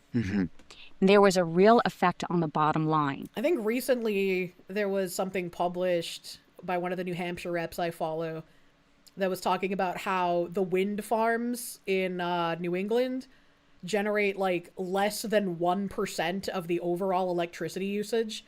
So who knows how many tens or hundreds of millions of dollars were spent on these wind farms that literally do fucking nothing.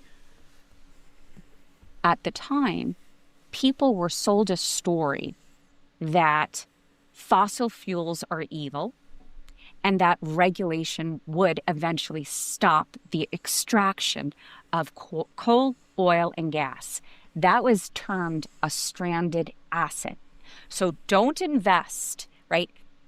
They came out with, back then they came out with ESG scores.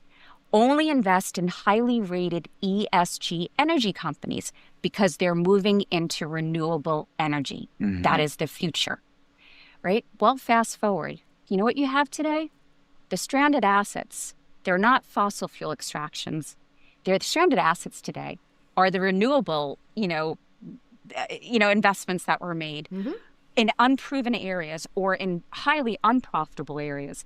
So today, the write-offs at BP, at Shell, to a lesser extent at the U.S. majors, is actually in the renewable space, right? And now you're hearing announcements from these companies to say, sorry, shareholders, we got distracted, right? Yeah. We unfortunately sent way too much cash flow into unproven technologies that it was not within our expertise, and we're moving back into, what is like our primary business, oil and gas.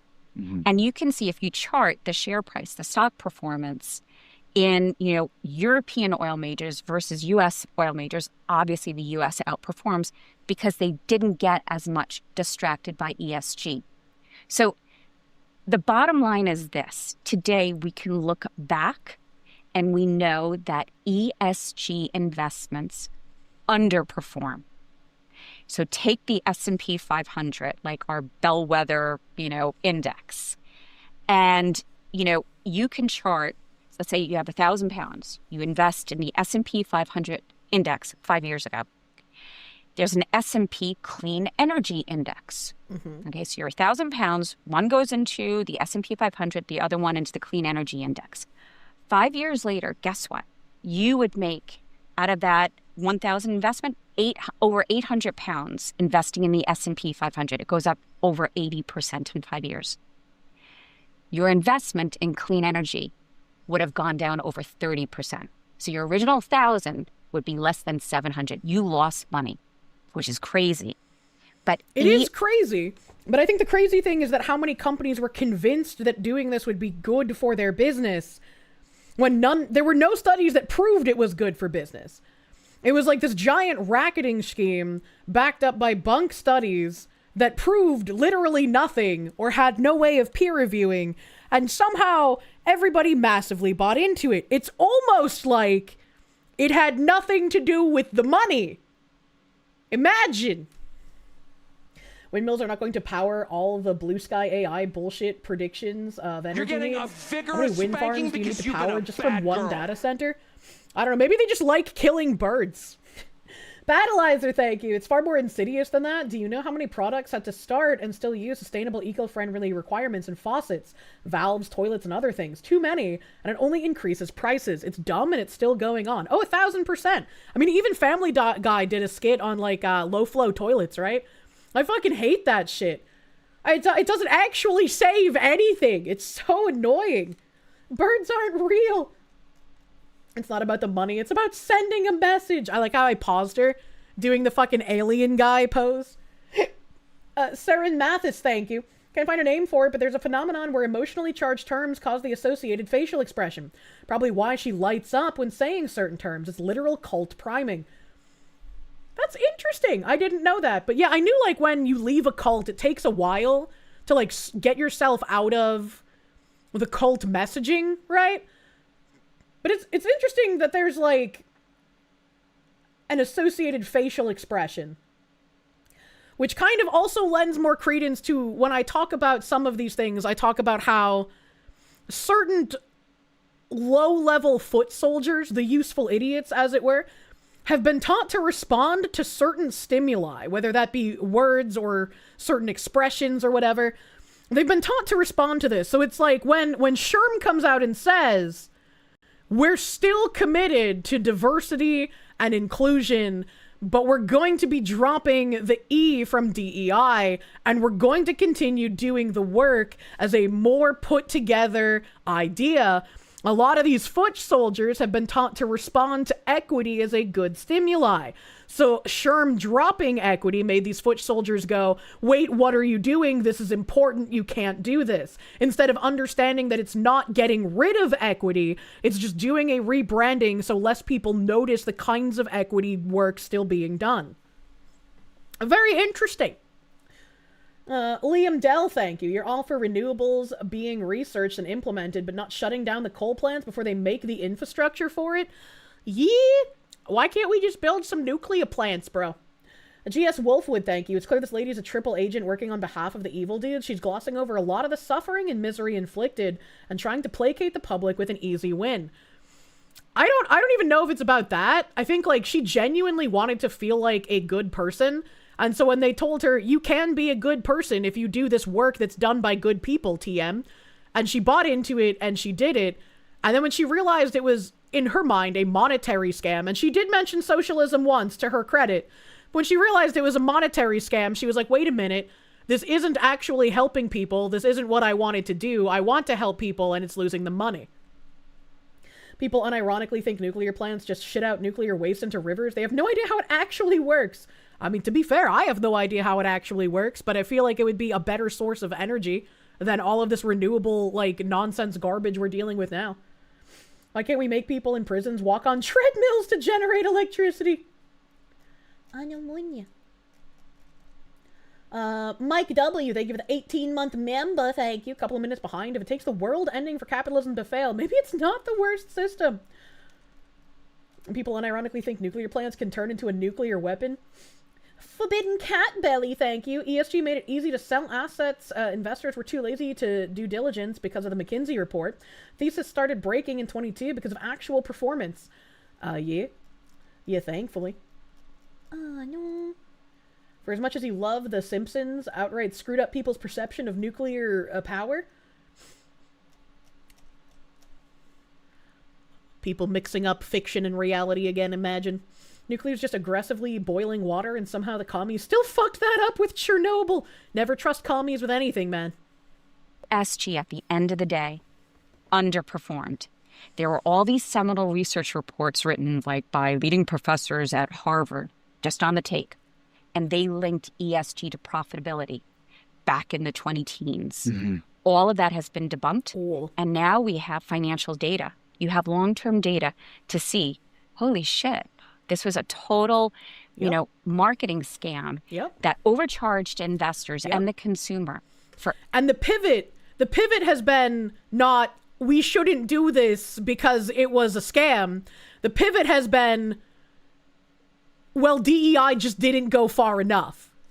That wasn't real DEI, comrade. We made some mistakes along the way. This time, comrade, the DEI will work. Trust us. underperformance. I would like to come to when that turning point was, when ESG, suddenly there was the light bulb moment. But before we get to that, there's something we missed out earlier, which is when it became mandatory. So at what point along the line did DEI ESG become mandatory for these businesses and industries? You know, it starts from, CEOs just wanting to pander to the public. Again, it's very much a rebranding, a reputational shield, if you will. But remember, you also have regulations kicking in Europe. So the European Union starts with their Sustainable Finance Action Plan in 2018. It's hundreds of regulations, the motherload of regulations that start getting implemented starting in March 2021. So it does become mandatory with your ESG disclosure, right? What is your carbon emission profile? How many women do you have on the board? What are you doing to address biodiversity loss? And we've even covered some people whose entire job, like they set up entire companies that other companies can hire as consulting agencies, where that company's entire job is to just find women or a specific minority to then put on the board of the company that hired them.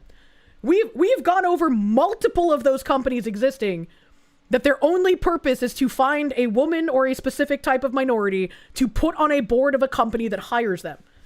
Actual insanity, actual fucking racket scheme from convincing companies that this is something mandatory you need to do. This is good for business, actually. Actually, the requirement is not that simple, right? So the Europeans actually are required today under it's this alphabet soup of acronyms, all these regulations that companies have to, additionally report on kind of 500 new line items. It's totally crazy. So it does become regulatory driven, right? Also in the UK, you guys have your own set of, regulations where every company has to report out their transition plan, right? Because the country is going net zero. Now, no one knows how to get to net zero, right? It's all bullshit. We don't know what net zero is, but we're going to get there. Trust us. It's good for everyone. Estimation. But it does become mandatory. You know, this stuff starts in the 20-teens and then it goes live, right, over the last 5 years. We'll come back to the renewable sort of fallacies and net zero bullshit, to use your term. But I want to understand when you, Desiree, had your Damascene moment, your come to Jesus moment on this stuff, having been an apostle for ESG I'm glad nonsense, you used the word apostle. You then decided to speak out. So when he's a good-looking man. I bet he's married. PSP blows, thank you. You live near a nuke plant. It does create waste that is not safe, especially if it's not contained correctly. It can be a catastrophe, but you feel safe. I mean, in my very, layman understanding of how nuclear waste is handled, they put it in, specialized containers that can hold nuclear waste, and then they have to bury those containers a certain amount underground, and then it should be okay. I don't know if there's a certain amount of time they can dig it up from underground or it just stays there forever. But to my knowledge, that's kind of what they do with the waste. And there hasn't been a lot of nuclear waste even created since the time we've discovered the ability to make energy from nuclear power plants. This is not a place of honor, pretty much. I understand. Nuclear waste is dangerous from weapon level refinement, if you call it correctly. You mean not really? They could just sit there for quite a while, but ideally you put them somewhere stable like a salt mine. Nuclear's pretty safe. Each time a nuclear plant has failed is because some pretty extreme situations. Chernobyl, see the commies, and Fukushima was a literal act of God that made the plant fail. If it gets bad enough, we can just chuck the nuke poop in the ocean, just like good old Japan. I don't know if you should do that, though. Casks are made of concrete and steel. They can be stored inside or outside in broad daylight for decades without harm. Modern reactors create a soda can size of waste every 10 years. Now, that's pretty tiny. That happened. So I was Chief Sustainability Officer at the Deutsche Bank Group. How many times has she said that this interview? My CEO, just to say it, he was an outrageous liar. That's not necessarily against the law, just yet. She does know that if you get to a point of being a CEO, you probably have to be an outrageous liar, right? Like, especially in finance. I was in that world because I dated a guy who worked in finance, whose dad was very famous on Wall Street. And so I got to see on the inside of the finance world, and pretty much everyone in there is a sociopathic liar. And it's a very cutthroat industry, so if you're not a sociopathic liar, you're not gonna make it. You're just going to be eaten by the other people there. So it's like, in normal everyday life, being a sociopathic liar would be a bad thing, but in finance, it is like an asset and a necessity for you to be that way. KB, even in the case of Fukushima, there had only been one recorded death due to radiation exposure. All the other deaths were entirely due to the tsunami or non-nuclear related reasons. Interesting. Kirsche dated Todd Howard. No. Wolf of Wall Street was a documentary. I've actually never seen Wolf of Wall Street, so I have no idea how accurate it was. Suggested a video called We Solved Nuclear Waste Decades Ago. I still have literally an hour of this video left.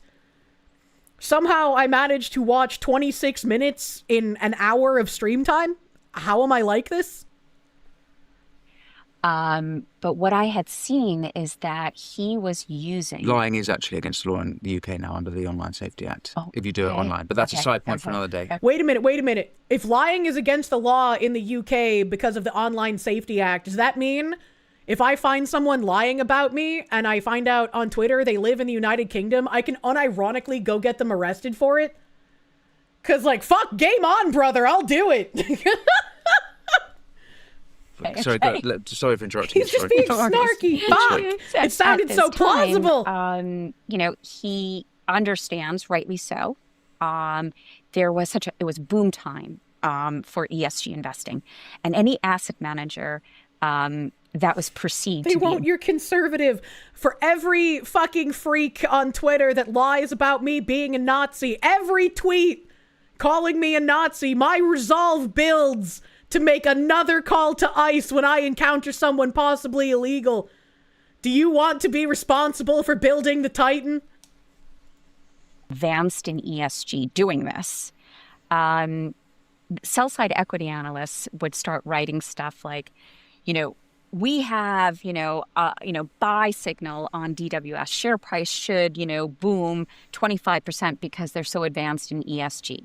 So for my CEO, he understood, holy shit, no one understands what this stuff Aaron is. Yeager. There's no one's breathing down our neck. There's a kind of regulation out there. There's no enforcement. Desiree, just go and say it. Just say anything because it's selling, right? And we're going to make more and more profits. Let's get our share price up, right? So we're just going to mismarket our share price to a high level. And then we'll figure it out from there. Maybe we can buy someone who knows how to do this. And the problem is that, you're not allowed, there is regulation on this. You're not allowed to have a gap between what you say and do. So you can't go out into the market and say, the majority of our assets under management are ESG aligned. But internally, we're documenting that's not the case, right? So he's going out and just making up numbers. He went out. So we had about 800 billion. I would like to know how much of this is actually attributed to him directly lying. Because I 100% believe there were a lot of CEOs that would just be like, yeah, just make some shit up. They'll eat whatever shit I say. Say we're hiring 70% more women to be diverse. Just make some shit up. Make it sound good. They'll eat it up. It'll be great.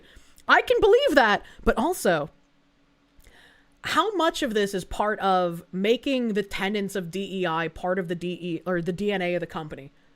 As Bridge has been saying for years, right? Because if she's saying externally we couldn't say that because that would be wrong, but internally we're applying it to all of our reports, that sounds more like the Bridge logic of entwine the tenets of ESG, DEI to the DNA of the company.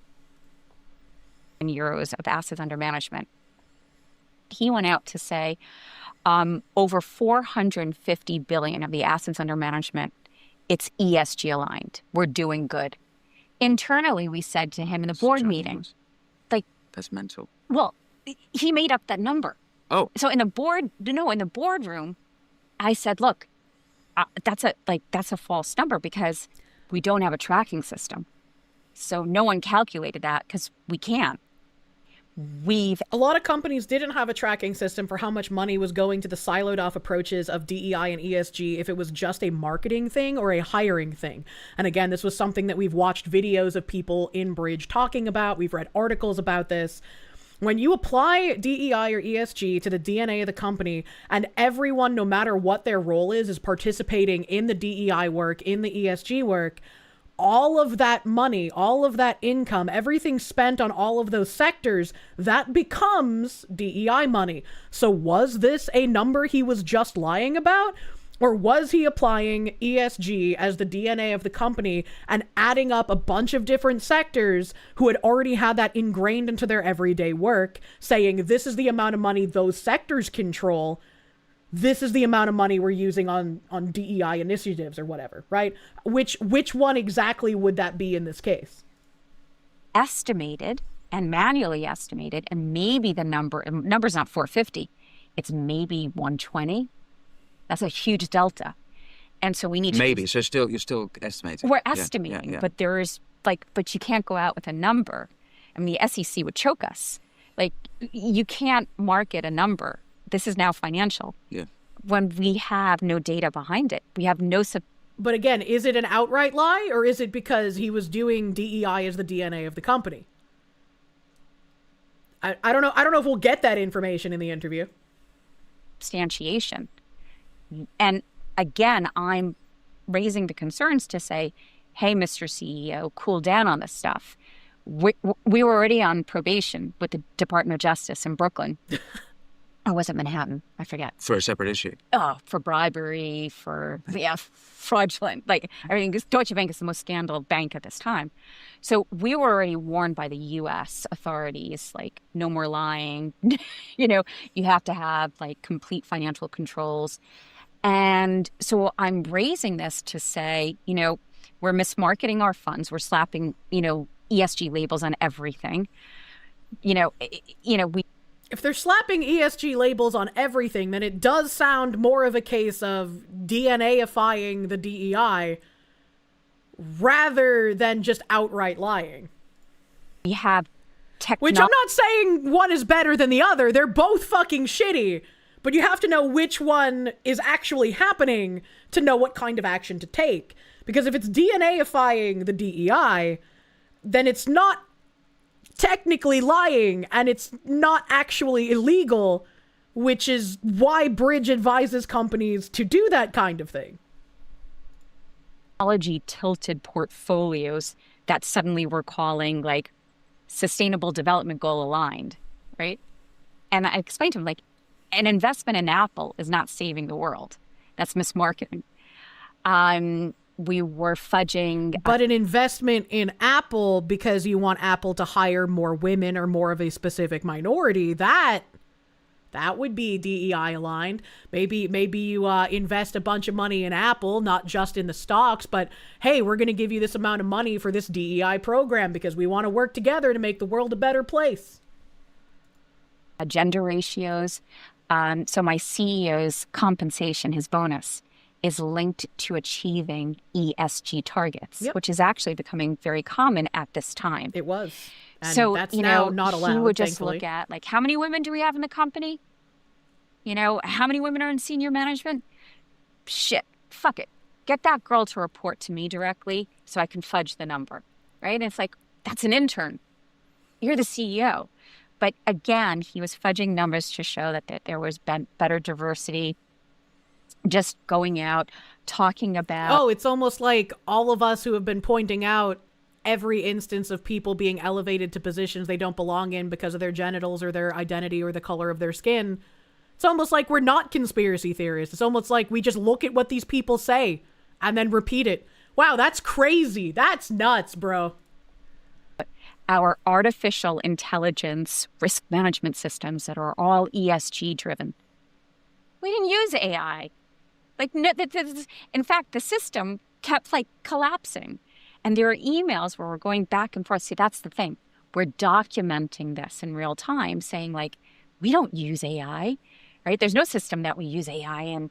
In fact, the ESG system has high operational risk, right? It's not 450 billion, it's maybe 120. That's the thing, right? So I blew the whistle, and I only stayed internal. So I didn't go external. I didn't go to the regulator or anything. I just went to my boss, the CEO, and I went to the board.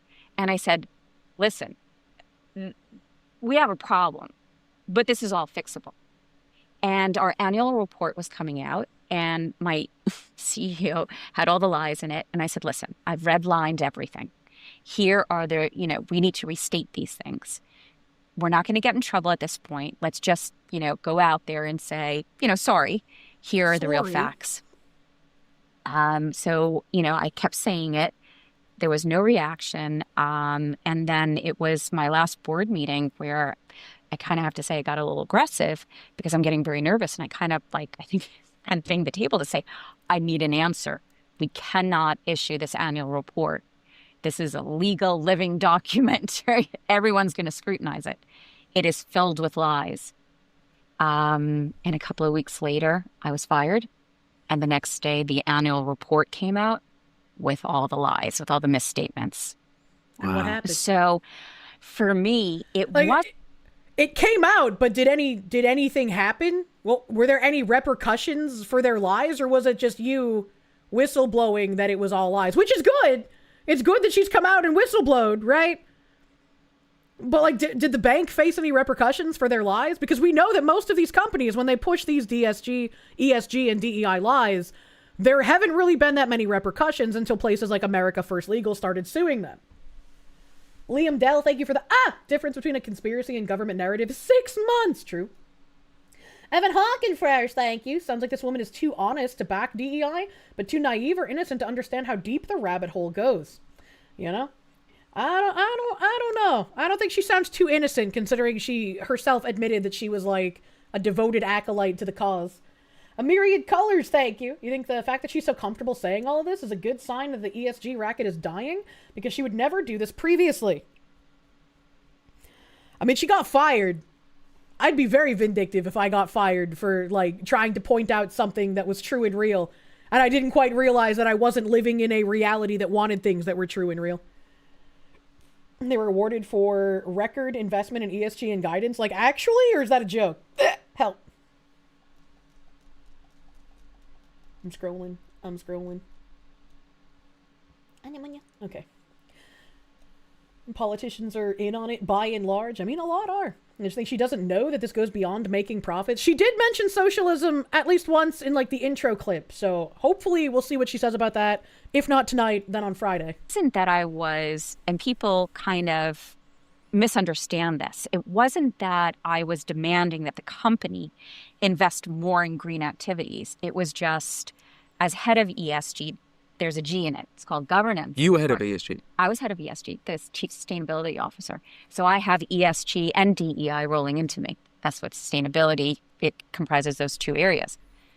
But there's also governance. And so I did my job because it was black and white. I did it. I blew the whistle internally. Well, because I didn't want to go to jail. I didn't want to get in trouble. And I didn't want the company to get in trouble. But it was a corporate governance issue. It wasn't that I was asking the company to make more. She loved doing the work. She's just telling us because she's mad she got fired. Yeah, when she said, she had no reason to say this. But she said, I wasn't trying to get them to spend more money on ESG. I was just trying to tell them the report was wrong. It's nobody accused you of trying to get your company to spend more money on ESG. Maybe you really had no idea exactly what was happening, and you were put in this fanciful DEI position, not because you were qualified to do any of this work, but because you were a easily manipulatable, useful idiot that these people could use to push their agenda. And then you started pushing back a little too hard and wanting a little too much for your precious baby programs, and they decided to cut you. And then in typical woman fashion, I would do the same thing. You come out and woman blow after, or whistle blow after, right? I would do the same exact thing. I get it. I would do that. She was head of ESG. She knows the plan. Investment in solar or wind or anything like that. Yes. So suddenly I'm fired. And what the company does is they don't just fire me. They go on this horrific smear campaign. They publicly discredit me in a Bloom. Did that happen before or after you started whistleblowing? Because if you whistle blew first, it makes sense they would try to smear you because they don't want anyone looking into their nefarious dealings. But if they smeared you before the whistleblowing, that makes them inherently way more suspicious. Because why would they try to discredit some random woman before she says anything, right? Article that I underperformed and I had questionable ethics. And they revoked my work permit because I'm working in Frankfurt at the time in head office. And they render me homeless. So it was like 3 knockout punches. And they figured that little girl would be she's, what do they call me? Roadkill. What? She's like so insignificant. What like the she'll never fuck? recover from this. We'll never hear from her again. That's kind of This is gross. at DWS. Yeah, Deutsche Bank did this to me. Yeah. This is all documented. This is truth. What year was that? 2021. So when you're asking... During the pandemic then? Yes. Or sort of, yeah. Yeah. So I get fired. I have no place to go. So I have to, I'm 49 years old, I guess, at the time. And as a loser... She said she did the whistleblowing internally, so when they fired her, they probably figured she'd whistleblow publicly too, so you wouldn't be surprised if they smeared her before the public whistleblowing. It's very possible. It's very possible. What she's calling the internal whistleblowing is actually what she said earlier. She was trying to help them cover it up by deleting the overt lies in the reports. And she said without any prompting that I wasn't trying to get them to spend more money. She didn't need to say that. I don't know why she said that. So that's kind of weird to say. She does not look like in her 50s. No, she doesn't. She looks very young. She has very good genes. So, wild fox walking down the road on the way to work. Hello. And don't tell the company that you're going against the company, I have to move back in with my parents and go into their basement. I have Back 3 in New kids. York? Yeah. Because where else am I going to go? And all my stuff is stuck in Germany. That's all. The company never settled with me. They never face-to-face fired me. They just cut me off the platform and just did a runner. Well, and a smear campaign. It's much worse than that. 100. But this is quite important, there's just a side point, but I think it's an important one, is because whistleblowers, one has to be careful with whistleblowers, particularly if one wants to work with a whistleblower, because they might work with you. And so if they're capable of whistleblowing on a previous company, why wouldn't they do that on you? Which, if you've got nothing to hide, you might say, who cares? But, there's good behavior and you don't want to reveal what's going on behind the curtain in any business. Right. Just because it's bad practice. But actually, it was them who started the smear campaign, not you. They came after you, and you're acting in reaction to them trying to take down your own reputation. That's right. So that I have to live with the whistleblower nomenclature, but it's not factual. I did my job, and I kept it internal. They went external. So they went to Bloomberg, and in truth, I didn't know what to do. I mean, at first I thought, screw it, Blackstone's trying to look for a, chief sustainability officer. I'll start interviewing there. I'll start interviewing for other jobs. You got excommunicated from the cult. If you were trying to look for another ESG or DEI related job, you were never going to get one. Even if the Deutsche Bank hadn't come out and said anything publicly about her, she has been excommunicated. They do not allow people who go against the cult back into the cult.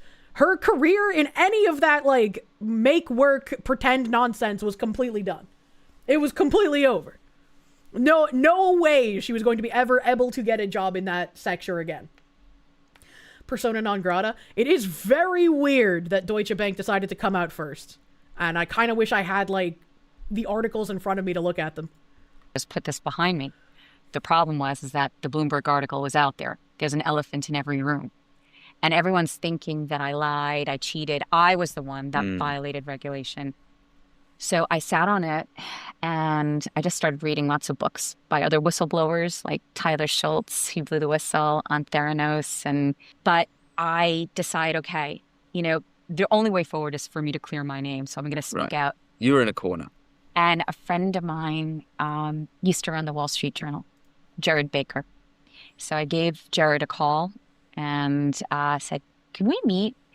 And I explained to him everything. And I said, you know what? You're not just going to... It's kind of interesting that an ESG lady was friends with a guy who used to own the Wall Street Journal. Take my word for it. Here are the documents. And Jared assigned wonderful people at the Wall Street Journal. I explained my story. Also, that's a great question, Sheila. If she had her come to Jesus moment and realized it was all a scam, why would she apply for the same position in a different company? That's a great fucking question. I handed over the documents so they could see, right, the lies that were published externally and what we documented internally. And they ran a story. They came out on my side, though it was horrible. Like the headline is still like, fired executive, blows the whistle. But literally this bombshell of a Wall Street Journal article, goes out. And within 2 days, the U.S. authorities call me up. The SEC, the FBI, and the Department of Justice. Because she still has to eat. Those Nazi officers, once they found out that they were actually exterminating the Jews, well, they're not going to go out of the Jew extermination career field. Their families still need to eat. They couldn't possibly do anything else. And they asked me to work with them on a case that they've just opened up, and that is to investigate Deutsche Bank and DWS on ESG fraud. So a dramatic number of events happen, but within a couple of years, there's a federal police raid at Deutsche Bank headquarters, 50 federal agents in Frankfurt. The CEO, along with... You think you're reapplying to those positions was prior to her getting smeared?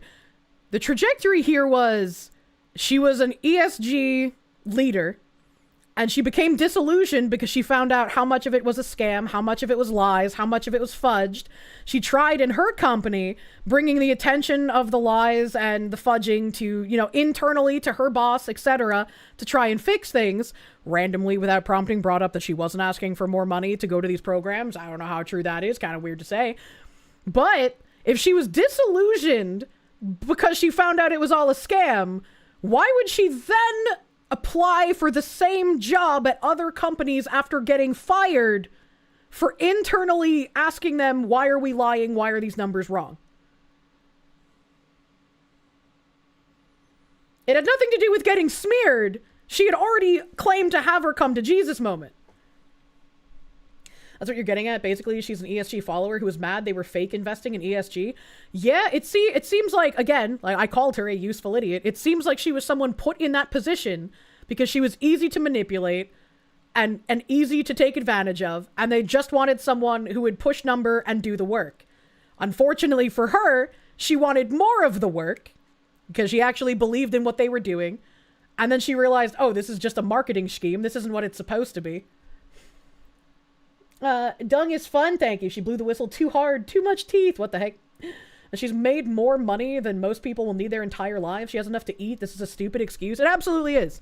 Because even before becoming an ESG leader, she was an investment banker. This lady's completely fine. Like other senior leaders are eviscerated or fired.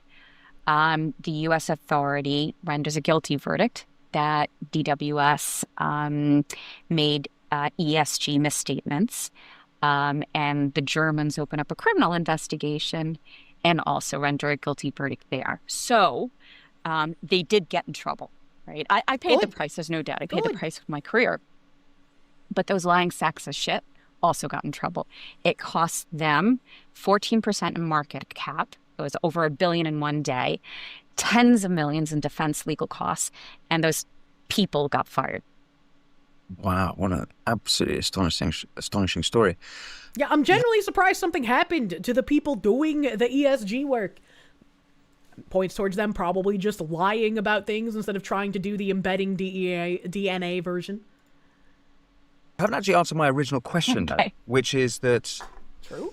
This is sort of your story and how you became a whistleblower, but you have spoken out against what were lies, but you were telling me to take me from Desiree, the ESG ideologue. That's actually another good point, Dead Trickster. There's so much here to notice that I can't notice it all on my own. I'm glad I have you guys.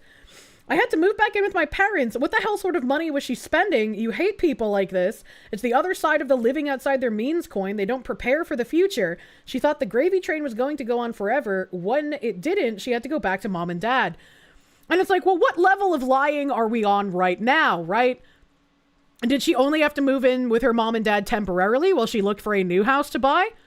What exactly was the scope of the issue here? Because as an investment banker and an ESG leader, she would have been making absolute bank. Those are both high six-figure jobs, right? Or like mid six-figure and then high six-figure, depending on how high she got into the ESG stuff. Because those people can make like $500,000-$600,000 sometimes. And it's like, what exactly was she doing with that money? And as an investment banker, wouldn't you be investing your own money? So shouldn't she have a very robust portfolio? So like, what exactly is the level of going on here? I'm kind of curious now. Thank you for bringing that up. She lost her work visa. Well, yeah, if she loses her work visa, then she has to go back to her home country, move in with her mom and dad. She's gonna have to look for a place to live, right? Living in Germany under a worker visa that got revoked when she was fired. Yeah, so it would make sense if she had to move back in with her parents temporarily. That wasn't just a like, I've lost my house and I cannot live there anymore. If she didn't buy the $10,000 purse, she would have starved. So it's like, I don't think this is a woman who has no money. I don't think she has no money. But I don't think I would have caught on to that, like, whole, I had to move back in with my parents, it was so terrible thing if you hadn't brought that up. Your mom was a retirement officer and saved nothing. What the fuck? What the fuck? Robust portfolio that's padded by having the insider knowledge of market cap going up and down based on ESG quarterly reports. True. Also true. Battleizer, thank you. She's the ideologue comrade that gets told to face wall after the revolution. True. It could have been that she knew it would sound sympathetic to say she had to move back in with her parents. Yeah. I mean, like KB said, it makes sense that she had to move back in with them if her visa got revoked and she had to go back to her home country. Makes 100% perfect sense. But it's not like she's living with them forever because she can't afford to move out. Also lost all of her possessions that were in the place she was living in Germany as she wasn't allowed back into the country to get any of it. I feel like that's just headcanon, because she didn't say that. She didn't say that she lost her possessions. She didn't say she wasn't able to take anything out of Germany. Did she? She did? Did I miss that? I must have missed that. I must have missed her saying that. I must have missed it. A bunch of you are saying she did? Okay, I missed that. I don't remember that. She said she couldn't get any of her stuff. That's kind of fucked up. That's kind of fucked up. I would be incredibly irate if I had a bunch of stuff and I was not allowed to go get it. Because it's like, those are my personal belongings. What the fuck? She has kids, yet no husband. Well, she might. She just hasn't mentioned one yet. And she did. She literally said, I had to leave all my things in Germany. Thank you, chat. Sometimes I forget things, even if I just heard them. I appreciate you. She said her stuff was still in Germany when she moved back. That's fucked up. That's actually fucked up. Regardless of who this woman is, or how I may or may not agree or disagree with her, she shouldn't be able to lose all of her shit like that. That's fucked up. The American mind cannot comprehend a country enforcing fuck off order. No, it's not even that. I just didn't remember that she said that. Headcanon is that they may have frozen her assets. Germany's fucky like that. That is fucked up. That is fucked up. Euro countries seem to chase you out too fast to keep your stuff. Like, it's fine to give her an order of, like, we revoked your visa, get the fuck out. I feel like she should be able to get her shit, you know? Now thinking the ESG is a scam, because that part of the story you haven't you're right. explained. So I obviously find out that, at my company, in practice, we were greenwashing. I'm very plugged in. I also know it's not just happening at DWS. It's happening everywhere, at BlackRock, at, other companies.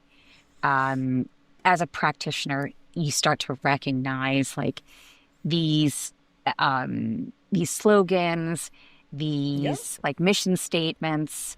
It's so ridiculous. I think it's funny that she has to say, as a practitioner, you start to recognize these slogans and mission statements, because you don't have to be a practitioner to start noticing those things.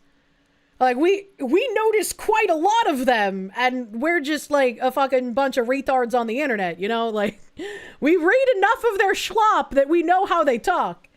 XX_bussybreaker_XX. Thank you. You can fix her. You cannot. Do not try. Right. You have Goldman Sachs, like 50% of our senior management will be women and diversity is our number one priority. Bullshit. And so I, with my own experience, right now have a different view on ESG. But you're absolutely right. I'm thinking at this time in 2021 that there's greenwashing, but there's a good version of sustainability. So you're absolutely right. I'm a skeptical believer, but I'm thinking there's a better way to do this. Oh boy. Oh boy. How did she get out of the there's a better way to do this mindset? Or even has she? Why is she smiling so damn much? It's like she can't hide how smug she is about what she's talking about. I think this is like the cult mentality, right? Like when you're in a cult, even when you realize it's bad and you leave the cult, you still have the like residual ticks from being in there, right? And someone mentioned this in YouTube chat earlier that there are associated expressions that come along with saying certain terminology or certain phrases. And so like her face lights up when she says certain things is probably a product of the conditioning from when she was an acolyte pushing this kind of nonsense. Sparky redhead supremacist, man, thank you. You thought EU governments couldn't just give a fuck off order like that? You wonder why they don't do the same with immigrants? You're asking too many questions. When did you become skeptical, though? Well, because you weren't a skeptical believer earlier. You were just a... Well, I believed in it until I saw how when you're overseeing almost $1 trillion of assets and understanding it's just being mislabeled, my CEO doesn't buy into it. Everything is a marketing scam, right? There's no more thought behind it. You're also meeting up with regulators. Well, a lot of these people who push it, who are maliciously lying and aren't the useful idiots or the true believers like this lady was, they know it's all bunk bullshit, but they know it's a way to push the cultural change that they want to have. So even if they don't believe in the DEI or the ESG, it's a way to pave the road to the cultural change that they're trying to make. So I would absolutely 100% expect all of the malicious liars to not believe in any of this garbage. Because if they did, they wouldn't be the malicious liars pushing this forward. They would be the useful idiots. This time. And like the kookiest of regulations are coming out that are just ambiguous and meaningless. And what I realized at this time, it's a multi-trillion-dollar industrial complex. ESG, right, is so profitable for so many types of companies, not just Wall Street. You've got all the consultants, all the data providers, all legal firms, all the task force, in government, right? Everyone had an ESG group. So it is academia, by the way, right? This becomes a multi-trillion-dollar industry. So that's what I'm believing. We'll come back to that. I want to understand why it's so profitable. Chip ISO, thank you. Remember in Razor's China exporting ESG video, one of his news clippings mentioned China's ESG investment in 2023 alone was over 4.5 trillion USD, but they don't smoke the shit. Via government kickback, subversion can appear profitable in the short term. Well, I mean, also, there's no too little money to spend on destroying an enemy nation. Battleizer thankful? Battleizer, thank you. Do not the useful commie drones. True and real. There's also a psychological term called duper's delight. It could be something to do with it. No, that's true. As a practitioner, though, she should be usable as an expert witness to slap all the other companies she named, but we know why they won't do anything about the rest of those investment companies. Help. XX Bussy Breaker Mans. XX_bussybreaker_XX, thank you. You're not my real dad, Kirsche. I don't have to listen to you. You don't have to listen to me. But it would be good if you did. You can't fix her, bro. You can't do it. Well, it was so profitable because everyone was doing it. Yeah. So let's just say for me at DWS, I had a tremendous budget just on consultants. So you have to bring in like a company like Boston Consulting Group to help you with your ESG strategy. You're kind of saying like, I don't need that. But the CEO is saying, the board is saying, you have to have it because we need to cover our ass. You would either hire a consulting group or you would make an internal ESG or DEI team. And in the past couple of years, we've seen a lot of, we no longer need these consultants or we no longer need these teams.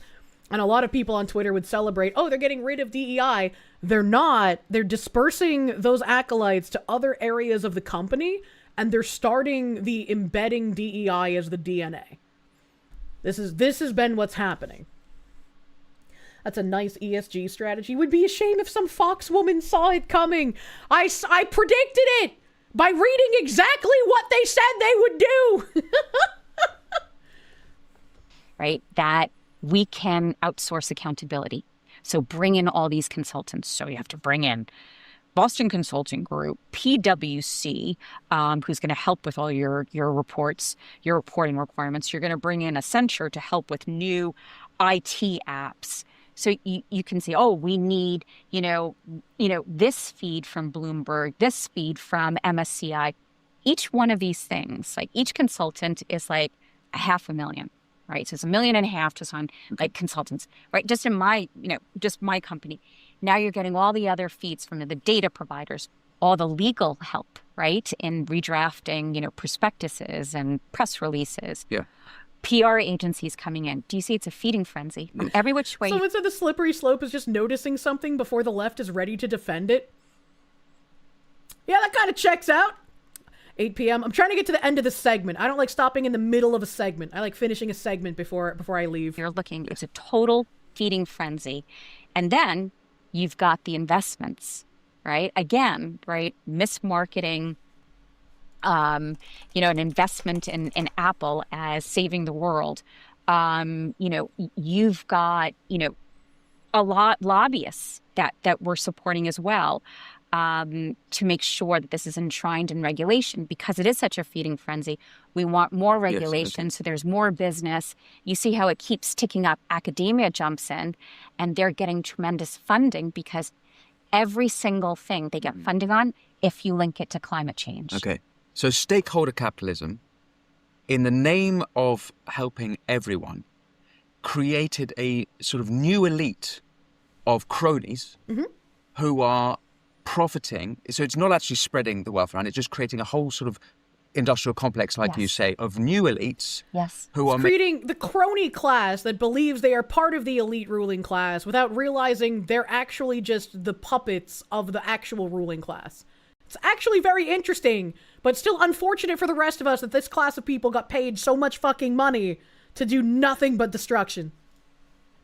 Making crazy money, all in the name of trying to help maximum amount of people rather than just the shareholders, like 100%, Friedman was arguing. 100%. Yeah, right. But understand it also allowed the existing elite to rebrand, right? You're just in the seat, right? Even somebody who I do respect, Jamie Dimon, right? In 2019, he comes out at the Business Roundtable to say, shareholder capitalism is passé.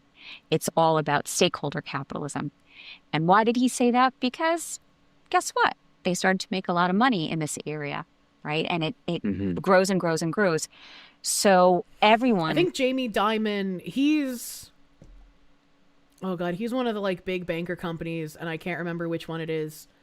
But we read some articles on him this year where he was seemingly actually being, JP Morgan Chase, he was seemingly actually being like, yeah, this shit doesn't seem to work, and I don't really want to deal with it anymore. Who knows if he's being honest or not, but it was really interesting to see. You hate how this feels exactly like the thing about the COVID mRNA vaccines being dangerous long after the damage is done and the talking heads being all surprised about it. I do not believe any of the talking heads saying they're surprised if that's happening. Cole learned 10-year-old knowledge. I don't know what that means. Jamie Dimon of JP Morgan Chase, and he's evil too. It's all a giant grift. They were siphoning tax money from USAID and shit like that. I mean, yeah. Kind of shifts into it. So it's the existing elite has now rebranded themselves like, hi, I'm Jamie. I'm no longer a wanker banker. I'm not Gordon Gekko. Actually, I'm here. Yes. I'm Mr. Net Zero. I'm saving the planet. Right? And so, the existing elite is thinking this is the... Diamond is a snake? Did you miss when I said that if you work in finance, you have to be a sociopathic liar? Otherwise, you're not going to make it. I would not imagine anyone who rises to be a CEO of any of these massive financial companies is not a snake.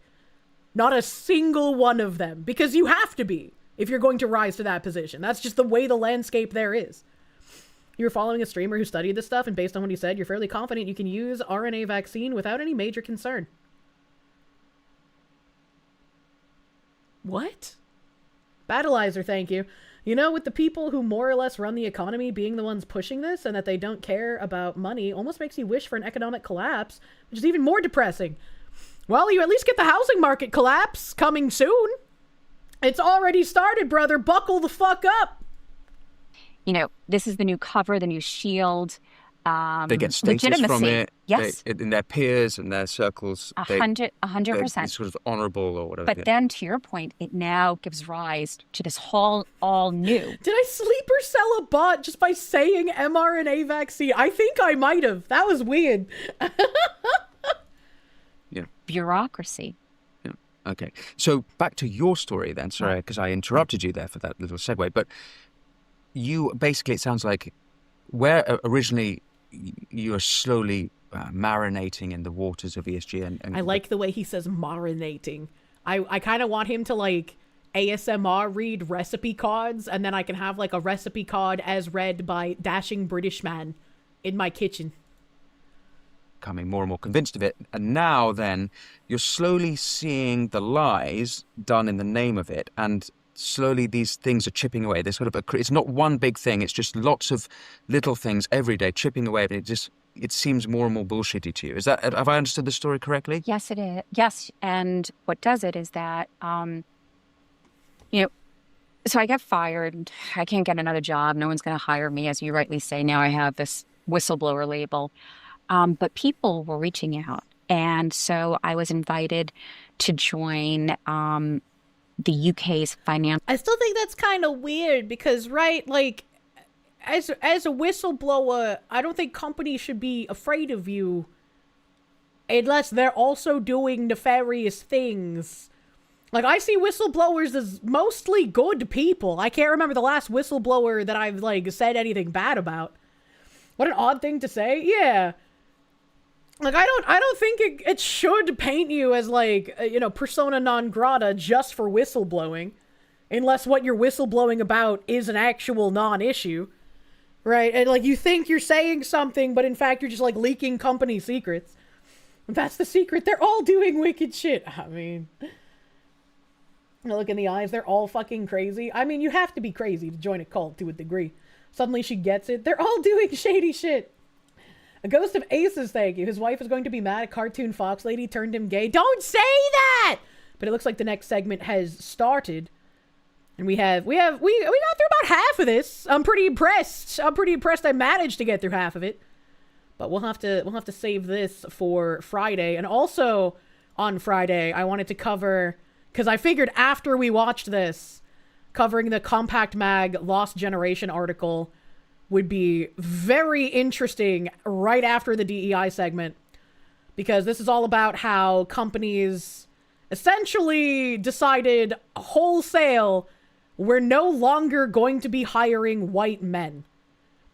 Wow, the thing we've all been saying has been happening, that whistleblowers from companies like Google have come out and said is happening, and you were told you're fucking crazy, you're a racist. Turns out it's been happening. I'm so shocked. We stopped at 45 minutes in the video. Thankfully, my browser does keep the little doot data, so this should just come up on Friday. It'll be perfect. It'll be perfect. But I do wanna get to that paper after we finish watching this on Friday, because I think that will be a very interesting thing to read.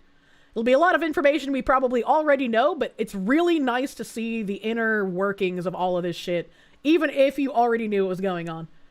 They've accepted their label. Why the fuck did I go to Twitter? I was looking for Twitch. What the fuck?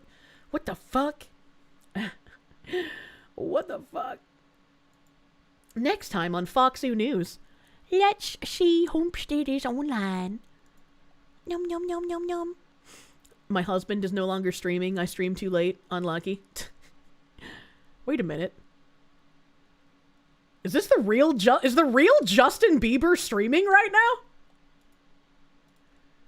Is this this actually the real Justin Bieber streaming right now? Hold on a fucking second.